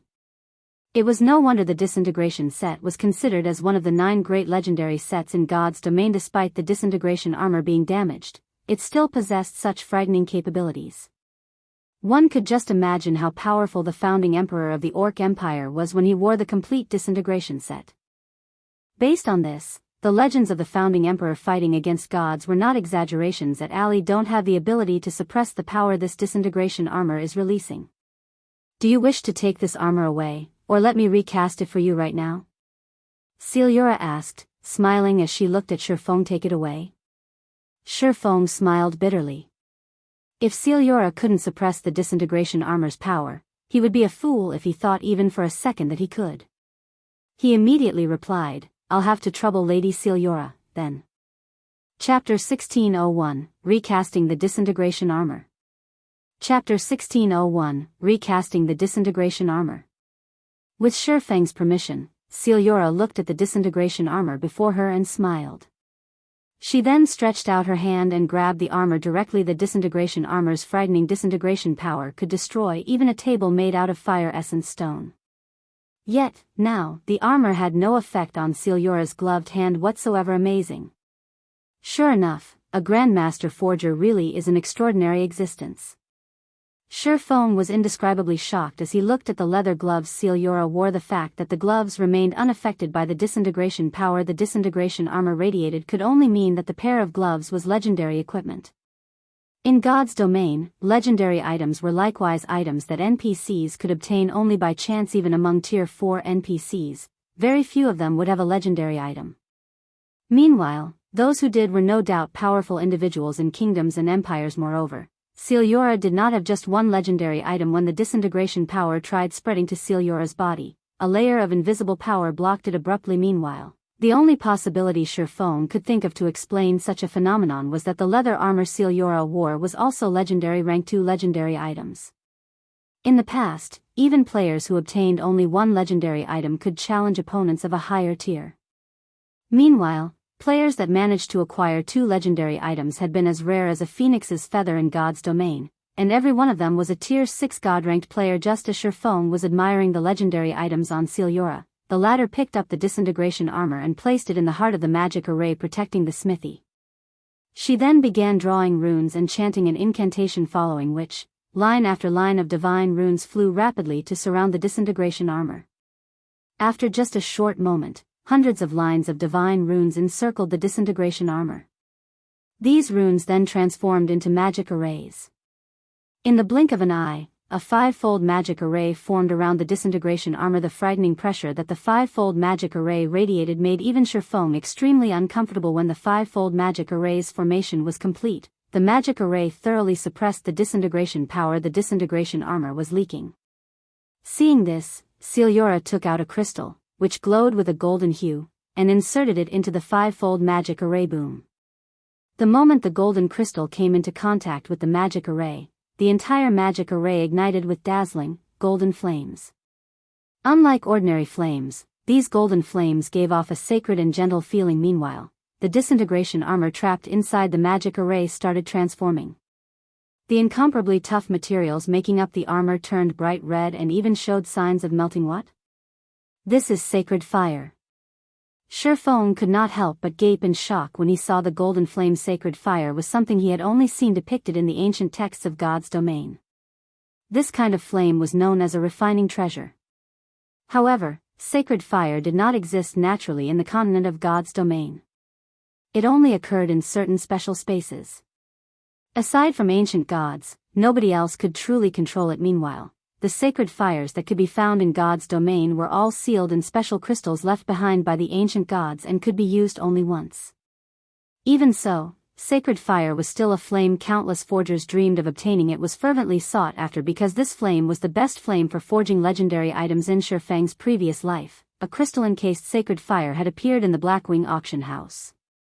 Back then, many wealthy players and NPCs had contested over the item. In the end, though, the Super Guild Battle Wolves had purchased it for an astronomical price of 310,000 gold, shocking the entire God's domain. Back then, many superpowers had ridiculed the Battle Wolves for being foolish. After all, the Super Guild had spent 310,000 gold for a one-time use item, which was a massive expenditure even for a Super Guild. However, in the end, one had to admit that it had been money well spent. Using the sacred fire, the Grandmaster Forger working for the Battle Wolves had created a legendary item. Although its performance was below average, it was still a legendary item at the very least. Fragmented legendary items could not compare to it. This outcome had also further whetted the various superpowers' desire for sacred fire. Feng had never imagined that Celiora had actually managed to get her hands on a sacred fire. Moreover, she even used it on the disintegration armor without asking for payment. If he was required to cover the cost, even if he sold himself now, he wouldn't be able to gather enough money. While Feng was lost in his thoughts, the disintegration armor inside the 5-fold magic array had turned white-hot. Meanwhile, Celiora started writing another series of divine runes and merging them into the disintegration armor. Despite Feng having a certain level of understanding of divine runes, his mind was a complete blank when he looked at the divine runes Celiora wrote 5 minutes later. The white-hot disintegration armor was covered entirely in golden runes. At this moment, Celiora stopped writing divine runes and breathed out a sigh of relief. Although her face was visibly tired, her eyes glowed with excitement. Good. Now is the time. Use your blood to establish a contract. Celiora suddenly shouted to Feng. As soon as Celiora said these words, a system notification entered his ears. System, do you wish to establish a blood contract and permanently contribute 200 points of every basic attribute to the disintegration armor? 200 points of every basic attribute? Feng could not help being shocked as he looked at the system notification. Permanently losing 200 points in every basic attribute was equivalent to losing 1,000 attribute points. Losing so many attribute points was no laughing matter. If an ordinary expert were placed in such a situation, their accounts would be crippled instantly. Even Feng would have great difficulty making up for such a loss. Feng had never expected the price of the disintegration armor to be so huge. System, you have 5 seconds remaining to make a decision. If you refuse, you will not have another chance in the future. Alright, I agree. Feng declared while clicking agree. Just like the system had stated, this was an opportunity for him. If he rejected it, who knew when he would gain another chance to obtain a legendary item in the future? Moreover, the disintegration armor was top-notch even among legendary items in comparison. 1,000 attribute points was indeed an insignificant price to pay. Only some of the advantages he had accumulated thus far would disappear as a result of this decision. After Feng clicked agree, a blood-red magic array appeared before him. He then placed both his hands on the magic array. Without hesitation he felt power leaving his body right away. At the same time, blood-red magic circuits appeared on the surface of the disintegration armor. Once these magic circuits covered the entire disintegration armor, the armor released a pulse, as if it had just gained life. This pulse of power instantly shattered the 5-fold magic array.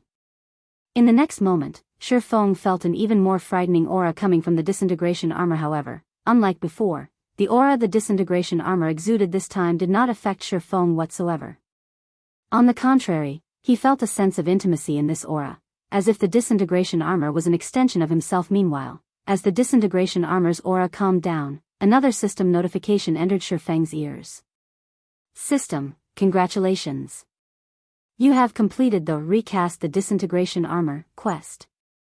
Rewarding 20 legacy skill points, 100,000 free skill proficiency points, 100 free mastery points, 50 humanity reputation points, 2 level increases, and the Disintegration User title. Chapter 1602, Legendary Reward. Chapter 1602, Legendary Reward. When the system notification ended, Feng's experience bar started increasing rapidly. In the blink of an eye, he went from level 61 to level 63. Meanwhile, his legacy skill point count, which had stagnated for a long time now, also increased by 20 points. What a bountiful reward.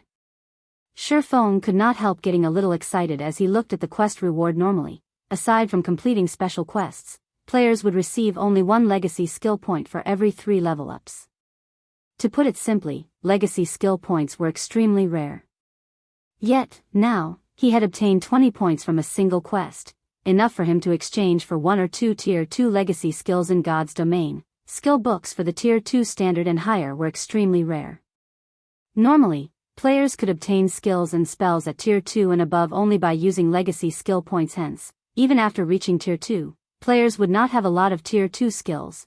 They would mostly use Tier 1 skills for combat and keep Tier 2 skills as trump cards. In other words, gaining an additional Tier 2 skill was equivalent to gaining another trump card. Moreover, aside from legacy skill points, the quest had also awarded him with 100,000 free skill proficiency points, which would allow him to fast-track leveling up his skills. Needless to say, as a skills level increased, its overall performance would improve as well. This, in turn, would enhance his combat power, following which, Feng spent all of his legacy skill points to learn Purgatory Pentaslash, a Tier 2 legacy skill with maximum explosive power. Purgatory Pentaslash, action type. Requires, sword. Tier 2, level 1. Proficiency 0/30,000. Instantly execute 5 slashes, with each slash being stronger than the former. Each subsequent slash gains an additional 20% strength and 10% attack speed cooldown, 20 seconds. After learning the skill, Feng immediately invested 30,000 proficiency points to upgrade Purgatory Pentaslash to Tier 2, Level 2. Now, each subsequent attack gained an additional 21% strength and 11% attack speed. Although the improvement was small, to a Tier 2 player, an addition of 1% strength could mean an increase of 10 strength. Not to mention, this addition would be repeated 4 times in total. As for the remaining 70,000 proficiency points, Feng used them to upgrade the Tier 1 Chop. Chop was a skill that swordsman players could learn at Tier 0. The skill could be upgraded only to the Tier 1 standard at maximum. However, it was a skill that players would frequently use in battle, as it had a very short cooldown. At the same time, the skill also dealt a relatively significant amount of damage. Hence, as long as swordsman players upgraded their chop skill, their overall DPS would improve as well. After Feng invested his remaining 70,000 proficiency points, his chop skill leveled up twice, instantly going from Tier 1, Level 3 to Tier 1, Level 5. Chop, action type. Requires, sword. Tier 1, Level 5, proficiency 12, 612/30,000. Additional 1,600 base damage. Deals up to 3 consecutive hits in 1 second.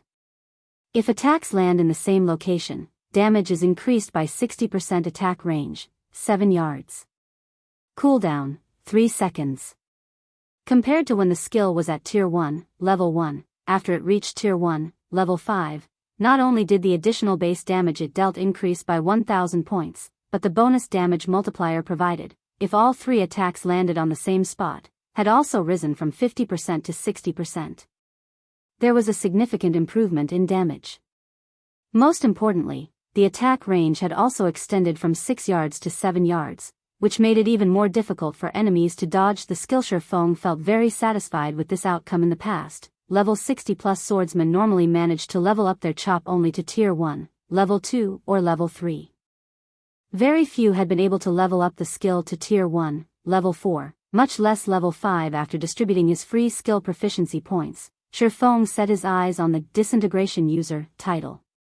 Disintegration User, Advanced Title. The proof of ownership for the Disintegration power. Endow Disintegration power to a maximum of 30 players within a 200-yard radius, increasing their basic attributes by 10% and damage by 20%.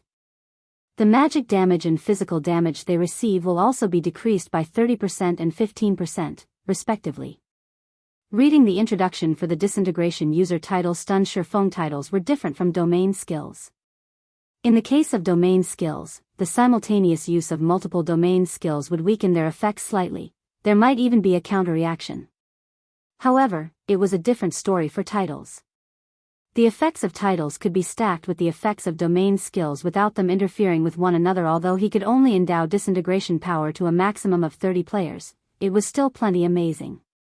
The Disintegration User title would work wonders in team battles and dungeon raids. Meanwhile, although the Disintegration User title's effects were wonderful, Feng had noticed an even more exciting matter, and that was the increase to his basic attributes due to the improvement of his life rating. Each time he leveled up, he would gain more basic attributes than he did before. After leveling up twice in a row, not only had he acquired a large number of free attribute points, but his basic attributes had also received a significant boost overall. He now gained 20 more attribute points each time he leveled up. So, this is the power of the Dark Iron Bloodline? Feng was at a loss for words as he looked at his improved basic attributes. Currently, he was still only a level 63, Tier 2 player, yet the Dark Iron Bloodline was already providing him with an additional 20 attribute points with each level up.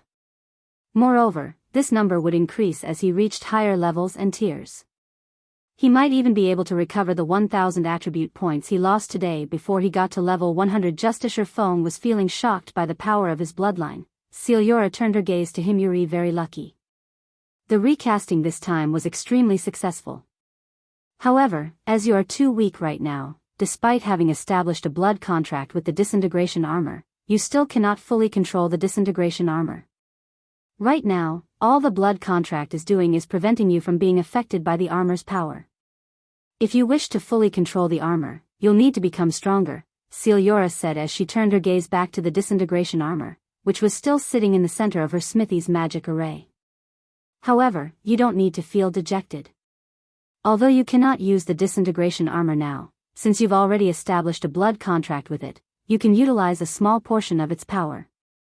Although she had managed to recast the Disintegration armor, at the end of the day, she was not the armor's creator. She only managed to shoddily re-establish the armor's magic circuits using her limited knowledge of divine runes.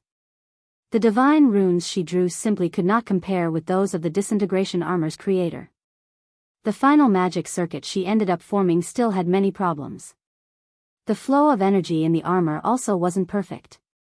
Without a considerable amount of power, one would not be able to control the armor at all. Upon hearing Siliora's words, Feng could not help but take a look at the Disintegration armor's attributes. Indeed, just like Siliora had said, the Disintegration armor was still considerably unstable after being recast. It needed him to reach Tier 3 before he could equip it. Aside from that, there was no other information stated in the armor's attribute panel. However, the Disintegration field skill granted to him had strengthened considerably. Disintegration field disintegrates all skills and spells within a 100-yard radius. Skills and spells at Tier 2 and below will be nullified, while skills and spells above Tier 2 will be weakened by 60%. All entities within range of the Disintegration field will sustain a 40% reduction to basic attributes, physique, and stamina, in addition to a 400% increase to their stamina and concentration consumption rates. No cooldown. This is the real Disintegration field?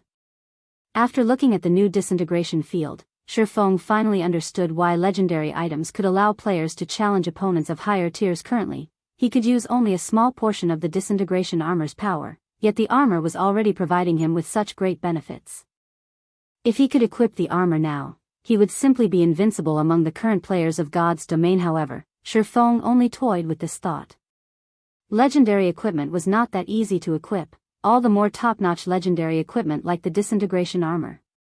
He should just be grateful that the Disintegration armor no longer suppressed him and provided a stronger Disintegration field. After storing the Disintegration armor, Feng finally shifted his sights to the pitch-black energy bead floating in midair. Although the energy bead's aura had already disappeared, the energy bead had also formed a zone completely void of mana around itself. Just by entering this void zone, Feng felt his entire body becoming incomparably heavy. At the same time, his mind also became sluggish like never before. Chapter 1603, Destruction Crystal. Chapter 1603, Destruction Crystal. What is this thing? The closer Feng got to the hovering energy bead, the heavier his body felt. He even felt somewhat dizzy, his mind growing fuzzy. He felt as if his control over his own body had dulled, as if it no longer belonged to him. This was the first time he had ever experienced such a sensation in God's domain, both in this life and the previous one. If players merely lost some attributes, they'd, at most, feel physically powerless, but their mind wouldn't be affected yet. Despite his unchanged basic attributes, his overall combat power had decreased by at least 80%. At this point, even an ordinary Tier 2 player could easily kill him. It's best if you don't get too close to this thing.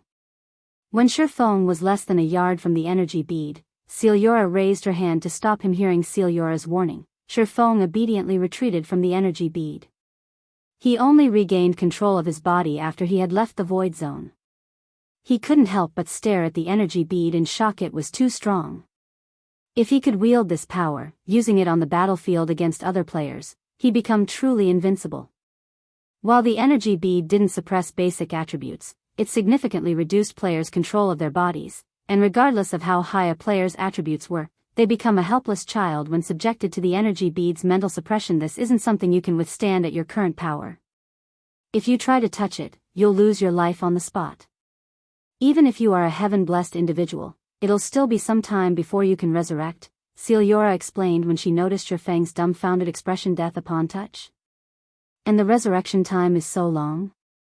Feng couldn't help his growing curiosity over the bead's identity. Lady Siliora, what is this item? He had heard of many items that could kill players upon contact, but he had never heard of items increasing players' resurrection time. As far as he knew, only certain skills and high-tiered NPCs could do such a thing. The ability to absorb a player's soul was one such example, yet, even after using omniscient eyes on the energy bead, the bead's inscription still said unknown. He couldn't even get a name. This is a destruction crystal, formed from the power of destruction. Not only can it destroy physical material, but it can also destroy souls. If even a strand of this power of destruction taints an immortal soul, it will need a long time to recover, Celiora explained as she watched the hovering, black bead.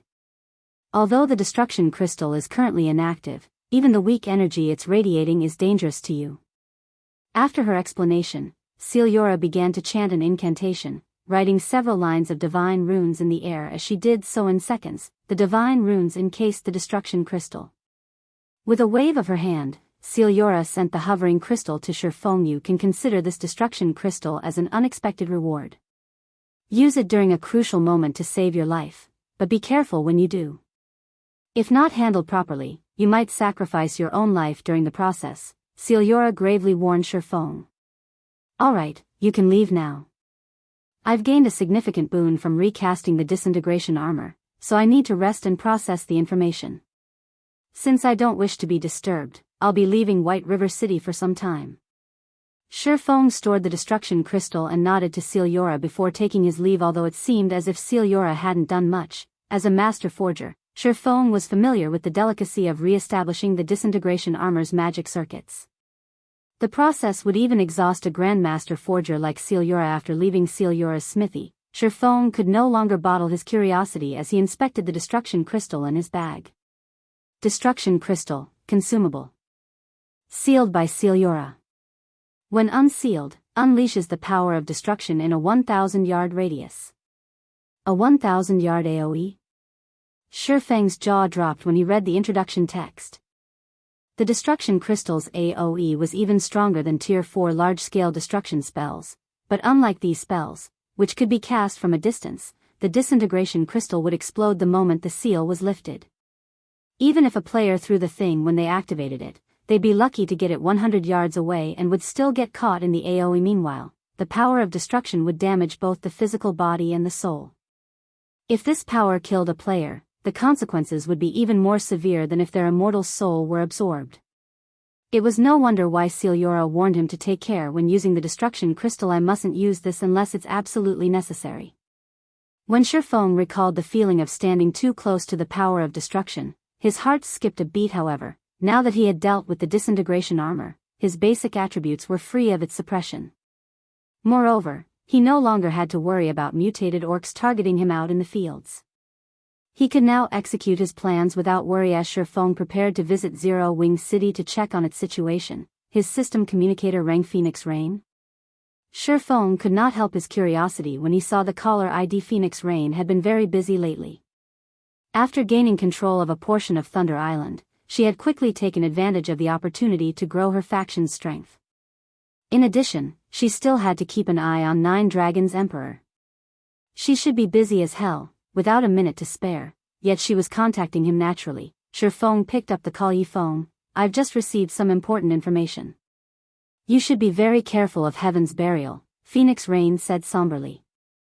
Since Nine Dragons' Emperor gained nothing on Thunder Island due to our partnership, he's secretly colluded with Beast Emperor. From what my subordinates discovered, Nine Dragons' Emperor has only made one demand of Beast Emperor: Zero Wing's destruction. Furthermore, Beast Emperor has deep ties with Heaven's Burial. Now that your two guilds are at war, Beast Emperor won't miss this opportunity. Beast Emperor? Feng frowned. Previously, due to his focus on the war with Heaven's Burial, he had temporarily set aside the issue of Beast Emperor and the Black Dragon Empire's evil god's temple. If Beast Emperor really got involved in this guild war, Zero Wing would be at a disadvantage. Yet Feng didn't know the evil god's temple's exact whereabouts in the Black Dragon Empire and Starmoon Kingdom.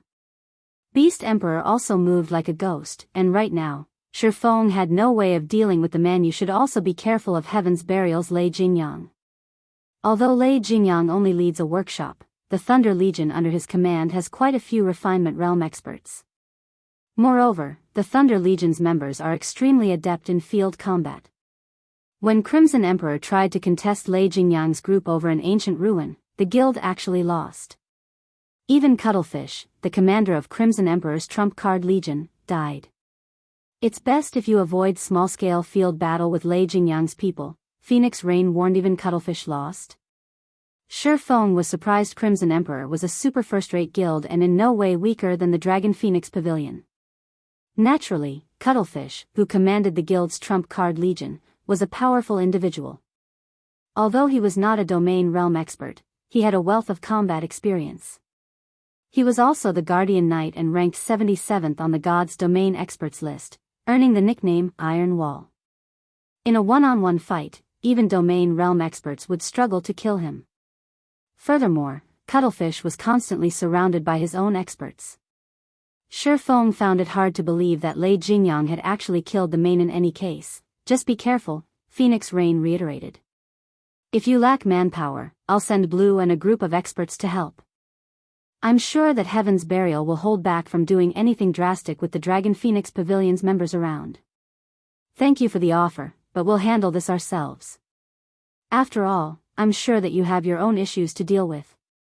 I've heard that Nine Dragons Emperor has been causing quite a bit of trouble for you lately, Feng said, smiling as he rejected Phoenix Rain's offer. While Heaven's Burial wasn't an easy foe, Zero Wing was no pushover either. All right. Phoenix Rain sighed. She felt that Zero Wing was too stubborn. Although Zero Wing had grown quite strong, it still wasn't a match for Heaven's Burial. Moreover, its enemy had the support of Blackwater and Beast Emperor. If this war weren't dealt with properly, it might mean the fall of Zero Wing. After Feng disconnected the call, he contacted Aqua Rose and instructed her to gather the guild's internal members and the disciples from the White Tiger Dojo in White River City's guild residence. He had been preoccupied with his own matters, but now that he was free, it was time to introduce some new blood to the guild. Chapter 1604, Raising Levels. Chapter 1604, Raising Levels. Guild Leader, do you intend to include them in the guild's war of attrition? When Aqua Rose received the order to gather the experts the guild still nurtured, she could only assume that Feng wanted to use them in the war against Heaven's Burial. Currently, Zero Wing severely lacked expert players. Moreover, both the guild's internal members and the disciples from the White Tiger Dojo had improved their standards considerably. Some of the more powerful players had already reached the Trial Tower's 6th floor. Even in a super guild, these players would be considered experts. If they could send these players to the field, they could help make up for Zero Wing's lack of experts. In any case, they need training to improve their techniques. They'll grow much faster in live combat. Feng nodded. Although that is true, their levels aren't high enough. The highest leveled among them is only level 39, while most of them aren't even level 35 yet. With such a huge gap in equipment and levels, their techniques won't add to the guild's combat power regardless of how good they are, Aqua Rose said, shaking her head. The various large guilds' elite members were, on average, level 45. There was easily a 10-level gap between these elite players and Zero Wing's internal members. Meanwhile, every 5 levels was a minor turning point when it came to weapons and equipment in God's domain. Techniques couldn't make up for such a massive difference that easily. I know. That's why I'm taking them out to level, Feng said, smiling. He still wasn't satisfied with these internal members' standards, and since he had been busy with his own matters, he had set aside the issue of helping them level. But now that their combat standards had reached a sufficient level, he had to help them level up, transforming them into usable combat power for the guild. Zero Wing had nearly 200 internal members, and the White Tiger Dojo had sent him 500 disciples. Although the White Tiger Dojo's disciples weren't Zero Wing members, they were under his command while they trained with the guild. It'd be a waste not to put them to good use with this. He could add nearly 700 experts to the guild's forces as they fought Heaven's Burial. Thus far, Zero Wing had only accumulated a little over 2,000 experts who had reached the Trial Tower's 5th floor or beyond. Another 700 experts would increase the guild's overall combat power by a massive 1/3, taking them out to level. Aqua Rose's eyes lit up when she heard Feng's plan. She was very familiar with Feng's leveling capabilities, knowing that his leveling speed was at least 2 or 3 times faster than other peak experts. He was also more than capable of helping others level up as quickly as he did. If he took command, it wouldn't be long before Zero Wing had another 700 experts, which would make it much easier to defend the 4 high-resource maps. However, after giving the matter some more thought, Aqua Rose shook her head and said, "Guild Leader, I'm afraid helping them level up will be difficult right now. Heaven's Burial is constantly watching our people. If we send our internal members to the fields to level, Heaven's Burial will certainly ambush the group. They might lose levels, rather than gain them. Relax. That is only true if Heaven's Burial can follow us, Feng said, chuckling when he had decided to take Zero Wing's internal members out to level. In truth, it had been a passing thought. Obtaining mana ore was his true goal. Although the Boneless land was rich with ores, it was also a good leveling area. Plenty of low HP and defense demonic creatures roamed the map, and their respawn rate was fairly fast. These demonic creatures' high magic resistance and combat standards were the only issues, making them difficult to deal with for magical class players. To Feng, however, these monsters were not a problem after all. He had the Bible of Darkness, and in that map, he'd be in his element, following which, Aqua Rose notified Zero Wing's internal members and the White Tiger Dojo's disciples to gather in White River City's guild residence. While he waited, Feng made a trip to the candlelight trading firm to grab pickaxes before heading to the residence himself. When Feng arrived, the gathered crowd stirred. They had never expected their guild leader to take them out to level, and for a moment, they were all immensely excited. Every player who had played God's Domain for some time knew of the title, Sword King. Feng's battle records were also listed on the God's Domain experts list, and many swordsman players had long since analyzed these records, using them as reference. Feng didn't bother to waste time with words. Instead, he had everyone head to the teleportation hall and travel to one of Star Moon Kingdom's border towns. He then found a relatively deserted location and activated Spatial Gate to get to the Boneless land. One had to cross more than 10 high-level maps. If players tried to do so on their mounts, they'd have to ride for several days and would encounter many level 100+ monsters during the trip. Not even Feng would dare to take on such a high-level monster right now, not to mention other players. After ensuring that everyone had made it through the Spatial Gate, Feng stepped through and closed it. Shortly after Feng's group had disappeared into the Spatial Gate, a few assassins, who had hidden in the distance, revealed themselves. All of these assassins wore Heaven's Burial's guild emblem and were level 47. They were also fully equipped in level 45 fine gold and dark gold equipment. Boss, what should we do? They left using a teleportation gate. How are we supposed to track them? Forget it. This is outside our abilities. Let's just report this to the higher-ups. After the several assassins discussed the situation amongst themselves, they returned to Singular Burial and told him of the teleportation gate. Teleportation gates did not reveal players' destinations, and players would only discover where the gate led to after they entered. However, Feng was the last person to step through, and once he had, the gate had disappeared. They had no way of tracking the group from Zero Wing. It seems we've backed Black Flame into a corner. At such a crucial moment, a guild leader like him is taking a bunch of level 30+ players out to level. Singular Burial could not help but laugh when he read the report. He then turned to Daybreak Fog and asked, have Lei Jingyang and Blackwater's men gathered in their designated locations? Most of their forces have arrived. They can take action at any time, Daybreak Fog replied. Good. Have them activate the war barriers to lock down the maps. It's about time we give Zero Wing a taste of hell. Singular Burial said, laughing madly. To crush Zero Wing swiftly, they had dispatched 8,000 experts to hunt down the enemy guild's members in the 4 high-resource maps and utilize the war barriers to trap them within. In addition, they had dispatched 40,000 elite members to guard the map's entrances. Understood. Daybreak Fog immediately commanded the guild members to spread out across the 4 maps. With Daybreak Fog's command, Heaven's Burial's members went into action, activating the war barriers and preventing every player in the 4 maps from using return scrolls. If players wished to leave the maps, they'd have to do so through the map's entrances. Meanwhile, Heaven's Burial and Blackwater's experts scoured the maps for Zero Wing's members in 100-man teams. Boss Flo, there's a 6-man party from Zero Wing ahead, but they're all wearing cloaks, so we can't see their levels. Should we attack? A level 47 assassin reported through his team chat as he watched the small party walk through the forest ahead. A 6-man party? Are there any important players among them? Broken Flo, who wore level 45 dark gold set equipment, asked quietly. They knew just how powerful Zero Wing's experts were. This was especially true for Aqua Rose, Fire Dance, Cola, Flying Shadow, and the guild's other core members. Singular Burial had already warned them to stay as far away from these individuals as possible. Although Broken Flow wasn't pleased with the decision, he had no choice but to follow his guild leader's orders. No. None of the 6 players are on the list, but they seem to have pretty good equipment. They're likely an expert party from Zero Wing, the assassin reported after taking a closer look. Good. It seems that we've gotten lucky and come across one of Zero Wing's expert parties. Keep an eye on them. We'll head over right away. Broken Flow said as he licked his lips in anticipation. Immediately, he led his team towards the assassin's current position. Chapter 1605, Battle Array Activate. Chapter 1605, Battle Array Activate. In less than 2 minutes, Broken Flow's team found a 6-man party of cloaked players walking along a small forest path.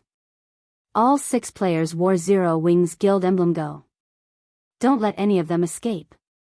Broken Flow shouted in the team chat as soon as he laid eyes on the 6 Zero Wing members. Immediately, Broken Flow's 100-man team spread out, swiftly encircling Zero Wing's party and cutting off any escape route. Heaven's Burial? The 6 Zero Wing members readied their weapons as they were surrounded. You guys sure are unlucky to attract my attention. Broken Flow grinned at the 6 cloaked players. Immediately, he removed the level 45 dark gold greatsword from his back and approached the 6 at a leisurely pace. At the same time, he pulled a potion from his bag and drank it. He then commanded, "Everyone, guard the area. Make sure no one escapes. I want to take proper care of these Zero Wing members." When Heaven's Burial's members heard Broken Flow's command, they couldn't help their growing excitement and anticipation. These players sure are unlucky. It seems like the commander wants to finish them off personally. The last time the commander took action, he even gave an expert party from a first-rate guild a miserable beating. Not only were those experts powerless to fight back, but the commander also forced them to lose multiple pieces of equipment. I wonder if we'll get to witness the commander's trademark combat technique again. Hopefully these Zero Wing members aren't too weak and can put up a good fight. Otherwise, we won't get a share of the loot. Heaven's Burial's members laughed as they ridiculed the trapped Zero Wing members. The guild had already declared that, during this hunt, not only would they earn GCPs for killing Zero Wing members, but they also got to keep whatever loot dropped from their kills. Although Zero Wing's members had been ambushed countless times, the guild's experts had suffered minimal losses. Most of these experts still had their top-tier equipment. Even if the equipment they obtained wasn't suitable for their class, they could still sell the items and make a fortune. Despite the high demand for top-tier equipment, there was practically no supply. When ordinary players obtained a piece of top-tier equipment, they usually didn't sell it for coins even if they couldn't use it themselves. Rather, most players tried to trade one piece of equipment for another that they could use. Now that they had come across 6 Zero Wing experts, this was a golden opportunity to walk away with massive profit. Of course, Broken Flow didn't care about the equipment. Rather, he wanted to relieve some stress. Broken Flow had previously been defeated in a fight with Zero Wing's top-tier experts, and he had been waiting to restore his reputation for some time. Now, however, the guild had forbidden its members from fighting Zero Wing's top-tier experts. Naturally, Broken Flow was annoyed. However, killing Zero Wing's elite members was boring. Only Zero Wing's experts could pique Broken Flow's interest. You don't have to worry. Without my command, they won't move, Broken Flow told the 6 players from Zero Wing, who watched their surroundings warily. With a calm smile, he continued, "If you want to leave this place alive, there's only one way to do it: defeat me. I don't mind if you come at me one by one or all together, but I advise you not to attempt an escape. My team includes over 60 experts from Heaven's Burial.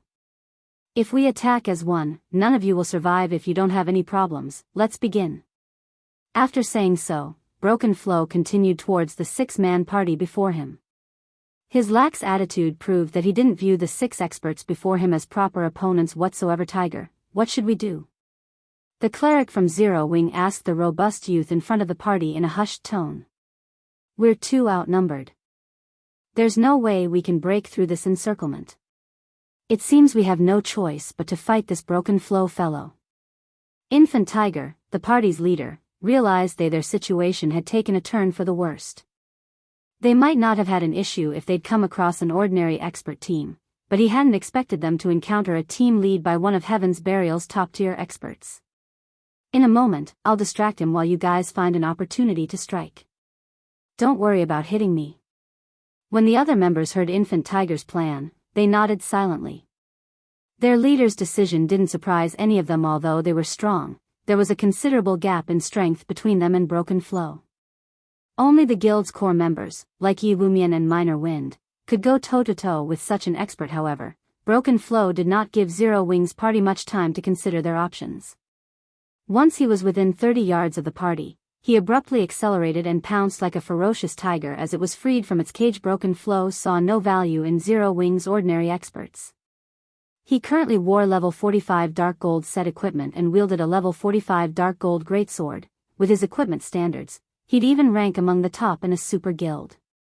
As for his techniques, he had reached the refinement realm some time ago. He'd be a mainstay in any major guild if not for Singular Burial's prohibition. He'd even challenge Zero Wings' peak experts like Fire Dance and Aqua Rose so fast. Broken Flow's speed caught Zero Wings members off guard. By the time they reacted, Broken Flow was already within 10 yards. In the blink of an eye, Broken Flow circled around Infant Tiger, who stood at the forefront of the party, and swung his greatsword. As his greatsword soared towards the enemy berserker, it split into 3 copies that struck from different angles. Combat technique, Trishadao interception. Just as Broken Flow's 3 sword lights were about to bite into Infant Tiger, who was at his wit's end, decisively activated the basic strength battle array. Immediately, the mana around Infant Tiger and the other 4 melee players in the Conqueror's armor went berserk. The 5 melee players felt as if their minds connected, their senses expanding in a way they had never before experienced. Despite Broken Flow's sword lights targeting his blind spots, Infant Tiger saw all 3 clearly. Suddenly, Infant Tiger turned and sidestepped, miraculously evading all 3 attacks without even turning to look at Broken Flow. Infant Tiger swung his own blade, sending an arc of silver slicing through Broken Flow's side. Broken Flow panicked. Since his attacks had missed, his stance was off balance, and his defense was riddled with holes. Instinctively, he activated Whirlwind Slash and rotated his body despite his awkward stance. Boom. When the 2 greatswords collided, brilliant sparks surrounded the fighters. Due to the impact, Broken Flow was forced back 2 steps. Infant Tiger, however, hadn't moved. The difference between the berserker's strengths was obvious when Heaven's Burial's members saw this. They were dumbfounded. They had never thought that their commander would be at a disadvantage against an ordinary expert. As for Broken Flow himself, he stared at Infant Tiger with a grim expression. Although he had only exchanged 2 moves with the enemy berserker, he realized that not only was Infant Tiger's strength higher than his, but the enemy's combat standards were also extraordinary. No ordinary expert could evade his 3 accurate and fast attacks. However, the situation also confused Broken Flow. When did Zero Wing obtain an expert berserker as powerful as he was? Who are you? Broken Flow shouted at Infant Tiger. Chapter 1606, Might of a Battle Array. Chapter 1606, Might of a Battle Array. As Broken Flow questioned Infant Tiger's identity, he took a huge step backward. Starmoon Kingdom's general masses were no strangers to Zero Wing's top-tier experts, not to mention Heaven's Burial. In fact, Heaven's Burial was very familiar with the standards of the internal experts Zero Wing nurtured. However, Broken Flow had no recollection of Infant Tiger among Zero Wing's top-tier experts. The only possibility was that Zero Wing's top-tier experts had used disguise tools, playing the pig to eat the tiger and wound Heaven's Burial's expert teams. But before Broken Flow could listen to Infant Tiger's reply, the other 4 melee players from Zero Wing appeared beside him, launching their attacks. 2 berserkers executed the Tier 1 Cross Slash and Flame Slash. The Guardian Knight used the Tier 1 Justice Roar and Holy Slash, and the Shield Warrior raised his shield and used the Tier 1 Crumbling Mountain. When the 4 melee players attacked Broken Flow, they moved like a single entity. Their various skill flew towards Broken Flow's blind spots almost simultaneously. Their attacks were as fast as lightning. What? Broken Flow was shocked yet again. When he sensed the 4 melee players' combination attack, he felt the threat of death looming over him. On instinct, he activated the Tier 1 Taboo skill, Hurricane's descent, and created a powerful hurricane around himself using his greatsword. The taboo's skill incorporated both offense and defense in a perfect balance. Peng. Peng. Peng. A series of clangs echoed around the fight. The 4 melee players that had attacked Broken Flow were forced to retreat 2 or 3 steps, but once they stabilized, they launched another uniform assault, not giving the Berserker a moment to catch his breath this time. The Guardian Knight and Shield Warrior rushed at Broken Flow from the front, whereas the 2 Zero-Wing Berserkers approached from Broken Flow's sides. For a time, Broken Flow had to retreat as he desperately defended himself. While he did so, his HP continued to drain. What? The commander is actually... Heaven's Burial's members were utterly shocked as they watched Zero-Wing's party suppress Broken Flow. Their previously playful expressions had vanished. None of these players were amateurs. They knew just how powerful their commander was, and even if they formed a 6-man party to challenge him, they wouldn't come close to killing Broken Flow. This wasn't due to the difference between their basic attributes, but the difference in their combat standards. If they tried to fight Broken Flow, he'd easily find and target their weak points. By the time they realized that they were under attack, it'd be too late to react. Moreover, Broken Flow could easily dodge and block their attacks. In the end, the Berserker commander would whittle down their HP and kill them. At most, Broken Flow would lose some HP when he blocked attacks or received a few hits that he couldn't dodge, but that'd be rare since he could use his positioning to prevent such situations. Yet, now, regardless of how Broken Flow shifted his stance, he couldn't avoid the 4 melee players' pincer attacks as they continued to shave away his HP. However, this wasn't the most frightening aspect of this fight. What Heaven's Burial's members found truly shocking was the fact that Broken Flow couldn't force his way out of the encirclement. No matter how he tried to counter the 4 melee players, the outcome was the same. His targets would either deflect or block his attacks, refusing to budge an inch. Broken Flow looked like some beast trapped in a steel cage. The spectating Heaven's Burial members weren't the only ones shocked. Broken Flow, who desperately fought for his life, was flabbergasted of the 4 melee players assaulting him. One had combat standards to rival Infant Tiger. This Zero-Wing party actually had 5 Refinement Realm experts. Even super guilds valued Refinement Realm experts, and they'd be top-ranked fighters in first-rate guilds. Yet this 6-man party had 5 of these experts. If he weren't familiar with the combat styles of Kola, Shadow Sword, Turtledove, Yi Wumian, and Zero-Wing's other top-tier melee experts, he'd suspect that these 4 players were those experts in disguise. As Broken Flow continued to fend off the 4 Refinement Realm experts, whose basic attributes were even higher than his, a bitter taste filled his mouth. Although he had invited Zero-Wing's party to attack him as one, he hadn't expected 4 Refinement Realm experts to gang up on him shamelessly. Even Infant Tiger danced around him, looking for the opportunity to land a fatal blow. What Broken Flow did not know, however, was that Infant Tiger and the others were just as shocked. They had never thought that the basic strength battle array would be this powerful. Not only did the battle array provide basic attributes akin to a miniature berserk skill, but their combat standards had also improved. Meanwhile, Infant Tiger wasn't moving around Broken Flow to land a fatal blow. Rather, he was helping his 4 companions by providing an additional view of the battle. By doing so, he gave his companions an accurate view of the enemy berserkers' movements regardless of how Broken Flow retaliated. When Broken Flow noticed that his HP had fallen by 2/3, he dismissed his previous promise as he shouted, "Everyone, attack! Do not let any of these people escape." At the same time, Broken Flow activated his berserk skill to break away from the enemy encirclement. If he didn't escape now, Infant Tiger and the other experts from Zero-Wing would kill him before reinforcements arrived. Unfortunately, Heaven's Burial's other members were still dazed even after Broken Flow issued the command. Their minds only reacted a short moment later, commanding their bodies to move as expected of Heaven's Burial. Its members' word is nothing more than a fart. Infant Tiger ridiculed Broken Flow. Hearing the insult, Broken Flow's expression twisted into something dark. Could Infant Tiger have any less shame? Although he had challenged Zero-Wing's entire party by himself, how could he have known that 5 of the 6 party members were Refinement Realm experts? Moreover, their coordination was so seamless that they moved as if they shared one body.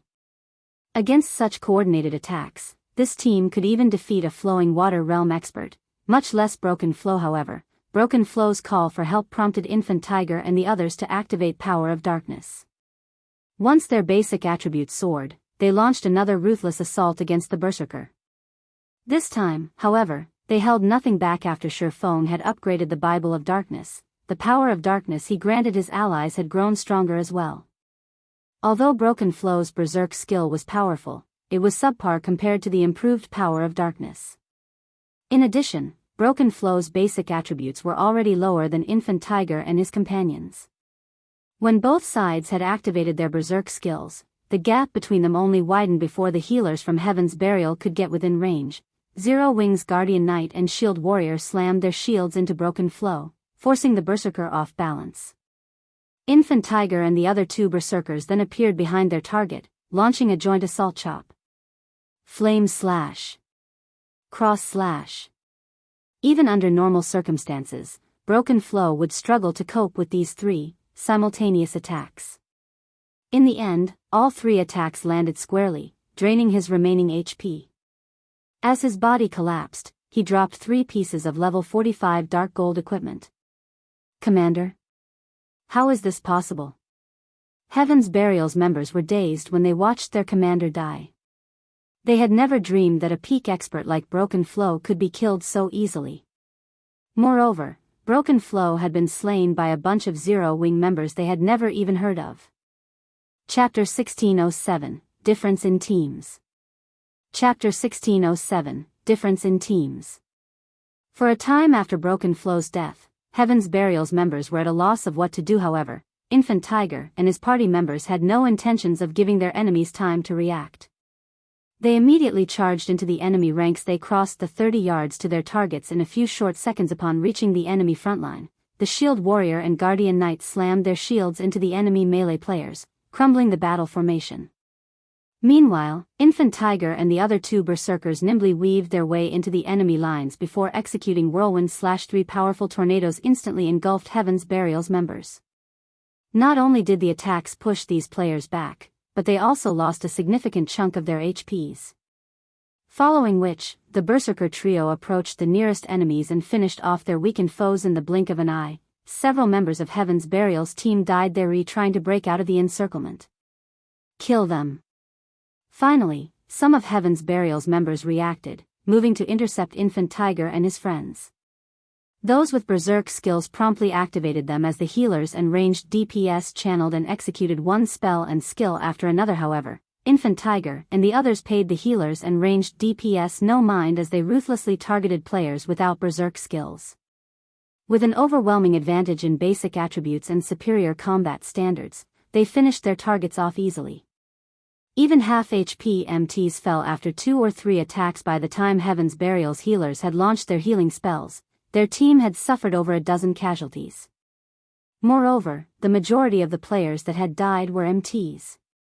In contrast, Zero Wing's 5 melee players were mostly unharmed despite being surrounded by so many melee players. They only suffered superficial damage when the ranged DPS's attacks finally reached them. Not only did Infant Tiger and his companions seamlessly evade the attacks as if they had long predicted the trajectories, but they also used some of Heaven's Burial's members as human shields. Although Heaven's Burial's healers did their best to keep their allies alive, Infant Tiger and the other two Berserkers' attack power was simply overwhelming. Every one of the 5 melee players' attacks dealt over -10,000 damage if not blocked in time.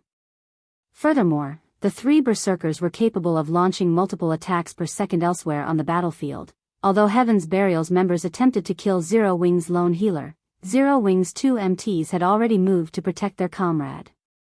Even when over a dozen melee players tried to corner the healer, Zero Wing's MTs easily repelled them all.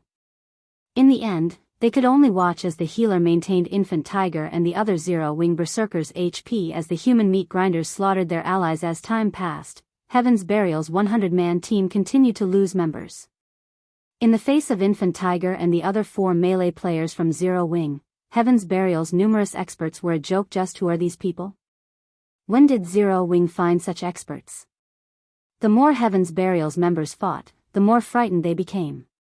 At this point, the difference in both sides' strength was clear for all to see. No matter what kind of attacks they used, Infant Tiger and his companions effortlessly dodged or blocked them.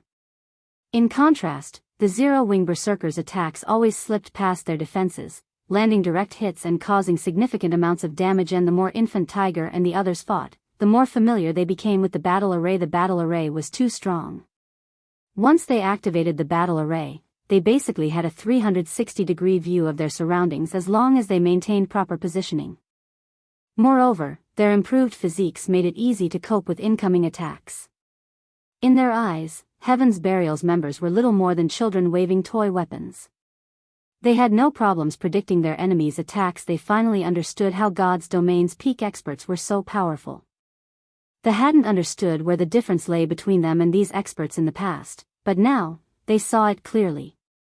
They had to admit that being able to see everything around them and having control of their environment was intoxicating. It was no wonder why Feng had taken responsibility for their deaths. With this improved perception and control, they would be utter fools if they let a bunch of ordinary experts kill them. Only top-tier experts and peak experts with superior strength and techniques had any hope of defeating them. After 3 short minutes, only 20 players remained of Heaven's Burial's 100-man team. The survivors were fear-stricken as they stared at Infant Tiger and the other Zero-Wing members. They felt as if these people before them were demons that had crawled up from hell, not players. Despite the cooperation of over 60 of their guild's experts, they had done nothing to Infant Tiger's 6-man party. In fact, they hadn't even dropped their enemies' HPs to below 50% throughout this fight. Meanwhile, when Infant Tiger and the others saw the corpses strewn across the ground, they couldn't help but feel a little proud. They had dreamed of defeating a 20-man expert team from Heaven's Burial, yet they had slain several times that retreat. Run away. Suddenly, the only thought Heaven's Burial's members had was of escape. Without hesitation, they turned and fled. Even with over 60 guild experts, they hadn't been able to do anything to Infant Tiger and his team. Now that they only had a bunch of elite members remaining, they were even less of a match for Zero-Wing's party. They'd only throw themselves into the jaws of death if they continued to fight. If they died, they lose a level and a piece of equipment. Although the guild would offer compensation, it'd be far from enough to cover their losses. Don't think that you can get away so easily. Infant Tiger and the others chased after their fleeing enemies. With the massive difference in basic attributes, Heaven's Burial's members couldn't escape Infant Tiger and his companions' pursuit even if they spread out as they ran. After another short moment, Heaven's Burial's 100-man team had been utterly annihilated. Meanwhile, as war barriers activated in the 4 high-resource maps Zero-Wing's members occupied, panic ensued among the unrelated players in the maps. They all pulled up the official forums to discuss the matter. What's going on? Why aren't return scrolls working in the Grieving Swamp all of a sudden? This must be Heaven's Burial's doing. I've heard that Heaven's Burial is going all out to hunt Zero-Wing's members. The guild has already dispatched over 8,000 expert members, not to mention the elites. It seems Heaven's Burial is finally getting serious.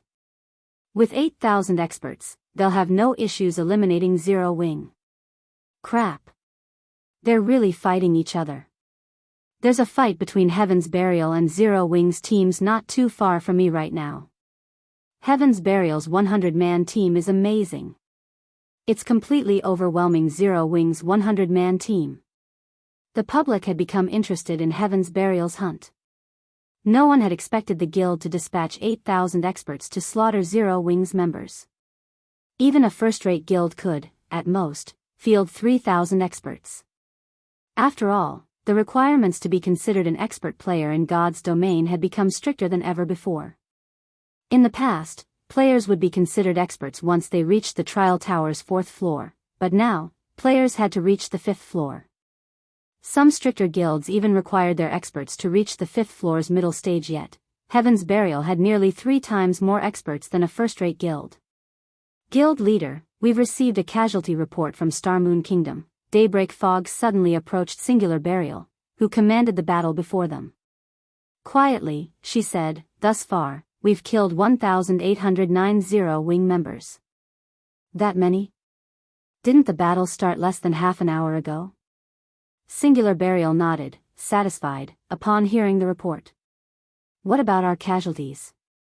Although the direct attacks were far more costly, they could deal a more severe blow to their enemy. Hearing Singular Burial's question, Daybreak Fog's expression darkened as she hesitated. Has something happened?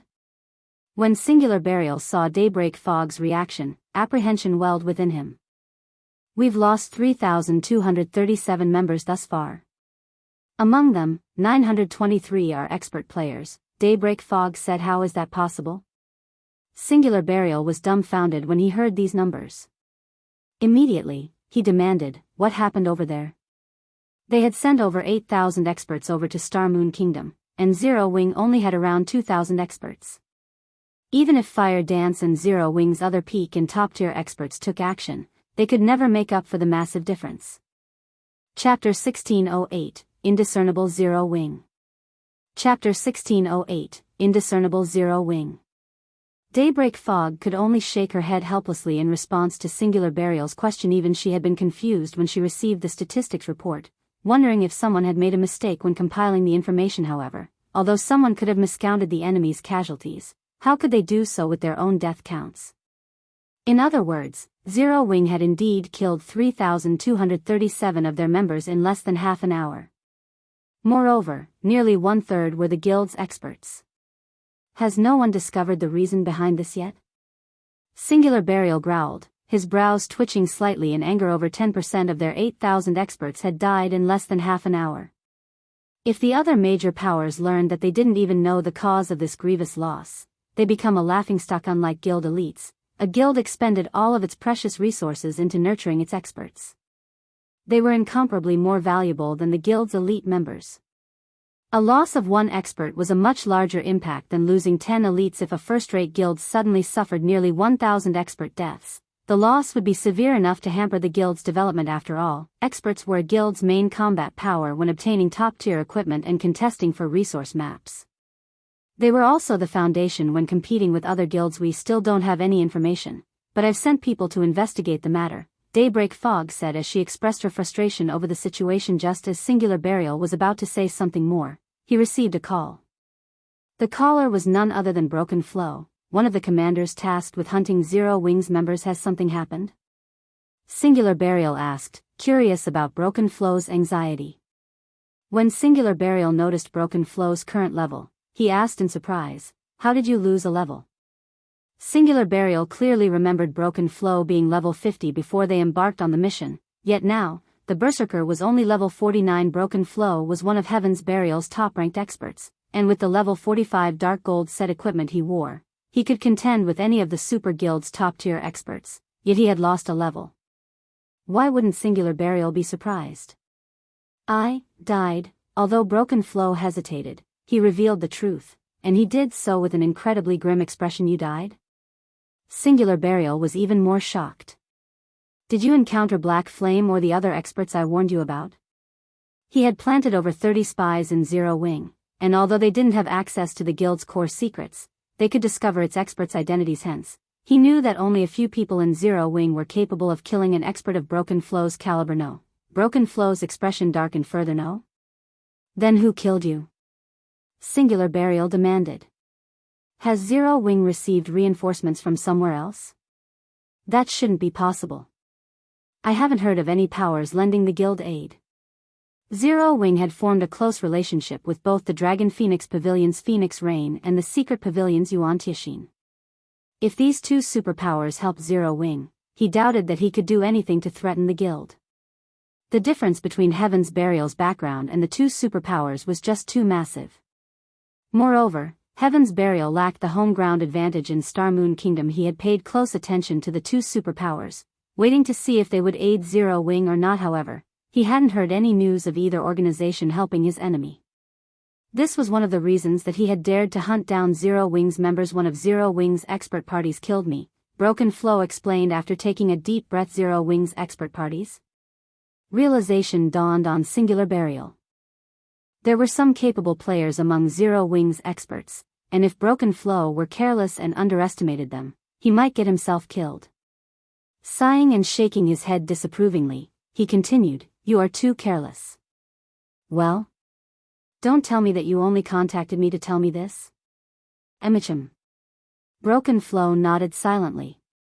Seeing Broken Flow's response, Singular Burial felt wrathful flames burn within him. Meanwhile, when Daybreak Fog heard Broken Flow's response from beside her guild leader, she noticed something odd about the Berserker's behavior.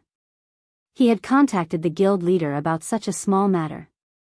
Did he think that leading a guild was a leisurely job? But before Singular Burial could reprimand Broken Flow, the Berserkers shared a battle video in the video chat. Guild leader, I was killed by an expert party from Zero Wing. I don't know how it's possible, but 5 of the 6 party members were Refinement Realm experts. Moreover, their basic attributes are extremely high. They were even higher than mine.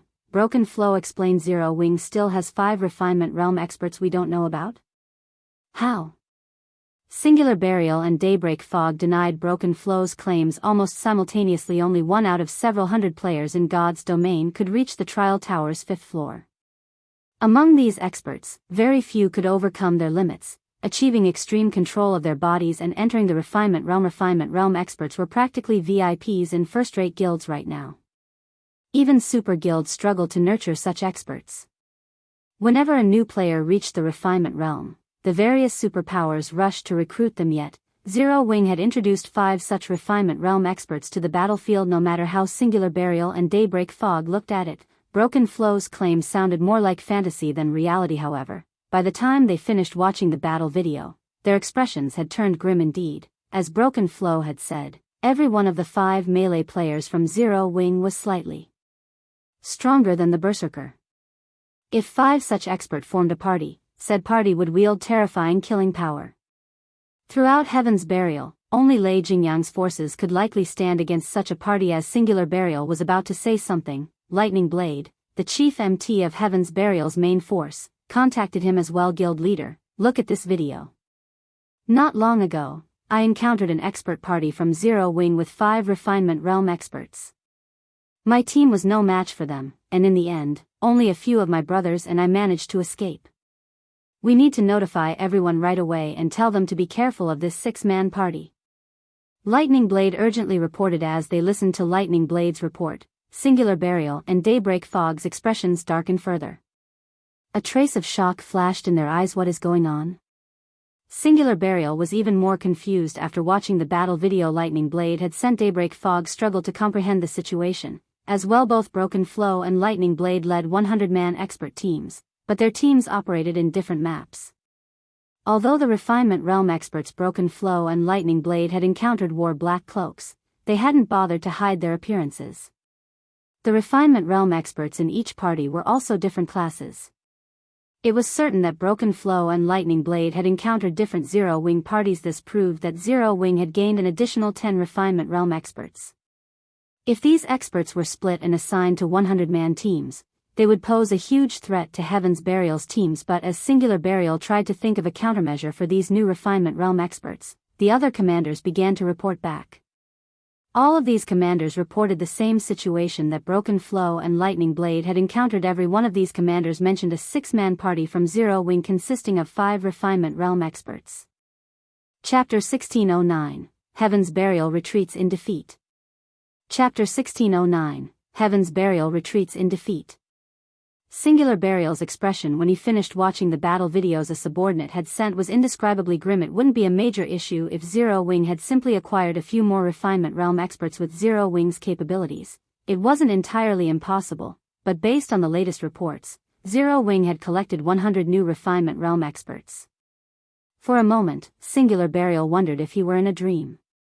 He couldn't find it in himself to believe this was true, yet with the battle videos and the large number of casualties Heaven's Burial had suffered thus far, he had all the proof he needed. If Zero Wing had unexpectedly acquired 10 additional Refinement Realm experts, while it would give Singular Burial a headache, he could mitigate the problem by warning his subordinates to be careful during their hunt. However, 100 new Refinement Realm experts was a nightmare, not just a headache. Even now, veteran first-rate guilds only had a handful of Refinement Realm experts. Even Heaven's Burial only had 20 Refinement Realm experts right now. Moreover, this was after recruiting a large number of well-known workshops and expert players and allying with Lei Jingyang's workshop. It was also the reason he dared to hunt down Zero Wing's members. Yet, now, 100 Refinement Realm experts, whom he had never heard of before, had suddenly emerged in Zero Wing. Why wouldn't he be terrified? Guild leader, what should we do now? Daybreak Fog asked, pale. After watching the battle videos, they had previously considered the possibility that some superpower would dispatch experts to aid Zero Wing. However, They had never expected Zero Wing to obtain 100 Refinement Realm experts on its own 100 Refinement Realm experts. Only super guilds and super first-rate guilds could dispatch such a force. She truly couldn't figure out how Zero Wing managed to recruit so many Refinement Realm experts. Or did some hidden superpower they didn't know about back Zero Wing? Regardless of the cause, there was no changing the fact that Heaven's Burial situation was dire. If the 8,000-plus experts from Heaven's Burial and Blackwater clashed with Zero Wing's 100 Refinement Realm experts, there was no doubt that the former would emerge victorious, but this war focused on guerrilla tactics. The Refinement Realm experts definitely had the advantage. Issue a retreat order immediately. After some hesitation, Singular Burial decided to withdraw his forces and send someone to investigate which superpower is supporting Zero Wing from the shadows. He refused to believe that Zero Wing had nurtured 100 Refinement Realm experts on its own. The only possibility was that Zero Wing had the secret support of some superpower. Understood. Daybreak Fog went into action and began to notify the teams in the hunting operation to withdraw. Shortly after she issued the command, Heaven's Burial and Blackwater's members in the 4 high-resource maps began to pull out. Meanwhile, news of Heaven's Burial's retreat quickly spread throughout Starmoon Kingdom. What's going on with Heaven's Burial? Why are they retreating so soon after starting the war? Hee. I have some insider information. From what I've heard, it seems that Heaven's Burial has suffered severe casualties and had no choice but to order a retreat. How is that possible? Heaven's Burial has over 8,000 experts. Zero Wing would even struggle to cope with such a force, much less defeat it. Heaven's Burial's sudden retreat baffled everyone. In fact, the public wasn't alone in its confusion. Starmoon Kingdom's various powers were just as confused. They had planned to take advantage of the situation to strike at Zero Wing as well, yet Heaven's Burial had been defeated. Look into this matter immediately. I want to know exactly what happened. The various major powers simply could not fathom what had transpired between Heaven's Burial and Zero Wing. Heaven's Burial had dispatched over 8,000 experts and several tens of thousands of elites. It was even enough of a force to threaten a superpower, yet this force had lost. Moreover, it had been a decisive defeat. Meanwhile, far from Starmoon Kingdom, in a guild town surrounded by mountains. Uncle Yuan, your guess was wrong. We've just received news that Heaven's Burial's hunt has failed. Moreover, it seems that Heaven's Burial has suffered significant losses. Nearly 1,000 of its experts were killed, Purple Jade said, smiling as she entered the room. Heaven's Burial has been defeated? How is this possible? Yuan Tiexin, who dealt with all sorts of documents on his desk, was astonished when he heard Purple Jade's announcements. Did Phoenix Rain send help? He was very familiar with the force Heaven's Burial had dispatched to deal with Zero Wing. The force had as many as 18 refinement realms, and Lei Jingyang led his legion of battle maniacs personally. Heaven's Burial shouldn't have any fewer top-tier experts than Zero Wing. Furthermore, the guild surpassed Zero Wing by leaps and bounds in the number of its ordinary experts. Even if Black Flame and Zero Wing's peak experts joined the fray, they shouldn't be able to affect the outcome over much in the end. Heaven's Burial would wear down Zero Wing until it crumbled. No. Phoenix Rain hasn't sent them any reinforcements, Purple Jade said, shaking her head. Based on what we've learned from Heaven's Burial's internal department, the guild has retreated due to Zero Wing's sudden dispatch of an additional 100 Refinement Realm experts. Not only do these Refinement Realm experts have incredible basic attributes, but their coordination is seamless. These Zero Wing experts have claimed the lives of many of Heaven's Burial's own Refinement Realm experts.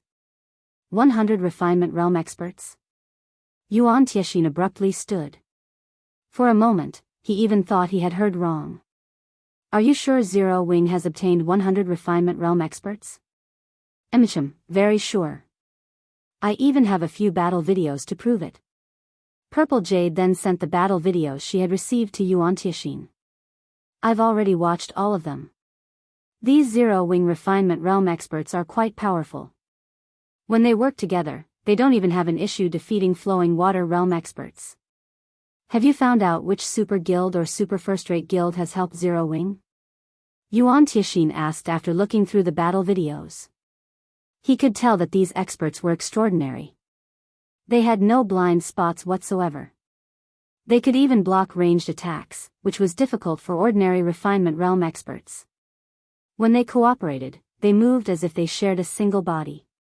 Ordinary Refinement Realm experts couldn't compare to these players. I did. We haven't found any news of a super guild or super first-rate guild mobilizing so many Refinement Realm experts.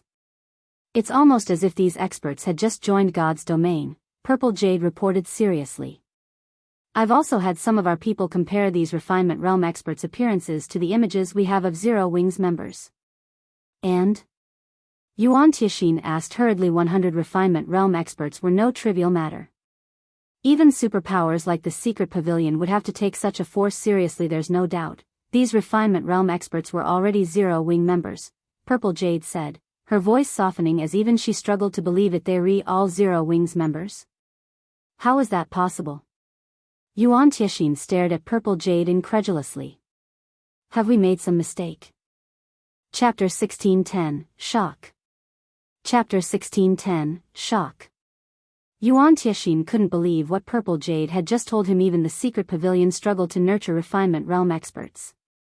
Before becoming a Refinement Realm expert in the Secret Pavilion, the guild's experts had to pass a series of stringent tests and a significant amount of training.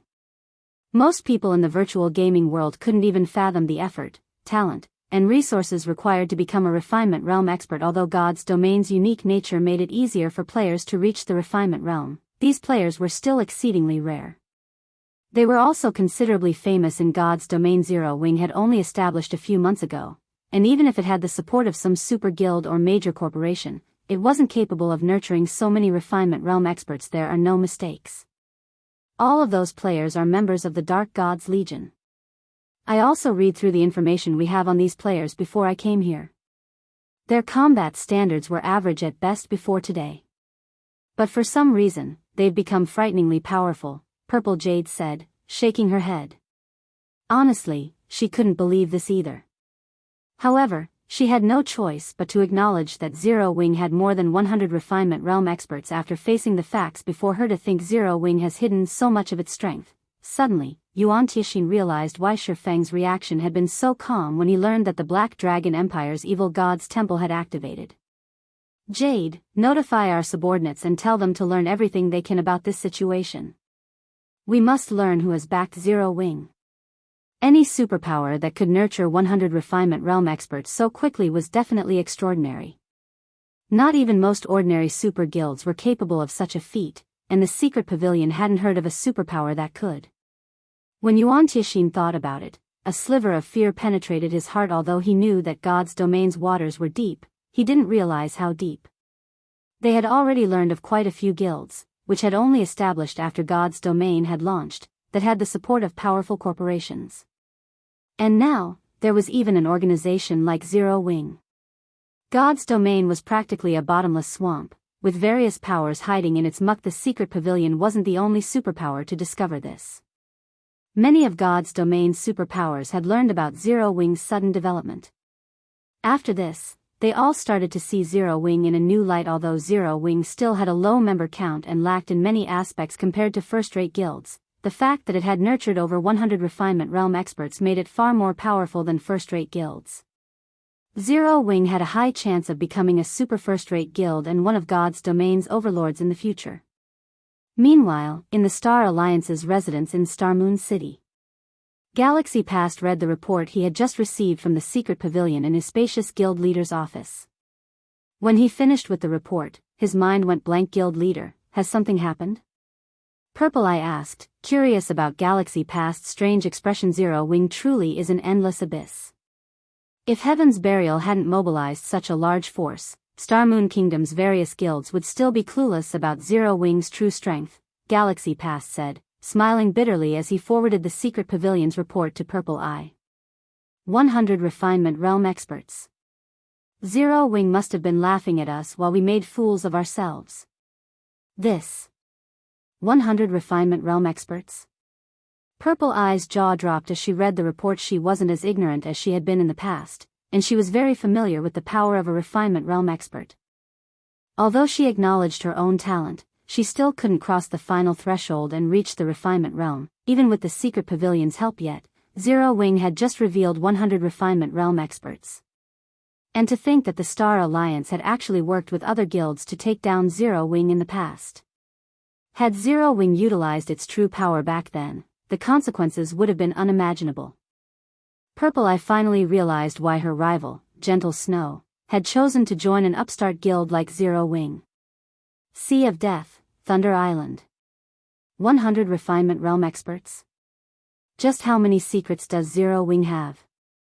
Phoenix Rain was at a loss for words after reading the report. The fact that Feng and Zero Wing's experts had helped her secure a portion of Thunder Island's control was already incredible, and now, the guild had just revealed that it had over 100 Refinement Realm Experts.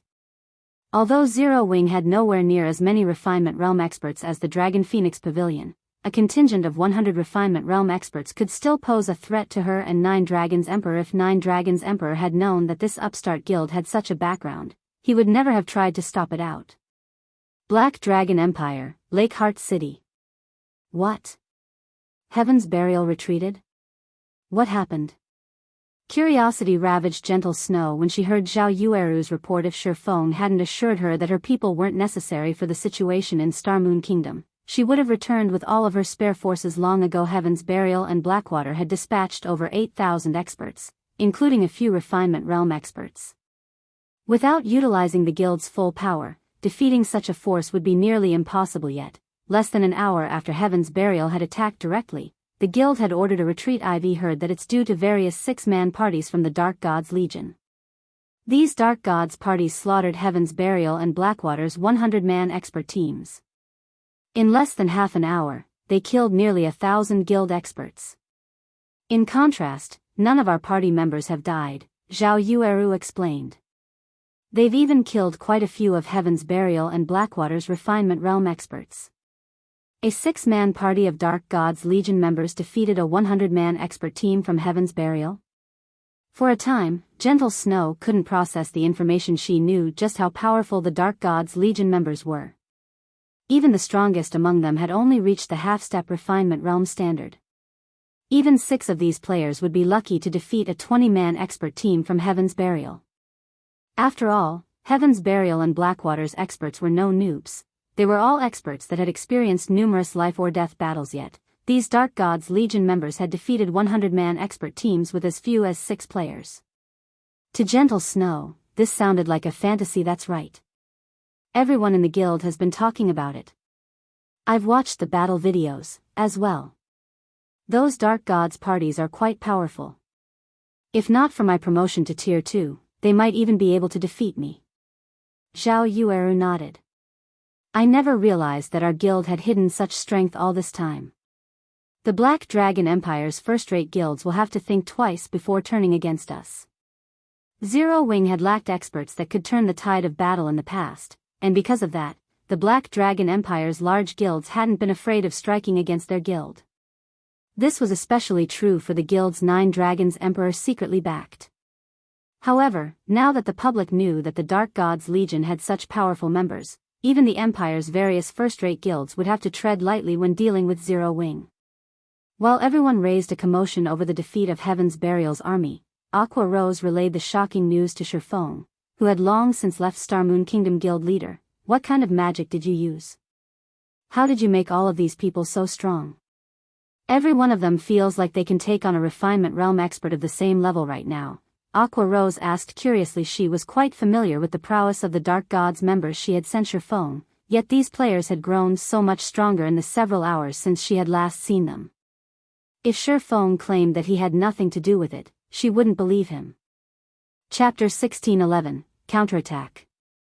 Chapter 1611, Counterattack. Magic? When Feng saw Aqua Rose's excitement, he smiled and said, I don't know any magic. I merely gave each of them a piece of equipment. A piece of equipment? Aqua Rose could not help her confusion. How has a piece of equipment made such a huge difference? Weapons and equipment only improved a player's basic attributes. While the Dark Gods party's basic attributes had risen since she had seen them last, the improvement to their combat standards was the key difference. They never would have been able to defeat a 100-man expert team with just a boost to their basic attributes. Here, you'll understand once you take a look.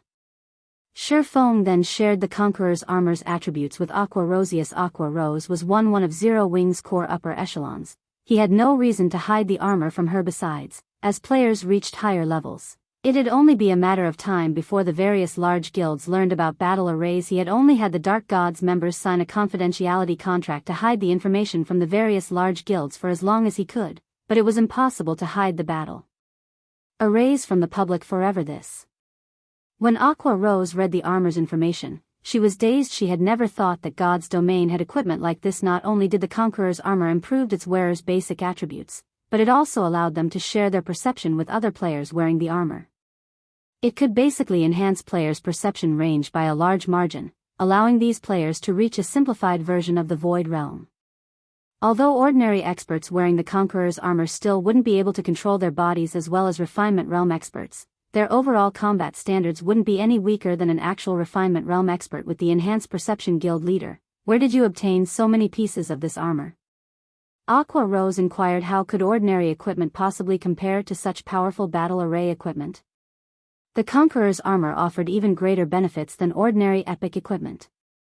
It had to be incredibly rare, yet Feng had given these chest pieces to 100 Dark Gods Legion members.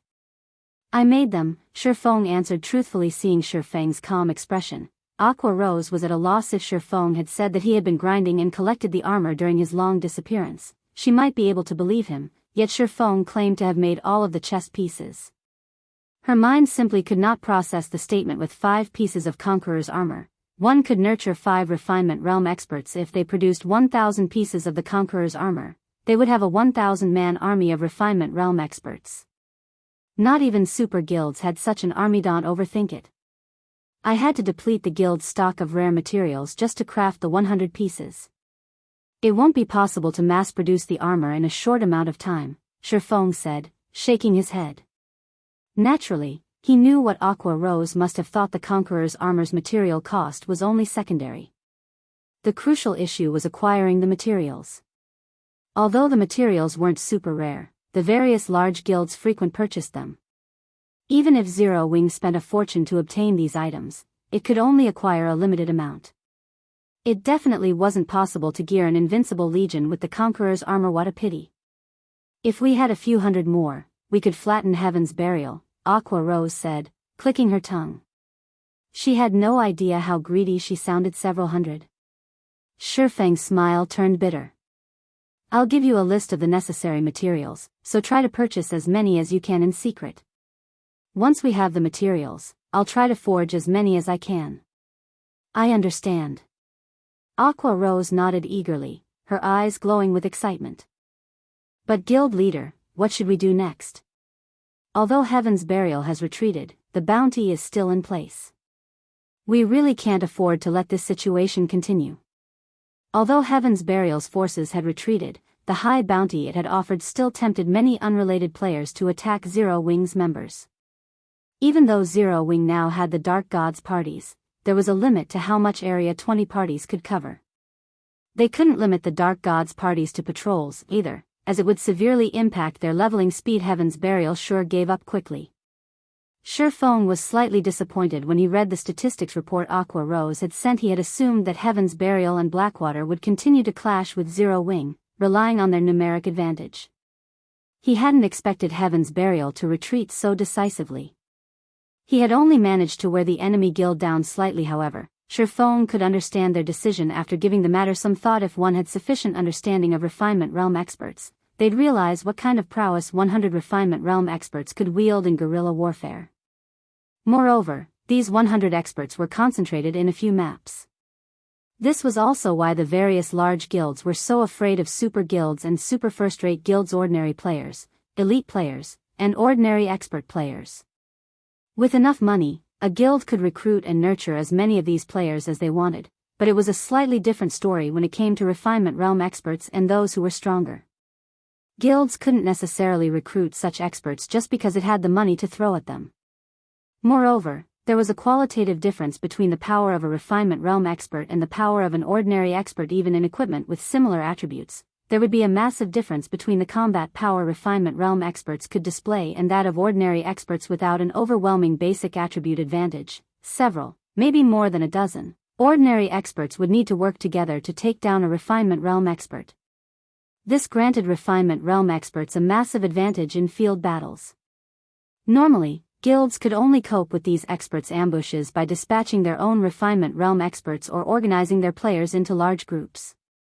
However, it wasn't feasible to send its members out in teams of hundreds or thousands, as it would negatively impact their acquisition of EXP and equipment. Not even well-funded guilds would survive long if 100 experts interfered with thousands of its members' development. This was precisely why super first-rate and super guilds had maintained a solid footing in the virtual gaming world for so many years, finding it beneath them to bully first-rate and below guilds. Their strength was simply on a different level, of course. Refinement Realm experts weren't enough to help a guild become an overlord in the virtual gaming world. Guilds also needed a large number of members to help with other tasks, such as occupying territory and harvesting resources. Since Heaven's Burial has retreated, we'll take the fight to them. It's about time we show Heaven's Burial that it's not the only power that can hunt players, Feng decided after giving the matter some thought. Notify Fire Dance and the others. Have them lead the Dark Gods parties to the Orc Empire and teach Heaven's Burial's members what it feels like to be prey. I want to see which of our guilds lasts until the very end. Due to its lack of experts, Zero Wing had only been able to defend against Heaven's Burial's brutal assaults, but now that it had the Dark Gods parties, it had no reason to hold back against its enemy. In his previous life, many super guilds and super first-rate guilds had often used this tactic, hindering a large group's development by sending small parties of Refinement Realm experts, when they wanted to avoid wasting resources to deal with troublesome guilds. He didn't mind testing this tactic on Heaven's Burial. All right, I'll let them know. Aqua Rose's excitement built when she heard Feng's order. They had taken a one-sided beating from Heaven's Burial and Blackwater for too long now. They hadn't been able to counterattack, which made them all feel powerless. They simply hadn't had enough experts to put up a fight. If they had sent ordinary experts into Heaven's Burial's territory, they'd send their people to the slaughter, rather than damage their enemy. Now that they had an additional 100 Refinement Realm experts, their ability to retaliate had increased several-fold, even if they couldn't deal any lasting damage to Heaven's Burial. Chapter 1612, Insane Guild. Chapter 1612, Insane Guild. After Feng had given Aqua Rose his commands, he disconnected the call and contacted Melancholic Smile. He had Melancholic Smile post an announcement on the official forums for Zero Wing, stating that the guild had doubled the bounty on Heaven's Burial's members. Once more, the bounty for killing a normal member had already risen to 40 silver, but they had just raised it to 80 silver.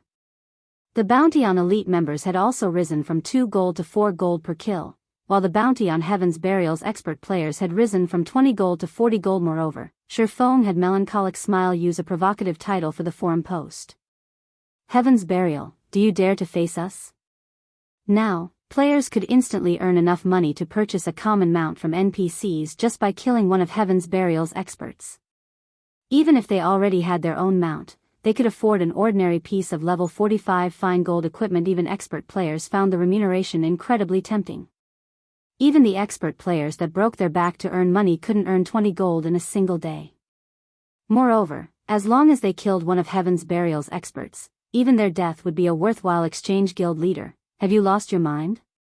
Melancholic Smile's eyes nearly fell from their sockets when Feng told her to double their bounties on Heaven's Burial.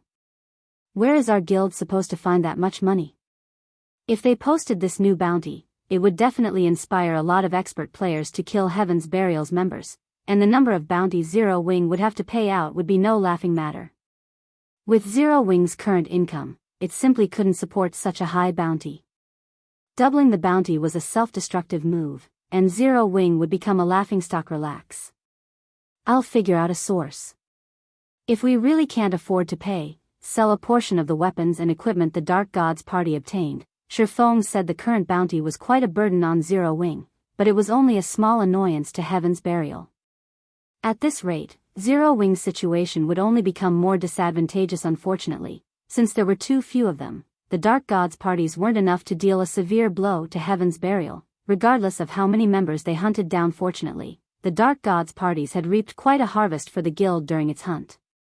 They had collected over 400 pieces of level 45 dark gold equipment, over 700 pieces of level 45 fine gold equipment, and over 2,000 pieces of level 45 secret silver equipment. All of the equipment should be enough to help Zero Wing hold on for quite some time. Moreover, he had already dispatched the Dark Gods parties to the Orc Empire.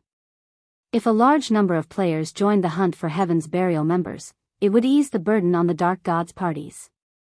In turn, the Dark Gods parties could obtain more weapons and equipment. Aside from these factors, if they secured the mana or vein, Zero Wing would have another massive revenue source. All of the various large guilds urgently needed mana ore, and as a result, the market price had risen to a staggering 1 gold, 20 silver.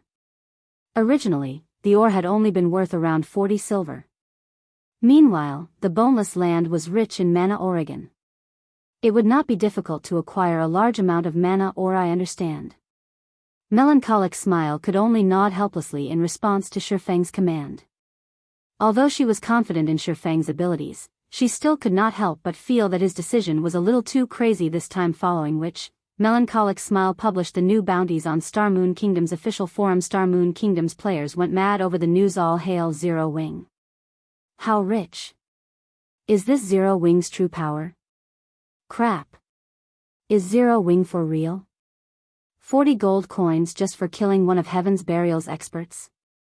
With this much money, Heaven's Burial's experts might kill themselves to claim their own bounties from Zero Wing.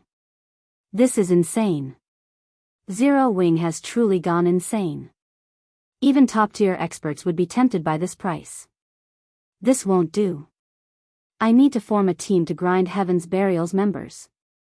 Who wants to team up? Amazing. Zero Wing is really bold to pull such a stunt. Heaven's Burial is in for some pain. Heaven's Burial must have gone too far when it provoked Zero Wing this time. Even if the guild destroys Zero Wing, they're going to suffer for it.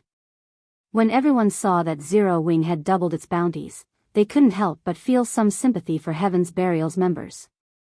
At the same time, they were shocked by Zero Wing's generosity. Orc Empire, Ancient Rock City. As the only guild city in the Orc Empire's inner region, a constant stream of players visited the city each day. Not even Kingdom's major NPC cities could compete with Ancient Rock City's player population. Although the city was extremely lively, silence dominated the meeting room in Heaven's Burial's residence.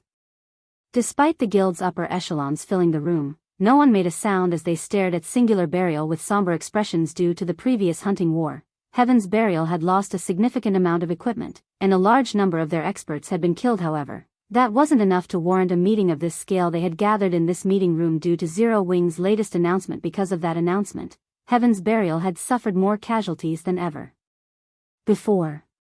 Lunatics. Everyone from Zero Wing is a lunatic. Singular Burial's brows twitched uncontrollably when he read Heaven's Burial's latest casualty report. Less than half an hour since Zero Wing had doubled its bounties, Heaven's Burial had suffered over 4,000 casualties, far more than it had during the hunting war. Thus far, the guild's loss was already worth roughly 8,000 gold. Of course, Zero Wing hadn't gotten off easy either, since it had to pay at least 10,000 gold in bounties. If this continued, Heaven's Burial wouldn't last long. Even with Blackwater's investments and Ancient Rock City's income. Guild leader, based on our reports, part of the reason that our casualty count is so high is that Zero Wing's Dark Gods parties have begun to operate in the Orc Empire. Although we've sent our forces to hunt them down, they are moving too quickly. We haven't been able to catch them. Rather, the tables have turned on quite a few of the teams we send out to hunt down these Dark Gods parties, Daybreak Fog reported.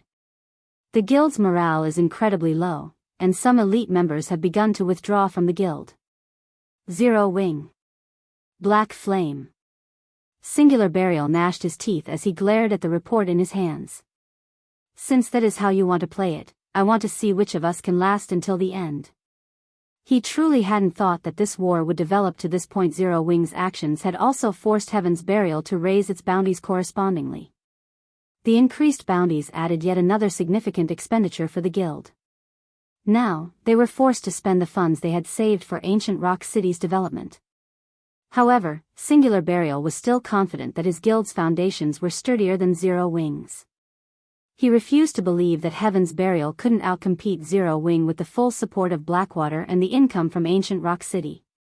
Elsewhere, Feng had finally reached the Boneless land with Zero Wing's internal members and White Tiger Dojo's disciples. As the group arrived, they found themselves in a dusky, foggy area. They also felt an oppressive weight bear down on them, making their thoughts sluggish. Moreover, they felt an indescribably dangerous feeling from their surroundings, as if they'd die if they took a wrong step. Hidden among the fog, these players faintly saw the towering walls of a town some distance away. What's going on? Why is there a town here? Feng was confused when he noticed the distant town. He was very familiar with the Boneless land, clearly remembering that it was home to demonic creatures. No NPC town should be able to survive here. The map should be a barren wasteland. Other creatures shouldn't be able to survive in the Boneless land, not to mention human buildings. Chapter 1613, Mystery of the Boneless Land. Chapter 1613, Mystery of the Boneless Land. Naturally, Feng was curious about the mysterious town, and he immediately led his team towards it. This NPC town hadn't existed during his previous life.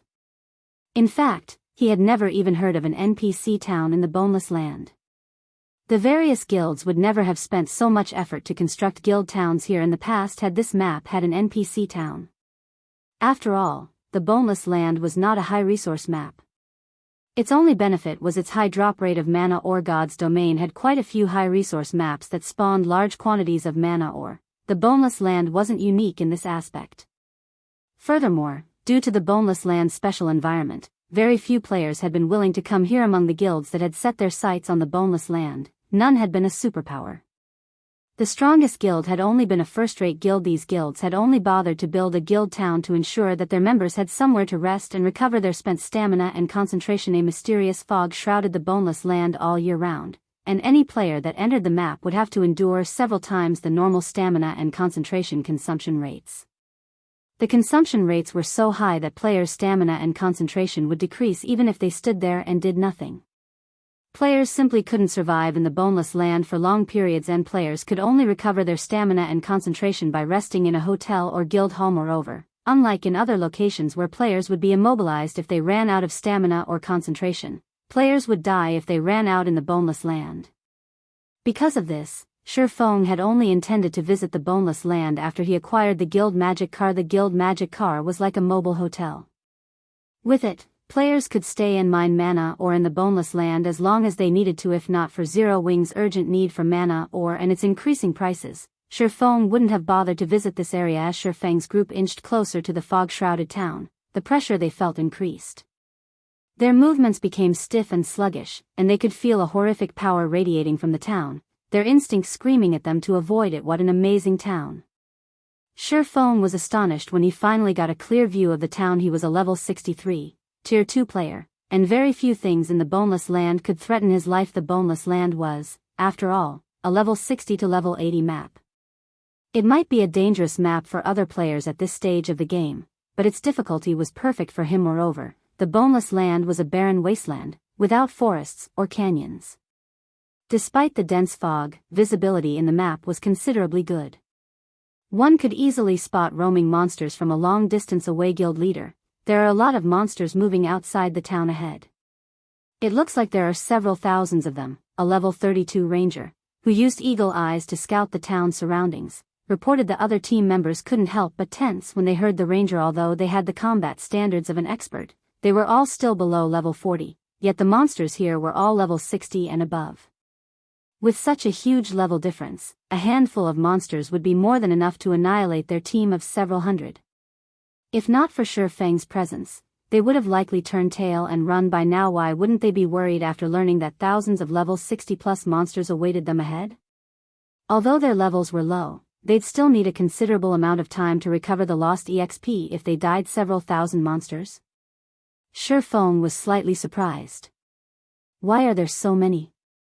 Monsters in the Boneless land generally moved in groups of dozens. Very rarely would more than 100 gather in a single location. Meanwhile, any group of over 100 demonic creatures would certainly be led by a great lord.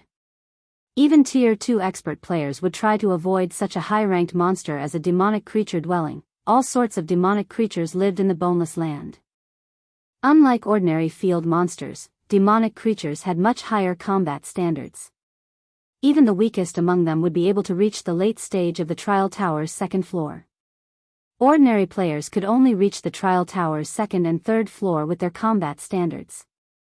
Meanwhile, demonic creatures also had much higher basic attributes than players of the same level. In other words, a Tier 2 ordinary player would be no match for a Tier 2 Lord-ranked demonic creature of the same level. Only Tier 2 expert players had any hope, yet even these experts would flee from a Tier 3 Great Lord-ranked demonic creature. Tier 2 experts would have to form a party to take one down, and now, thousands of demonic creatures had gathered around the town ahead of them. Guild leader, are we still going to the town? Yu Zipping, who had already reached level 37, asked worriedly when Yu Zipping saw the screenshot the ranger had shared, littered with HP bars. Even he, who had reached the trial tower's 6th floor, could not help but break out in a cold sweat. He couldn't fathom why Feng had brought them here. If these demonic creatures accidentally discovered them, Feng might be able to get away, but the rest of them would be slaughtered. Let's head over and take a look, Feng said after giving the matter some more thought. He had found an NPC town he had never heard of in the Boneless land. It'd be a waste not to investigate. If they could use the town as a resting point, it would save him a lot of trouble, following which, Feng's team members had no choice but to grit their teeth as they followed him to the town. When the team reached a small slope not far from the town and caught sight of the large number of demonic creatures around it, they were dumbfounded. Although they had experienced their fair share of life-or-death battles, their hearts began to pound with fear when they saw the demonic creatures ahead of them.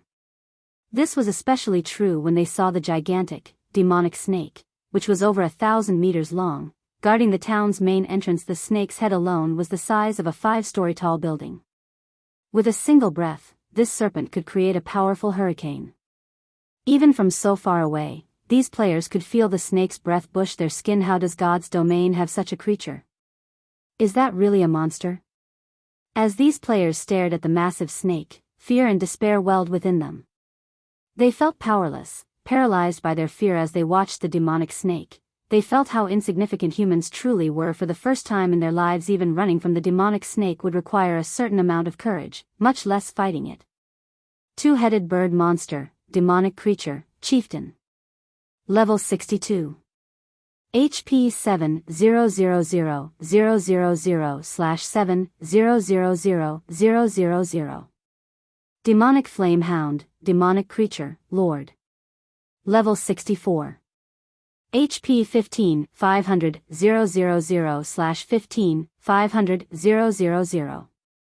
Three-headed hellhound, demonic creature, great lord. Level 65. HP 34,000,000/34,000,000. Purgatory serpent, archaic species, demonic creature, grand lord. Level 70. HP 160,000,000/160,000,000. However, unlike his teammates, who were shocked by the Purgatory Serpent and its demonic creature companions, Feng was surprised by the town beyond the Grand Lord. The town wasn't an NPC town at all, it was mining site, operated by demons.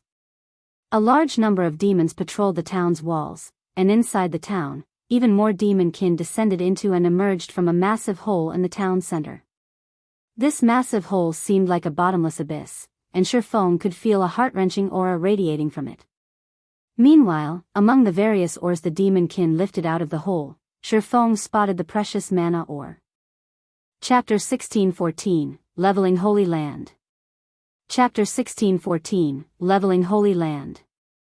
A demon-operated mineral field? Feng was flabbergasted as he stared at the massive hole in the center of the town. He had never realized that the Boneless land had a mineral field, and such a large one at that. Based on the size of the mineral field, Feng estimated that it was a medium mineral field. He had never heard of anything like this in the past. If people had known that the Boneless land had a medium mineral field, even super guilds would fight over it, not to mention first-rate guilds in God's domain. Mineral fields were categorized by size first. There were small mineral fields, like the one in Heaven's Burial's Red Iron Town. Small mineral fields had very small ore veins, and generally, 100 players and a full day were all one would need to mine a small mineral field dry for a single cycle. Even so, small mineral fields were extremely valuable. At the very least, a guild wouldn't lack the types of ore the mineral fields spawned. The veins in medium mineral fields were slightly larger, requiring 300 players and a full day to mine the veins dry for a cycle. As for large mineral fields, a guild would need to put 1,000 players to work for a full day to drain the veins. Large mineral fields were gold mines, and any guild that owned one could make a fortune from it, while small mineral fields in God's domain were common. Medium fields were extremely rare, and large mineral fields were as unique as a phoenix's feather. In the past, the various superpowers had fought over every medium and large mineral field they had found, even those that spawned common ores, such as iron ore. Meanwhile, the mineral field Feng stared at now clearly had more than low-end ore veins based on the ores the demunkins carted out. Feng knew that the mineral field housed an ancient bronze vein. Ancient bronze ore was not common in God's domain. However, demand for ancient bronze ore wasn't particularly high among players. This was because there weren't nearly enough ways to use ancient bronze ore again. Despite its rarity, it wasn't worth much. However, Eternium ore, a byproduct of mining ancient bronze ore, was highly sought after by forging players. Magisteel ingots, produced with Eternium ore, were extremely useful when forging. Not only could the ingots improving one's forging success rate, but they could also slightly enhance the crafted weapons and equipment's attributes. Of course, Magisteel ingots could only boost an item's rank to a maximum of fine gold rank. Even so, countless forgers thought the tool level 50 plus fine gold equipment was still incredibly difficult to obtain, and after level 50, most elite players could only equip secret silver equipment and below. Past level 50, elite players would normally be equipped in secret silver equipment and below only. Hence, Magisteel ingots had a considerable market in the past. Magisteel ingot had sold for 2 gold per piece, yet plenty of players still fought over it. If one could lay claim to this medium mineral field, they could make a fortune with the mined Eternium ore. Considering the situation, Feng couldn't help but harbor thoughts of capturing this mineral field, although he didn't know why a mineral field had suddenly spawned in the Boneless land. He was sure that this was a golden opportunity. Setting the Eternium ore aside, he could earn a fortune with the steady supply of mana ore this mineral field could provide. The only problem now was how to go about capturing the mineral field. There were easily several thousand monsters stationed around the town's main entrance, and even more in the town surroundings. In addition, the monsters inside the town were even more powerful. The town's demon supervisors were all great lords, and these were only the monsters on the surface. The town's true guardians were likely far stronger. Guild leader, a monster patrol is moving our way. We need to hurry and leave this place, the scouting ranger reported nervously as he watched the red dots on the system map. The rest of the team nodded in agreement. The monster patrols were a secondary issue. The main problem was the purgatory serpent sleeping by the town's main entrance. This was the first time any of them had seen such a large monster since joining God's domain. Its aura was so strong that they even struggled to breathe. The consequences would be unimaginable if they fought the monster patrols and accidentally attracted the purgatory serpent's attention. None of them wanted to stay here for a moment longer. A patrol squad? When Feng saw the red dots on his system map, he suddenly smiled and said, "This is a good thing. For now, we'll level up here." Level up here? Everyone turned towards their guild leader in confusion. Trying to grind and level up in such a place was suicidal. However, none of them realized that Feng's true goal was the demon's mineral field. Leveling up would simply be a side benefit. In Feng's opinion, they first had to defeat the monsters around the town. Otherwise, these monsters would rush to aid the guardian boss in the town as soon as they began the battle. If that happened, they would definitely team wipe. Feng had been pondering a way to lure the surrounding monsters in small numbers, but it seemed that the monsters had solved that problem for him. The approaching patrol squad had less than 100 monsters, led by a hill-sized, great lord ranked 3-headed hellhound. Immediately, Feng retrieved the Bible of Darkness and used demon summoning. Naturally, he had a reason for daring to lead a bunch of low-level players to the Boneless land. If it were any other location, it'd likely be impossible for Feng to protect so many players by himself, but the Boneless land was home to demonic creatures. To these monsters, the Bible of Darkness was like an Achilles heel. Here, the Bible of Darkness could display its full potential. After Feng summoned a level 78, Tier 3 Tomahawk demon, he directed the demon to charge at the approaching patrol squad. Although one level 78, Tier 3 demon wasn't enough to take out nearly 100 level 60 plus demonic creatures, it could distract them for a short period.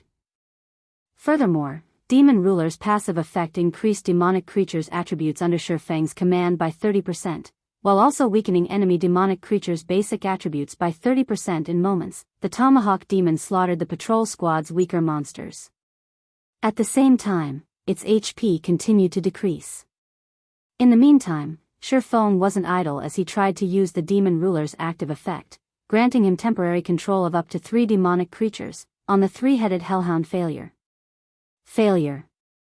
Sure enough, it won't be that easy. The outcome of his attempts to control the hellhound didn't particularly surprise Feng. After all, the skill only had a low success rate of 10%.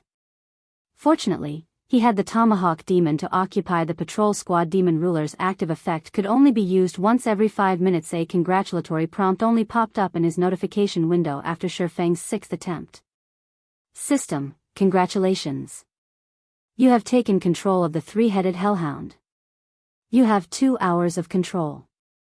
As Feng took control of the 3-headed hellhound, thanks to Demon ruler's passive effect, the hellhound's basic attributes rose by 30%. Its HP also increased from 34 million to 44,200,000. With control of the 3-headed hellhound, Feng had a much easier time defeating the remaining monsters in the patrol squad. When the hellhound and Tomahawk Demon worked together, they made quick work of the Lord-ranked demonic flame hounds. After the first level 64 demonic flame hound died, Feng noticed that his experience bar had risen by a small, but noticeable amount. He hadn't expected the abundant EXP. The demonic flame hound had granted at least 3 times more EXP than a Lord-ranked monster of the same level. The awarded EXP also surprised the members of his team. They had never thought that they'd receive so much. Moreover, this was only the EXP from one level 64 Lord. In the end, Feng had eliminated the patrol squad within an hour. Many of his players had gained an additional level during that time. Their leveling speed was just staggering. Chapter 1615, Primordial Divine Ruin. Chapter 1615, Primordial Divine Ruin. Our guild leader is so awesome. The players from Zero Wing gazed at the monster corpses before them and the abundant EXP they had received with glowing, excited eyes. At this point, they had completely forgotten about their prior fear and worry when they had first noticed the approaching patrol squad. They had thought that they were dead for sure. Not only were the squad's demonic creatures above level 60, but the weakest among them was a chieftain. However, as they watched Feng summon a level 73, Tier 3 Tomahawk Demon and take control of the level 65 Great Lord-ranked 3-headed hellhound, they were dumbfounded. They had never heard of any player being capable of such a feat. Great Lord-ranked monsters generally served as final bosses in team dungeons. They were extremely difficult to defeat, not to mention control with 2 Great Lord-ranked monsters to assist Feng in battle. Eliminating all of the level 60+ chieftains and lords became child's play. Furthermore, any of the demonic creatures that came close to Feng suffered a decrease to their basic attributes. From time to time, Feng had even used powerful AoEs to assist the 2 Great Lord. Feng likely wiped this patrol squad out faster than the guild's main force could. However, their leveling speed was even more astonishing. They had never dreamed that it was possible to level up so quickly. They had leveled fast enough when the guild's main force had taken them out to power level, but compared to traveling with Feng, the difference was like heaven and earth. In a single hour, they had gained a full level. If other players heard about this, they'd laugh it off as a joke, as expected of the Bible of Darkness. It really is amazing against demonic creatures. Feng was somewhat astounded as he glanced at the monster corpses littering the ground before him. The 3-headed hellhound and Tomahawk Demon were only 1 tier higher than the lords and chieftains, but after the basic attribute buff and debuff, the remaining patrol squad was powerless to retaliate, following which, Feng began to collect the demonic creatures' loot. Although the drop rate for weapons and equipment decreased significantly after monsters reached level 50, the demonic creatures in the patrol squad had all been chieftain rank or higher. Hence, their loot was relatively generous. Overall, they had dropped over 20 level 55 and level 60 weapons and pieces of equipment. Most of the items were bronze rank, while a few were mysterious iron rank. The monsters had also dropped plenty of materials and potions. As Feng picked up an aqua blue potion bottle, his eyes began to glow. Death potion. The monsters here actually dropped this?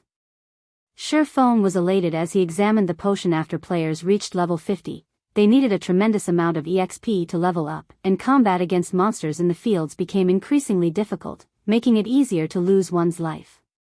The various large guilds in the past had struggled to cope with the increased difficulty, and dealing with it gave them all massive headaches. The death potion had been a solution to their problem.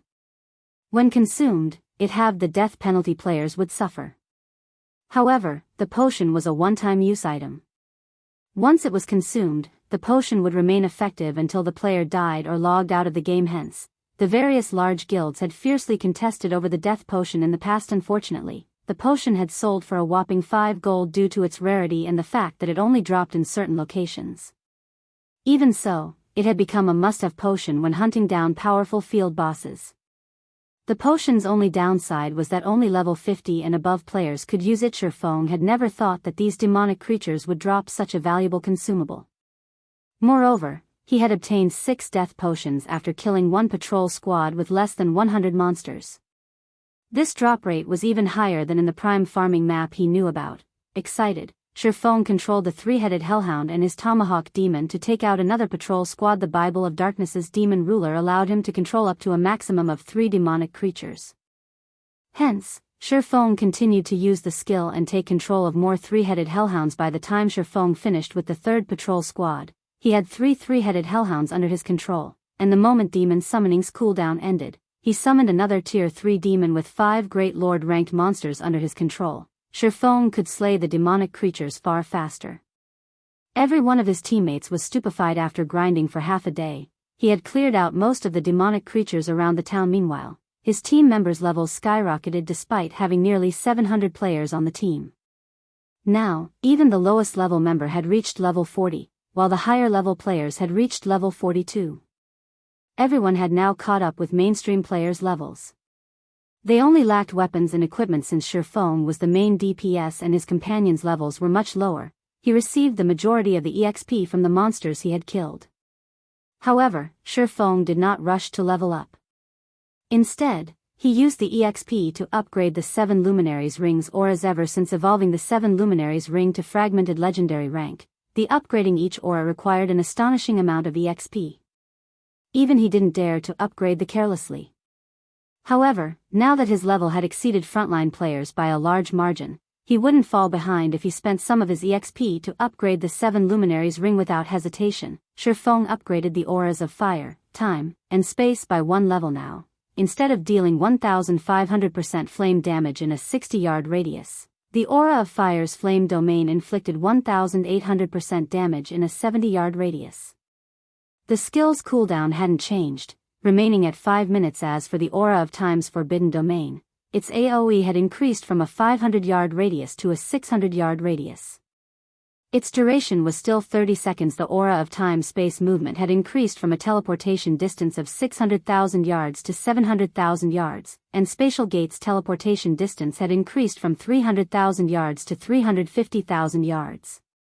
Both skills' cooldowns hadn't changed, though Spatial Gate's duration had increased from 1 minute to 1 minute, 20 seconds. Although the skills hadn't undergone qualitative transformations, they had improved various aspects for Feng. While he had killed the demonic creatures surrounding the town, Feng had also acquired over 600 pieces of equipment.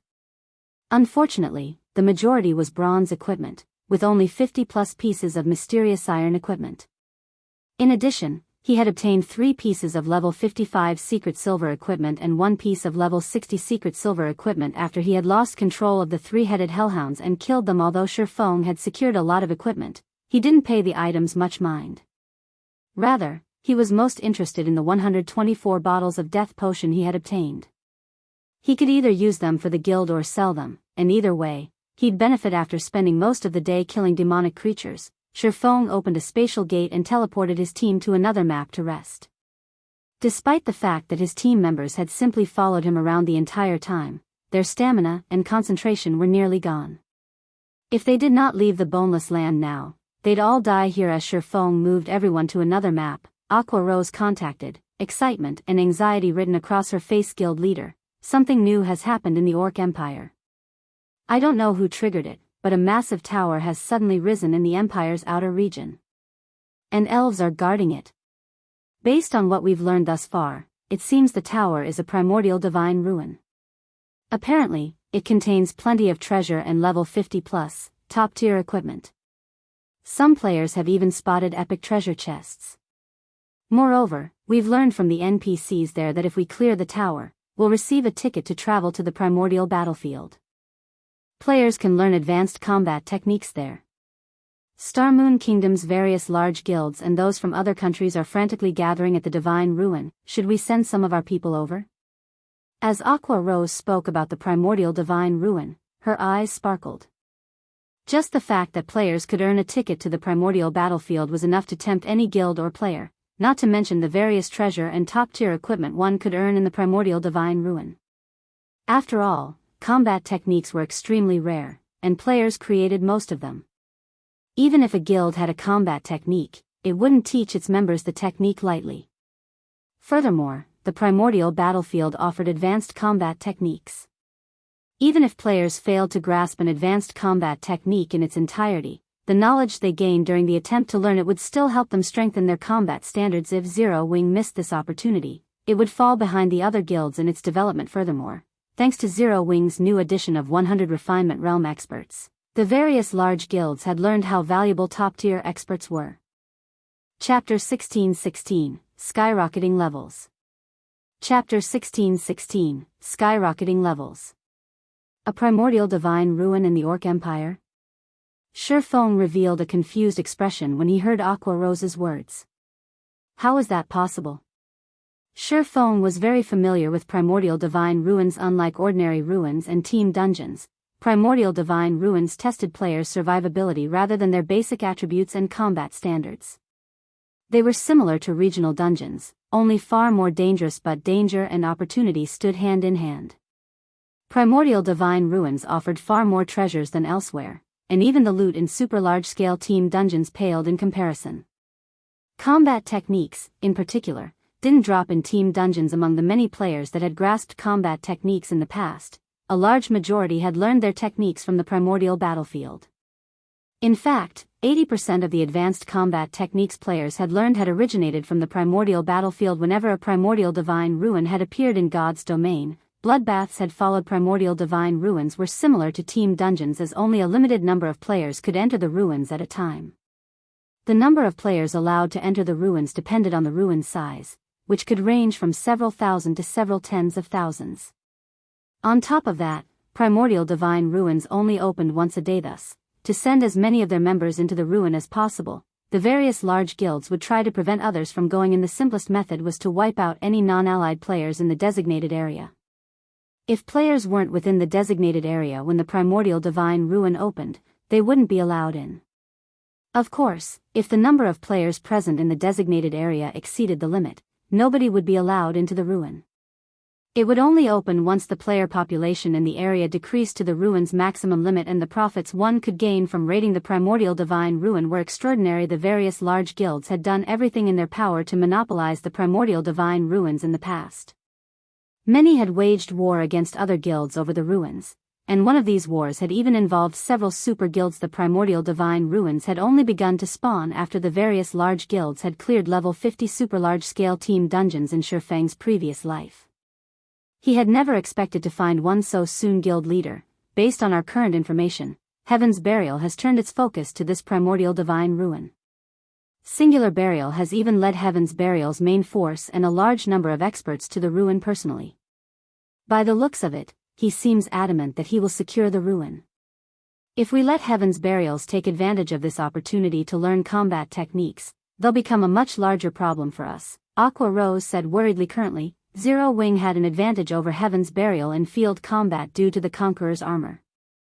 Although the guild exhausted a lot of its resources each day, Heaven's Burial didn't fare much better. However, if Heaven's Burial obtained a large number of combat techniques and successfully nurtured Refinement Realm expert, the situation between their guilds would change very quickly. Moreover, one could obtain plenty of level 50 plus top-tier equipment from the Primordial Divine Ruin, with no lack of level 50 fine gold equipment. Usually, these items only dropped in 100-man Hell Mode team dungeons, yet they were common in the Primordial Divine Ruins. In fact, the ruin would even drop level 50 dark gold equipment. Although many Superpowers members had already reached level 50, most of them wore a combination of level 45 and level 50 equipment. Zero Wing was no exception. If a guild could gear its level 50 members in sets of level 50 top-tier equipment, it could increase its overall combat strength. No. Ignore the Primordial Divine Ruin for now. Instead, start raiding level 50, 100-man team dungeons and improve everyone's equipment. Also, have our members challenge their Tier 2 promotion quests if they can, Feng said, shaking his head and rejecting Aqua Rose's suggestion. We're not going to take part in the competition? Aqua Rose frowned, confused about Feng's decision. The Primordial Divine Ruin was a shortcut that allowed players to obtain level 50 top-tier equipment quickly, yet Feng had decided to forego this opportunity, focusing on raiding level 50, 100-man team dungeons for the equipment instead. If they did this, Heaven's Burial's members would definitely have better equipment than theirs. Relax, we're talking about a Primordial Divine Ruin.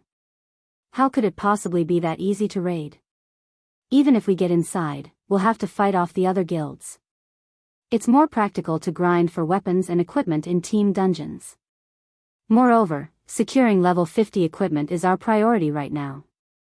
Without proper weapons and equipment, Zipping and the others will be useless to the guild even after they reach level 50, Feng explained, chuckling. Raiding a Primordial Divine Ruin was no less difficult than raiding a super large-scale team dungeon of the same level. These sites focused on adventures for Tier 2 players specifically, and right now, the various large guilds only had a small number of level 50 players. Trying to raid a Primordial Divine Ruin with that level of power was a joke when they reached level 50? Aqua Rose was somewhat astonished. But they're only a little over level 30 right now.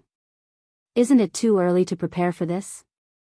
As far as she knew, Zipping and Zero Wing's other internal members had yet to reach level 40. They'd still need a considerable amount of time before they reached level 50. Meanwhile, even if Heaven's Burial failed to clear the Primordial Divine Ruin, it would still reap an impressive harvest. No. Although they can't compare to our elite members yet, they're all past level 40 now. By the time you finish preparing the necessary level 50 equipment, their levels should be high enough, Feng said. He then sent Aqua Rose the latest information on Zipping and the other trainees level 40. No, this is. They've reached level 42.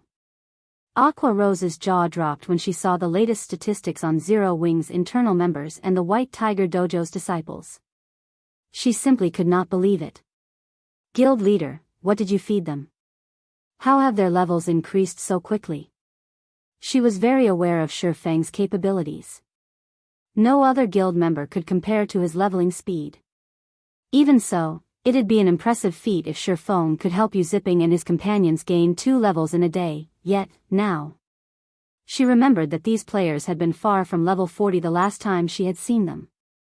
In fact, the lowest level players among them had only been level 31 and 32. Yet every one of these 600-plus players had reached level 40 and beyond after following Feng. It's nothing. I just found a good grinding spot. I doubt that it'll be long before they're level 50. At that time, I'll leave the equipment issue to you, Feng said, smiling. All right, leave it to me. I'll make sure that they all have proper sets of level 50 equipment as soon as they're the right level. Aqua Rose said, nodding enthusiastically after recovering from her stupor. Zipping and the others were bona fide experts. A few of them were even a step away from the refinement realm. They only lacked levels and equipment.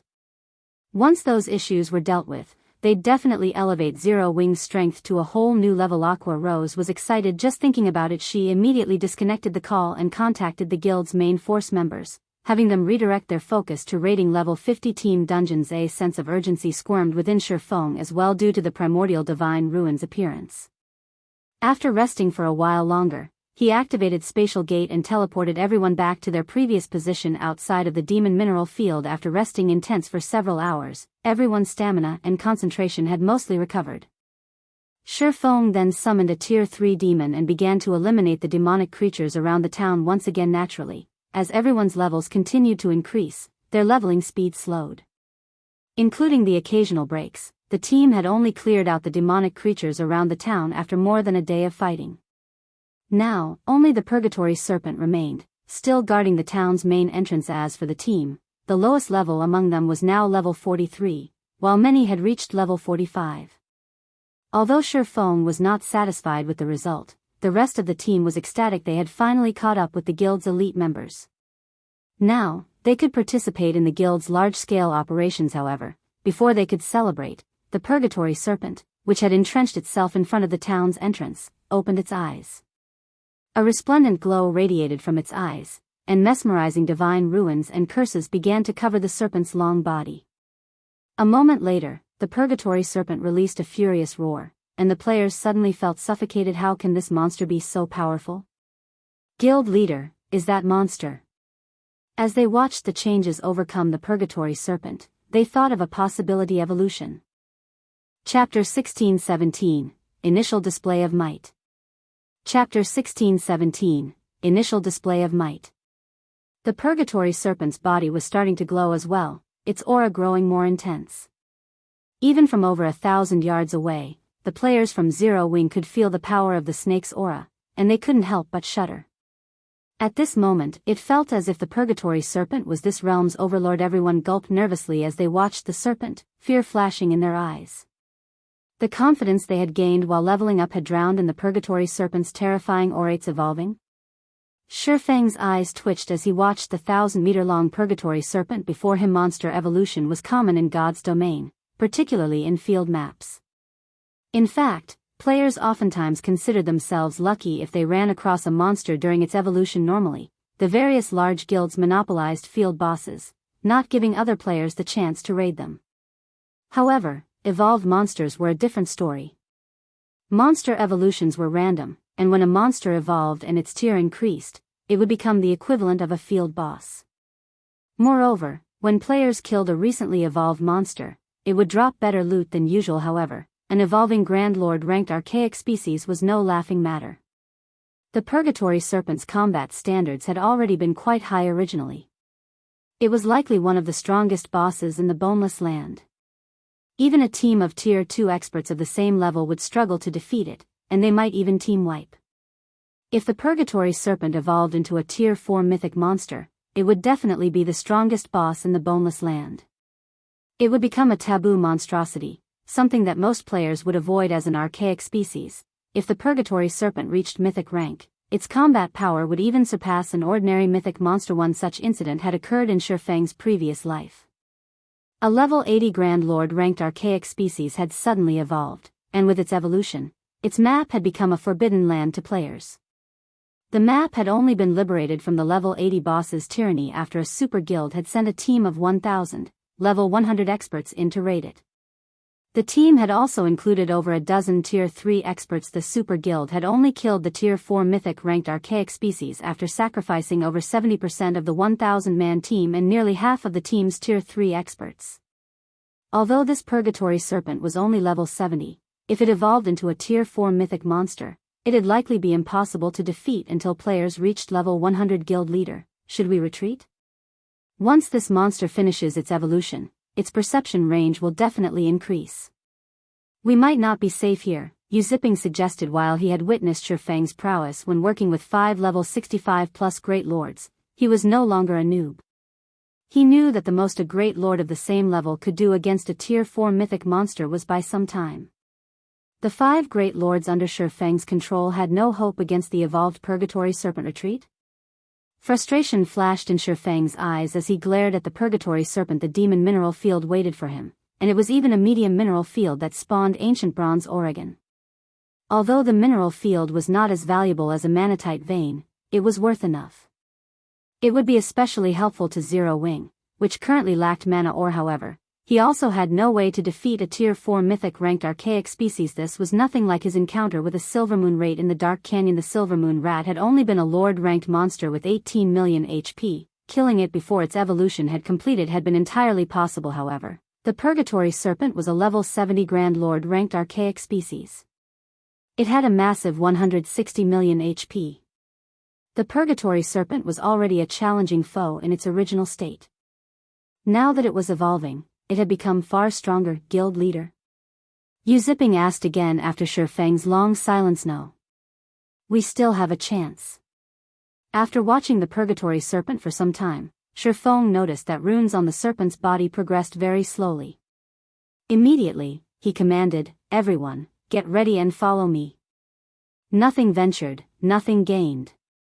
When he had cleared out the monsters around the town, he had felt that his mission was too easy. The monsters hadn't been nearly as difficult as he had expected, however. Now that he thought about it, the Purgatory Serpent's evolution might not involve luck at all.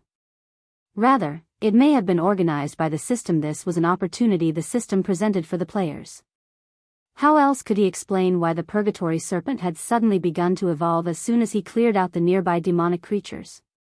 The only explanation was that the system wanted players to defeat the Purgatory Serpent while it evolved. If players failed to defeat the Purgatory Serpent and allowed its evolution, players would have no hope of acquiring the demon mineral field until after they reached level 100. What? The guild leader wants us to fight the Purgatory Serpent? As everyone watched Feng dash towards the Purgatory Serpent, they began to wonder if he was a little too mad. They were only level 40 plus players, still wearing level 35 equipment. Starting a fight with the Purgatory Serpent would be suicidal, but since their guild leader had issued the command, they had no choice but to grit their teeth as they approached the boss. In seconds, the team was within 1,000 yards from the evolving Grand Lord. The aura they felt radiating off of the Purgatory Serpent was much more intense as the players' movements became somewhat sluggish. Meanwhile, Feng retrieved one miniature ballista after another from his bag. In total, he took out 30 miniature ballistas. He had initially prepared these war weapons to help him take out troublesome, high-rank bosses in the Boneless field, but due to the Bible of Darkness' amazing benefits, he hadn't found an opportunity to use the massive siege weapon split into 5-man groups. 2 groups will take turns manning each of the miniature ballistas. Leave the rest to me. Healers, follow me, Feng instructed. Following which, he approached the Purgatory Serpent alongside his 5 great lords. Every monster evolution in God's domain took a considerable amount of time. Moreover, the higher tiered a monster was, the longer its evolution process would take to complete. In the case of a Grand Lord ranked archaic species like the Purgatory Serpent, it should need roughly 30 minutes to finish evolving. In other words, the system had only given them half an hour to eliminate the Purgatory Serpent.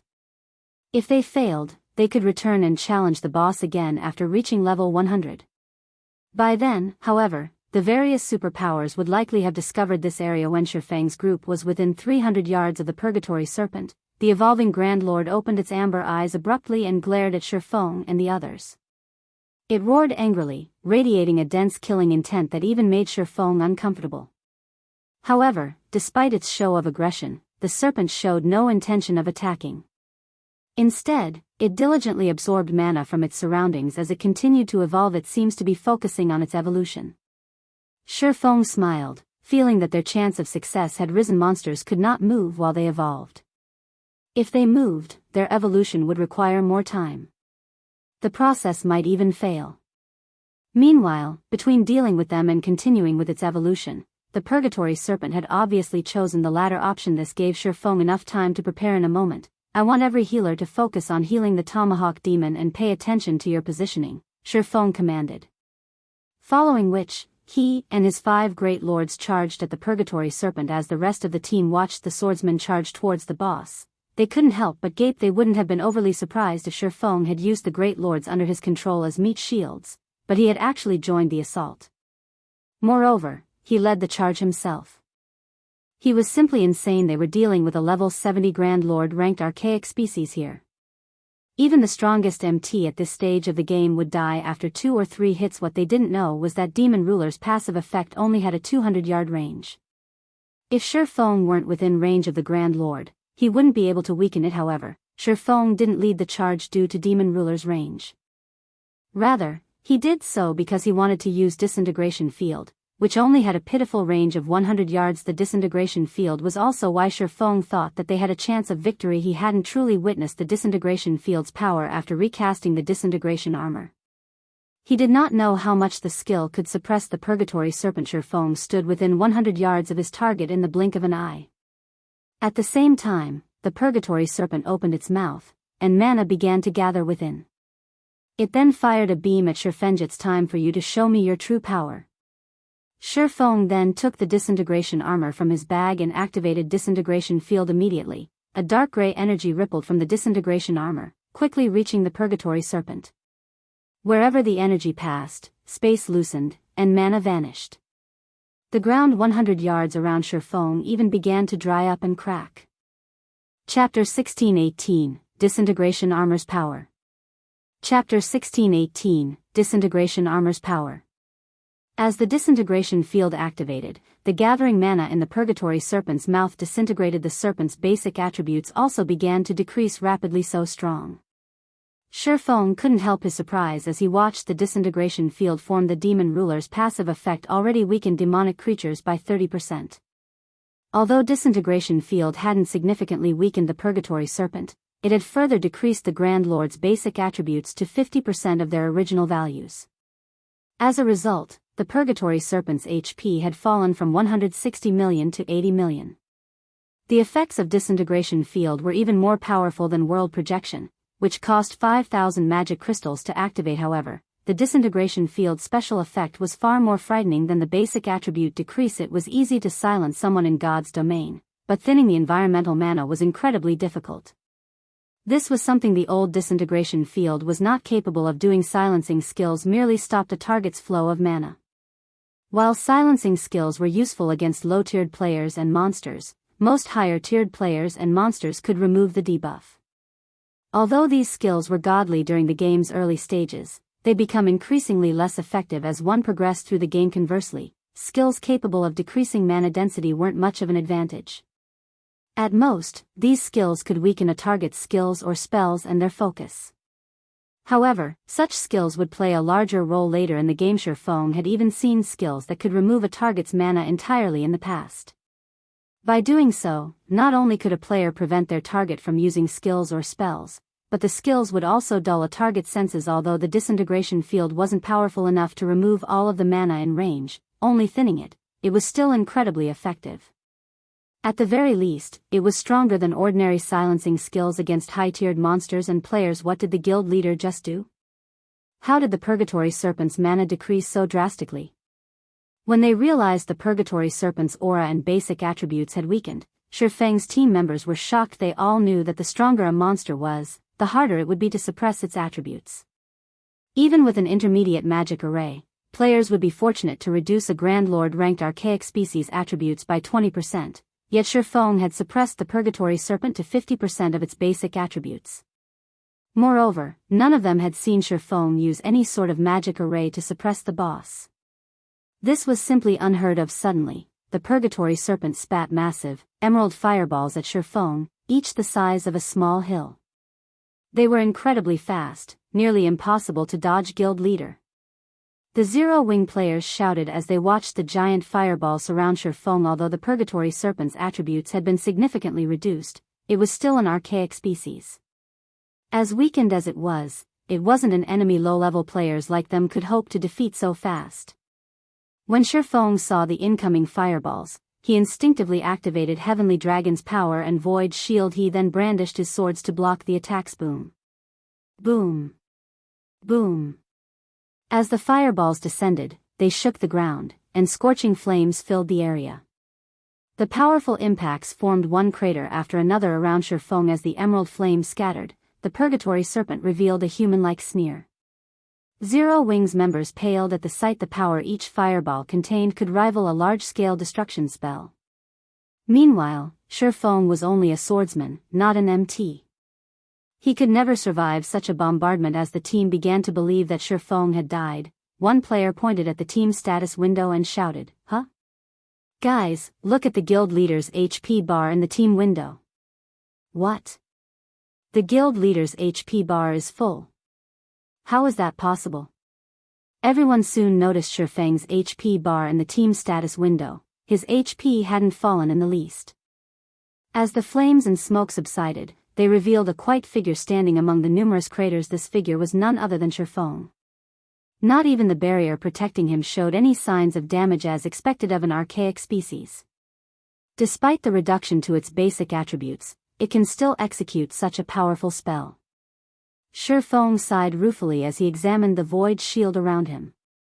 Although it appeared unharmed, the attacks had claimed nearly a quarter of its HP. Heavenly Dragon's power increased his maximum HP by 500%, and void shield formed a protective barrier with 10 times his maximum HP. In other words, the void shield could absorb over -4 million damage, yet one of the Purgatory Serpent's spells had devoured nearly a quarter of that. Had he not activated Void Shield in time, the attacks would have burned him to ash even with Heavenly Dragon's power active. While the Purgatory Serpent had attacked Feng, the Tomahawk Demon and the other Great Lords under Feng's control had surrounded the Grand Lord and moved outside of the Disintegration field's range without hesitation. All 5 Great Lords assaulted the Purgatory Serpent with one Tier 3 skill after another. The Purgatory Serpent cried out in agony as the powerful attacks found their mark, and damages of around -700,000 began to appear above the Grand Lord's head. In the blink of an eye, the Purgatory Serpent lost over 3 million HP. What a high defense! Feng frowned when he saw the damages. Normally, Great Lord's Tier 3 skills and spells should deal over 1 million damage to a Grand Lord of the same level, yet these attacks had only dealt around -700,000 damage. There was no doubt that the Purgatory Serpent's defense was extraordinary. When the Purgatory Demon had been attacked, it turned its attention towards the 5 Great Lords around it. With a furious bellow, the serpent rammed its head into the Tomahawk Demon. Due to the Purgatory Serpent's massive size, the Tomahawk Demon didn't have any time to dodge. It had no choice but to defend itself with its battle axe, and upon collision, it was sent flying over several dozen yards away, losing over 300,000 HP in the process. The difference between the monster's strength was obvious at a glance.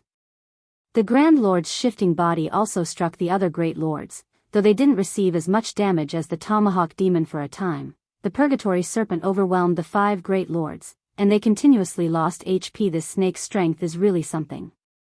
It can practically rival a mythic monster of the same level. The Purgatory Serpent's strength astonished Feng. Fortunately, not only had the Grand Lord's basic attributes decreased by 50%, but it was also stuck in its position. Otherwise, defeating the 5 Great Lords would be child's play with the Purgatory Serpent's combat power. Once his 5 Great Lords had secured the Purgatory Serpent's aggro, Feng gave the command to the Distant Zero Wing members to begin their attacks with the miniature ballistas immediately. The 30 miniature ballistas surrounded the Grand Lord and fired when the exploding arrows, which rivaled Tier 2 spells in power, struck the Purgatory Serpent. The Grand Lord's HP swiftly decreased. Each exploding arrow dealt between -50,000 to -60,000 damage. One volley dealt over -1,500,000 damage. Feng wasn't idle either. After commanding the attack, he charged forward and assailed the Purgatory Serpent. Although he could not deal as much damage as the miniature ballistas, every hit he landed claimed over 10,000 of the Grand Lord's HP. He used every skill in his arsenal to devour as much of the Purgatory Serpent's HP as possible. If they could not defeat the Purgatory Serpent before its evolution completed, they'd likely die here. As time passed, the Purgatory Serpent's HP gradually decreased 90%, 80%, 70%. When the Purgatory Serpent's HP fell to 20%, it could no longer sit still. It gave up on absorbing mana to complete its evolution and whipped around its colossal tail, sending powerful attacks at Feng and the 5 Great Lords. At the same time, it opened its maw and began to gather a terrifying amount of mana. As it did so, a gigantic, twofold magic array gradually formed before its open jaws. Crap. Everyone, move away from the boss's front. Healers, gather together. When Feng saw this, he rushed towards the healers and activated Absolute Domain. However, Feng's warning had little effect as the Purgatory Serpent gathered mana too quickly. By the time Feng reached the core of the healer group, the Purgatory Serpent had released its death breath, firing a blistering, black beam from its mouth. Any player or miniature ballista in the beam's way was vaporized instantly with a single attack. The Purgatory Serpent had severely injured 3 Great Lords, destroyed 11 miniature ballistas, and killed over 200 players. Everyone was dumbfounded. They never thought that the Purgatory Serpent would be so powerful. Despite abandoning its chance to evolve, it doesn't have much HP left. Attack with everything you've got. Feng commanded, breathing a sigh of relief when he noticed that 2 of the Great Lords could still attack. The team's healers were also unharmed. Although trying to pin down the Purgatory Serpent with 2 Great Lords was pushing his luck, they should be able to survive the Grand Lord's attacks with the help of the healer's healing spells and his life domain, albeit barely. However, the Purgatory Serpent's strength and speed had increased significantly after it abandoned its evolution. If the Tomahawk Demon weren't careful and received a direct hit, it would lose hundreds of thousands of HP instantly, 1 or 2 million if it received a skill or spell attack.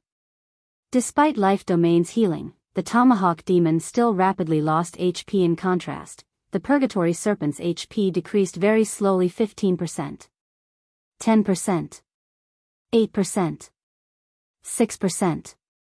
As the Purgatory Serpent's HP fell to 4%, the Tomahawk demon could no longer hold on, and it died, leaving a single uninjured Great Lord and 3 wounded Great Lords to tank the Grand Lord. From time to time, the Purgatory Serpent cast its spells, instantly killing the distant Zero-Wing members. Now, less than half of the team was standing, and only 10 of the miniature ballistas remained intact. When Heavenly Dragon's power's duration ended, Feng followed up with Power of Darkness. He used every attack method he had to whittle down the Grand Lord's remaining HP, yet, as if the Purgatory Serpent refused to lose any more HP, it took the team a long time to drop it to 1%. When the Purgatory Serpent only had 1% of its HP remaining, Feng's team began to lose members even faster. When Feng noticed his DPS drop, he gritted his teeth and activated Blade Liberation. He then swung Killing Ray at the monstrous Purgatory Serpent. Purgatory Pentaslash. Feng landed 5 consecutive hits with his sacred sword, each stronger than the last. With all 5 attacks, Feng had shoved the Purgatory Serpent's massive frame back by over 10 yards. The ground even trembled under the might of his attacks. Once Feng's chain attack ended, the Purgatory Serpent's HP fell to 0. Like a puppet with cut strings, the Grand Lord collapsed to the ground, shattering the earth beneath it. Chapter 1619, Frightening Aura. Chapter 1619, Frightening Aura. It's dead. The boss is finally dead. The surviving Zero-Wing members breathed a sigh of relief as the Purgatory Serpent fell. Originally, they had nearly 700 players on the team, but now, less than 200 remained. Only 6 of the 30 miniature ballistas had survived the fight, as well. Had the raid lasted any longer, the Purgatory Serpent would have likely annihilated them. Fortunately, they secured victory in the end. After the Purgatory Serpent died, the surviving players watched their experience bars rapidly fill. In the blink of an eye, many of them leveled up. Even those that had not had gained over half of a level. However, these players were more surprised about the loot the Purgatory Serpent had dropped. Although the Grand Lord had not evolved to mythic rank, it had been in the middle of its evolutionary state. Hence, the quality of its loot had improved slightly. Moreover, Feng had activated Divine Providence before dealing the final blow. Both factors resulted in the Purgatory Serpent dropping an abundant amount of loot. Overall, the boss had dropped over 80 items, and every one of them glowed with a dazzling light that instantly captured the player's attention. In addition, a towering pillar of light rose for the pile of loot, lasting nearly 5 seconds before it faded. Crap. What kind of loot is that? How can items cause such a phenomenon? Epic rank? No. An epic item wouldn't cause such a commotion. I wonder if it's a rumored legendary rank item? Forget legendary items. I could become so much stronger if I could get my hands on an epic item. My development would skyrocket. Everyone stared at the small mountain of loot, dumbfounded. They were ravaged with curiosity about the items the Grand Lord had dropped at this point. Epic weapons and equipment were the strongest gear the various large guilds had seen in God's domain, but everyone had already seen these items before. They knew that epic items couldn't cause such a phenomenon. The only thing they could think of that would cause something like this was a legendary item. As the light pillar disappeared, the Zero-Wing players fought the urge to run towards the loot. They'd have an easy future if they obtained even one epic item, not to mention a legendary item. With a legendary item, they'd never have to worry about daily necessities for the rest of their lives. But despite such thoughts, none of them moved a muscle as they admired the pile of items. Nobody dared to take a single step forward. Even the outsiders, the White Tiger Dojo's disciples, stayed where they stood. First, this was a guild operation, and any items obtained during the operation belonged to the guild. Furthermore, they were internal members, nurtured by the guild. They wouldn't even earn GCPs during this operation, much less items. Secondly, Feng had basically killed the Purgatory Serpent by himself. They simply operated the miniature ballistas and helped deal damage. They hadn't contributed in any essential way. Although the White Tiger Dojo's disciples weren't pleased about the outcome, even if they wanted to steal a few items, none of them had the courage to do so with a monstrous player like Feng standing beside the pile. Although they had known that Zero-Wing's black flame was incredibly strong, they hadn't realized exactly how strong before today. But after watching Feng dominate a level 70 Grand Lord ranked archaic species by himself, they realized how wide the gap was between them and their leader. Zero Wing's guild leader is inhuman. He sent a monster as powerful and massive as the Purgatory Serpent flying with a single attack. Just how high are his attributes? So, this is Zero Wing's rumored strength? The guild is actually powerful enough to kill a level 70 Grand Lord ranked archaic species at this stage of the game. Even super guilds might not be able to do so. It's no wonder the Hall Master wanted us to train in Zero Wing. If I had 1/3 of that man's standards, I could achieve something great in God's domain. As the White Tiger Dojo's disciples watched Feng appraise the loot, their previous contempt for Zero Wing transformed into awe and admiration. Had they encountered such a situation when they had first joined God's domain, they wouldn't have spared a glance at Feng's performance, but after playing the game for some time, they realized that God's domain was no ordinary virtual reality game.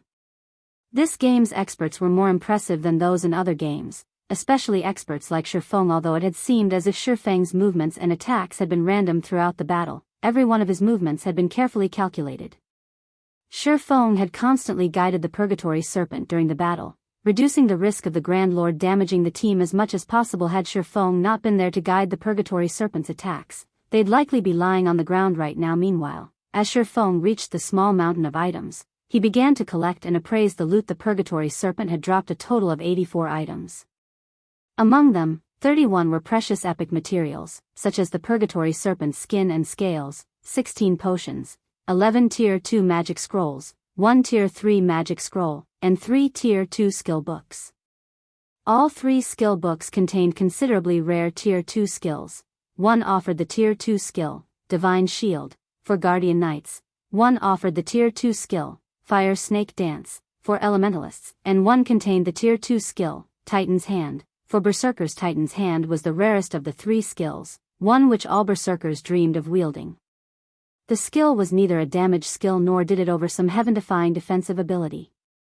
Instead, it allowed players to wield 2 two-handed weapons for a short time, significantly improving Berserkers' DPS and combat abilities. An additional weapon also meant an additional boost to a player's attributes.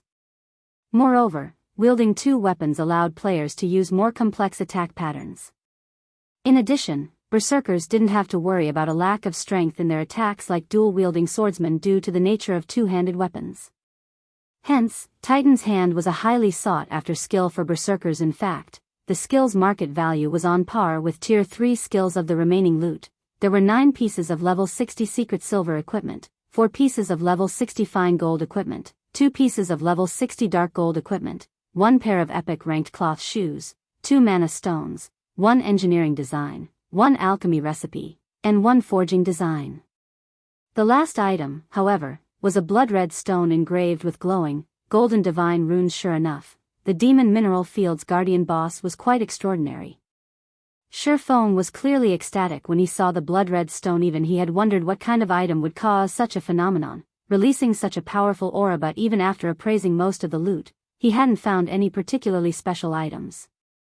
The most powerful item was the epic ranked cloth shoes, but no epic item could cause such a dazzling event. Upon appraising the blood-red stone, however, Feng realized that this stone had been the cause of the commotion. The stone was none other than the bloodline every player in God's domain dreamed of obtaining. However, this bloodline wasn't like those he had obtained in the past. The dark iron bloodline he had obtained during his visit to the Divine Staircase had been personally crafted by a god, but the bloodline in his hand had formed naturally. Hence, it had taken the form of a stone rather than a gentle liquid. Chapter 1620, Natural Bloodline. Chapter 1620, Natural Bloodline. What's up with the guild leader? Why is he staring at that blood-red stone? Is there something special about it? What's so special about a stone? It's just raw material. I wonder what kind of equipment the Purgatory Serpent dropped. It'd be insane if it dropped a piece of legendary equipment. Don't be crazy. No matter how you look at it, a Grand Lord will never drop a legendary item. Though, it might have a high chance of dropping a fragmented legendary item. If our guild obtains a fragmented legendary item, the super guilds will go mad with jealousy. The players from Zero Wing launched into a discussion about the Purgatory Serpent's loot, growing particularly excited as they talked about the possibility of a fragmented legendary item dropping. Players in the various large guilds had begun to reach level 50, and some of the guilds had already obtained a few epic items. However, no one had heard of a guild obtaining a fragmented legendary item. If Zero Wing found a fragmented legendary item, it would become the guild's prized treasure, serving as a symbol of the guild's strength. Such an item would definitely elevate the guild's reputation, since it would be the first guild in God's domain to possess such an item. Almost everyone who played virtual reality games paid attention to weapons and equipment. Apex weapons and equipment, in particular, were highly sought after. If news spread of Zero Wing's procurement of a fragmented legendary item, even players in other kingdoms and empires would learn of their guild, much less Star Moon Kingdom's players. A flood of players would visit their guild residences to join Zero Wing, making it much easier for the guild to recruit experts and continue to increase its strength. A fragmented legendary item? Feng could not help but chuckle when he overheard the hushed conversations. Zero Wing had acquired fragmented legendary items long ago, and the guild actually had more than one. Although they were correct that a fragmented legendary item could improve Zero Wing's reputation, great wealth brought great misfortune. Although the guild's fame would skyrocket if the public knew that Zero Wing possessed fragmented legendary items, it would also earn the guild an endless number of enemies. Hence, he had forbidden the guild's upper echelon speaking about these items to the public. Moreover, the blood-red stone in his hand was far more valuable than a fragmented legendary item. Bloodlines were extremely rare in God's domain, even rarer than fragmented legendary items. When a bloodline was found, even super guilds would use every weapon in their arsenal to obtain it, and the resulting bloodbaths would be horrendous. Obtaining a bloodline increased a guild's chance of nurturing an apex expert. Moreover, as players reached higher levels, the bloodline's benefits would become more prominent. After a certain level, these benefits would even surpass those of a fragmented legendary item. Furthermore, the stone in his hand was a naturally occurring bloodline, not an artificial bloodline crafted by ancient gods. There were two types of bloodlines in God's domain. The first type included the ancient gods' creations, the main bloodline source in God's domain. The second type involved naturally occurring bloodlines. The first type formed by drawing on the ancient gods' power, and in terms of potential, these bloodlines were slightly weaker than their natural counterparts. Regardless, both types of bloodline had their own advantages. Those created by the ancient gods catered to specific aspects. For example, Feng's Dark Iron bloodline improved his compatibility with melee skills, helping him increase his skill compatibility rates. On the other hand, natural bloodlines weren't as specialized, but in return, they provided greater boons to basic attributes. Due to the nature of these bloodlines, players who used them were generally known as humanoid monsters. To players who wanted to push the limits of their basic attributes, natural bloodlines were invaluable. Feng couldn't believe he had actually obtained a natural bloodline from killing a level 70 Grand Lord. Even though it had been an archaic species, it shouldn't have had a chance of dropping one, yet it had. If the demon players in the World Summit found out about this, they'd die of envy. Despite the various demon players trying desperately to ascend the divine staircase, they struggled to earn enough shrine points to purchase a bloodline, yet Feng had obtained one after killing a single monster. Moreover, the raid had been relatively easy, with one boss and no mobs. Moreover, this stone was top tier among basic bloodlines. It was called the Shadow Bloodline. Shadow Bloodline. Weakens presence and aura significantly. Effects double when in darkness. Improvements focus on agility, followed by strength, endurance, intelligence, and vitality. Although the Shadow Bloodline's benefits to a player's combat power weren't as apparent as the ancient gods' bloodlines, it would undoubtedly increase an assassin or ranger's survivability. Decreasing one's presence and aura wasn't just effective against other players, but monsters would also struggle to notice the player. Rangers and assassins with the Shadow Bloodline would be able to explore high-level maps with ease, and they could enter places that players normally avoided. They could enter places that players normally could not. Set foot into the Shadow Bloodline alone was more valuable than the Purgatory Serpent's combined loot. This trip was definitely worth it. Feng could not help but smile at the Shadow Bloodline. Neither epic equipment nor precious tools could help nurture a true apex expert, but the Shadow Bloodline could. In fact, it might even help a player become a tier 6 god-ranked expert. Even if he gave the Shadow Bloodline to an ordinary assassin or ranger in the guild, he could instantly nurture an astonishingly powerful expert, let alone experts like Fire Dance. When Feng finally finished admiring the Shadow Bloodline, he stored it in his bag. He had no intention of informing the others about the item. After he finished with the remaining loot, he instructed his team to rest up and prepare to enter the town. No one gave Feng's decision much thought. They simply did as they were told while the healers resurrected the dead. Meanwhile, the magic barrier around the town had vanished after the Purgatory Serpent's death. Players could now enter the town without hindrance. Of course, chaos ensued in the town. The demon kin, who had been mining the ores, ran around in a panic while the demon supervisors angrily suppressed the undisciplined demon kin. Demon kin, demonic creature, chieftain. Level 70. HP 9000000/9000000.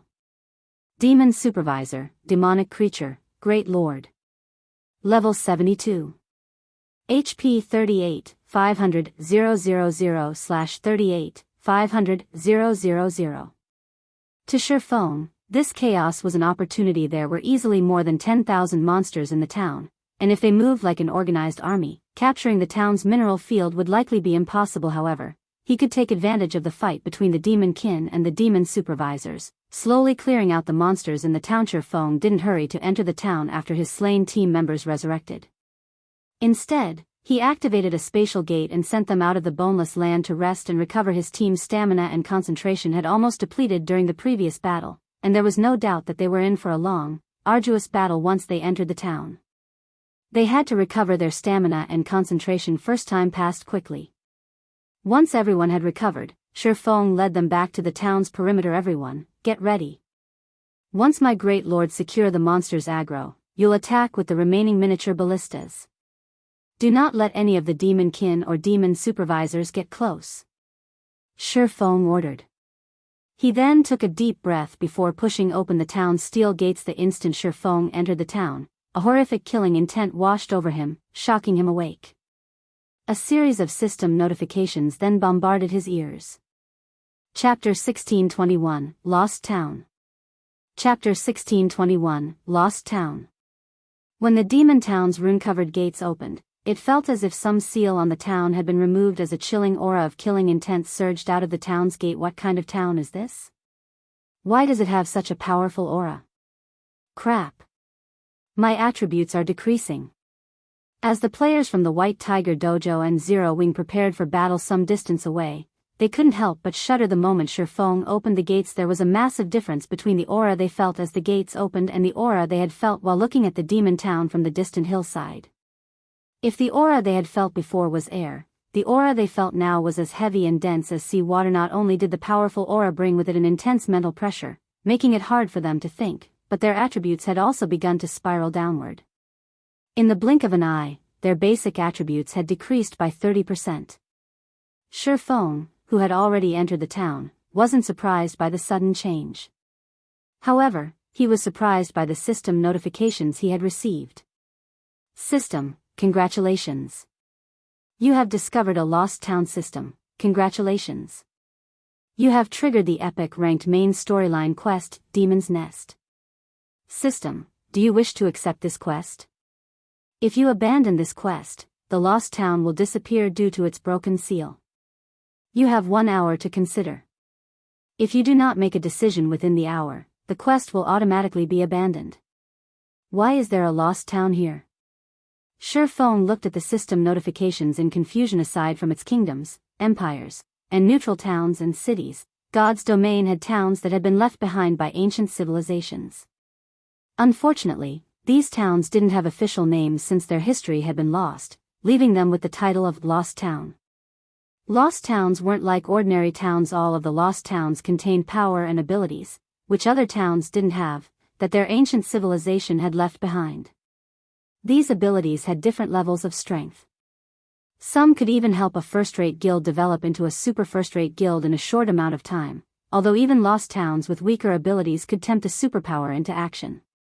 This was due to the ability's unique nature in God's domain. In the past, many wars had been waged between God's domain's superpowers over these lost towns.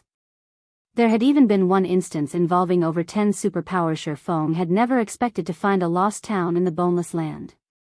The mineral field was nothing compared to the town itself. It's no wonder why I hadn't heard of a town in the Boneless land in the past. This restriction is likely the reason that no one ever found it. Feng could not help but smile bitterly at the system notification. Regardless of how powerful a lost town was, they were all incredibly difficult to claim. There was no turning back if one missed the opportunity. Once a lost town disappeared, it was gone forever. The players that had found the Boneless Land's lost town had likely failed the quest, causing its disappearance. If that were the case, it was only natural that no one had ever heard of it. Of course, Feng accepted the quest. Although he did not know what this lost town's function was, Zero Wing would miss out on a golden opportunity to grow stronger if he abandoned it. System, congratulations.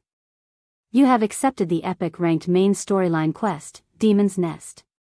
Quest content: you are required to collect 100 darkness stones to reseal the anchor within 10 natural days. If you fail to do so, the Demon King of a specific planar world will hunt you endlessly. You will also permanently lose 100 points from all attributes and 10 levels. Quest reward unknown. Crap.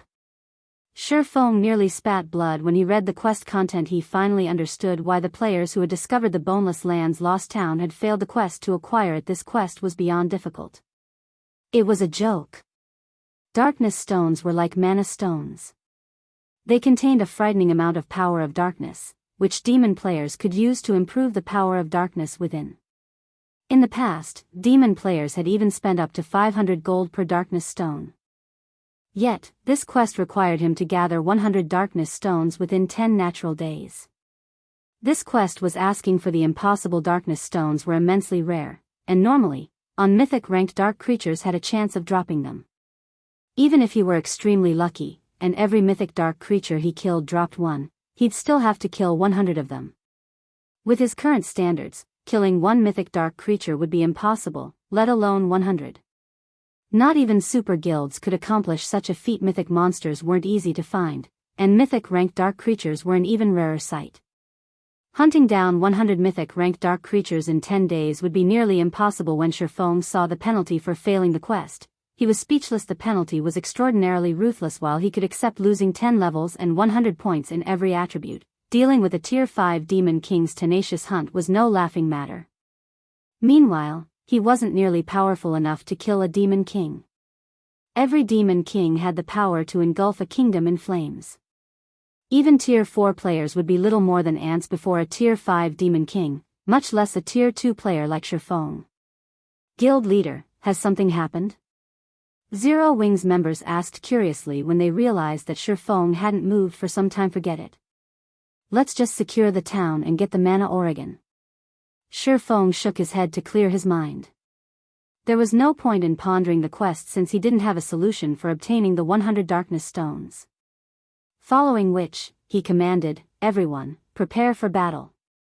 As Feng gave the command, the team members began to push the miniature ballistas forward, following after their leader. At the same time, Feng controlled his 4 remaining Great Lords to lure some of the battling demon kin and demon supervisors. Unlike the players, whose basic attributes had been suppressed when the town's gates had opened, the demonic creatures within were unaffected. Fortunately, Feng had the Bible of Darkness, and with the demon ruler Suppression, dealing with the chieftain-ranked demon king and Great Lord-ranked demon supervisors became easy. After Feng's Great Lords gathered some demonic creatures, Feng activated Flame Domain while Zero Wing's members attacked with the remaining siege weapons. After around 20 minutes, the team had cleared out a wave of demon kin and demon supervisors. When the monsters died, the players' experience bars rose by a sizable chunk.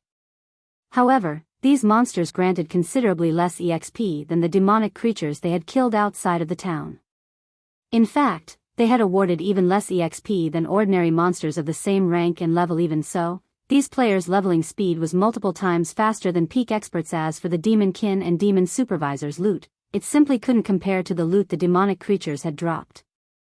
Despite killing over 100 demon kin and several demon supervisors, the team had only obtained 6 pieces of bronze equipment and 1 piece of mysterious iron equipment. As Feng collected the loot, however, he discovered several black crystals beside the demonic monsters' corpses. What? This is mana ore. Feng had nearly thought his eyes had played a trick on him when he saw the black crystals on the ground. Everyone in God's domain knew that the monsters didn't drop mana ore, but it was nearly impossible that Feng, who was both a master forger and extremely familiar with the metal, would mistake the item after carefully examining the corpses. Feng found 17 ingots of mana ore, over 100 ingots of ancient bronze ore, and 3 ingots of eternium ore. Even if one mined an ancient bronze vein, they likely wouldn't obtain a single ingot for every 30 ingots of ancient bronze ore. And players would be very lucky to gain a single ingot of eternium ore for every 100 ingots of ancient bronze ore, yet Feng had obtained so much after killing a few demon kin and demon supervisors. This was inconceivable.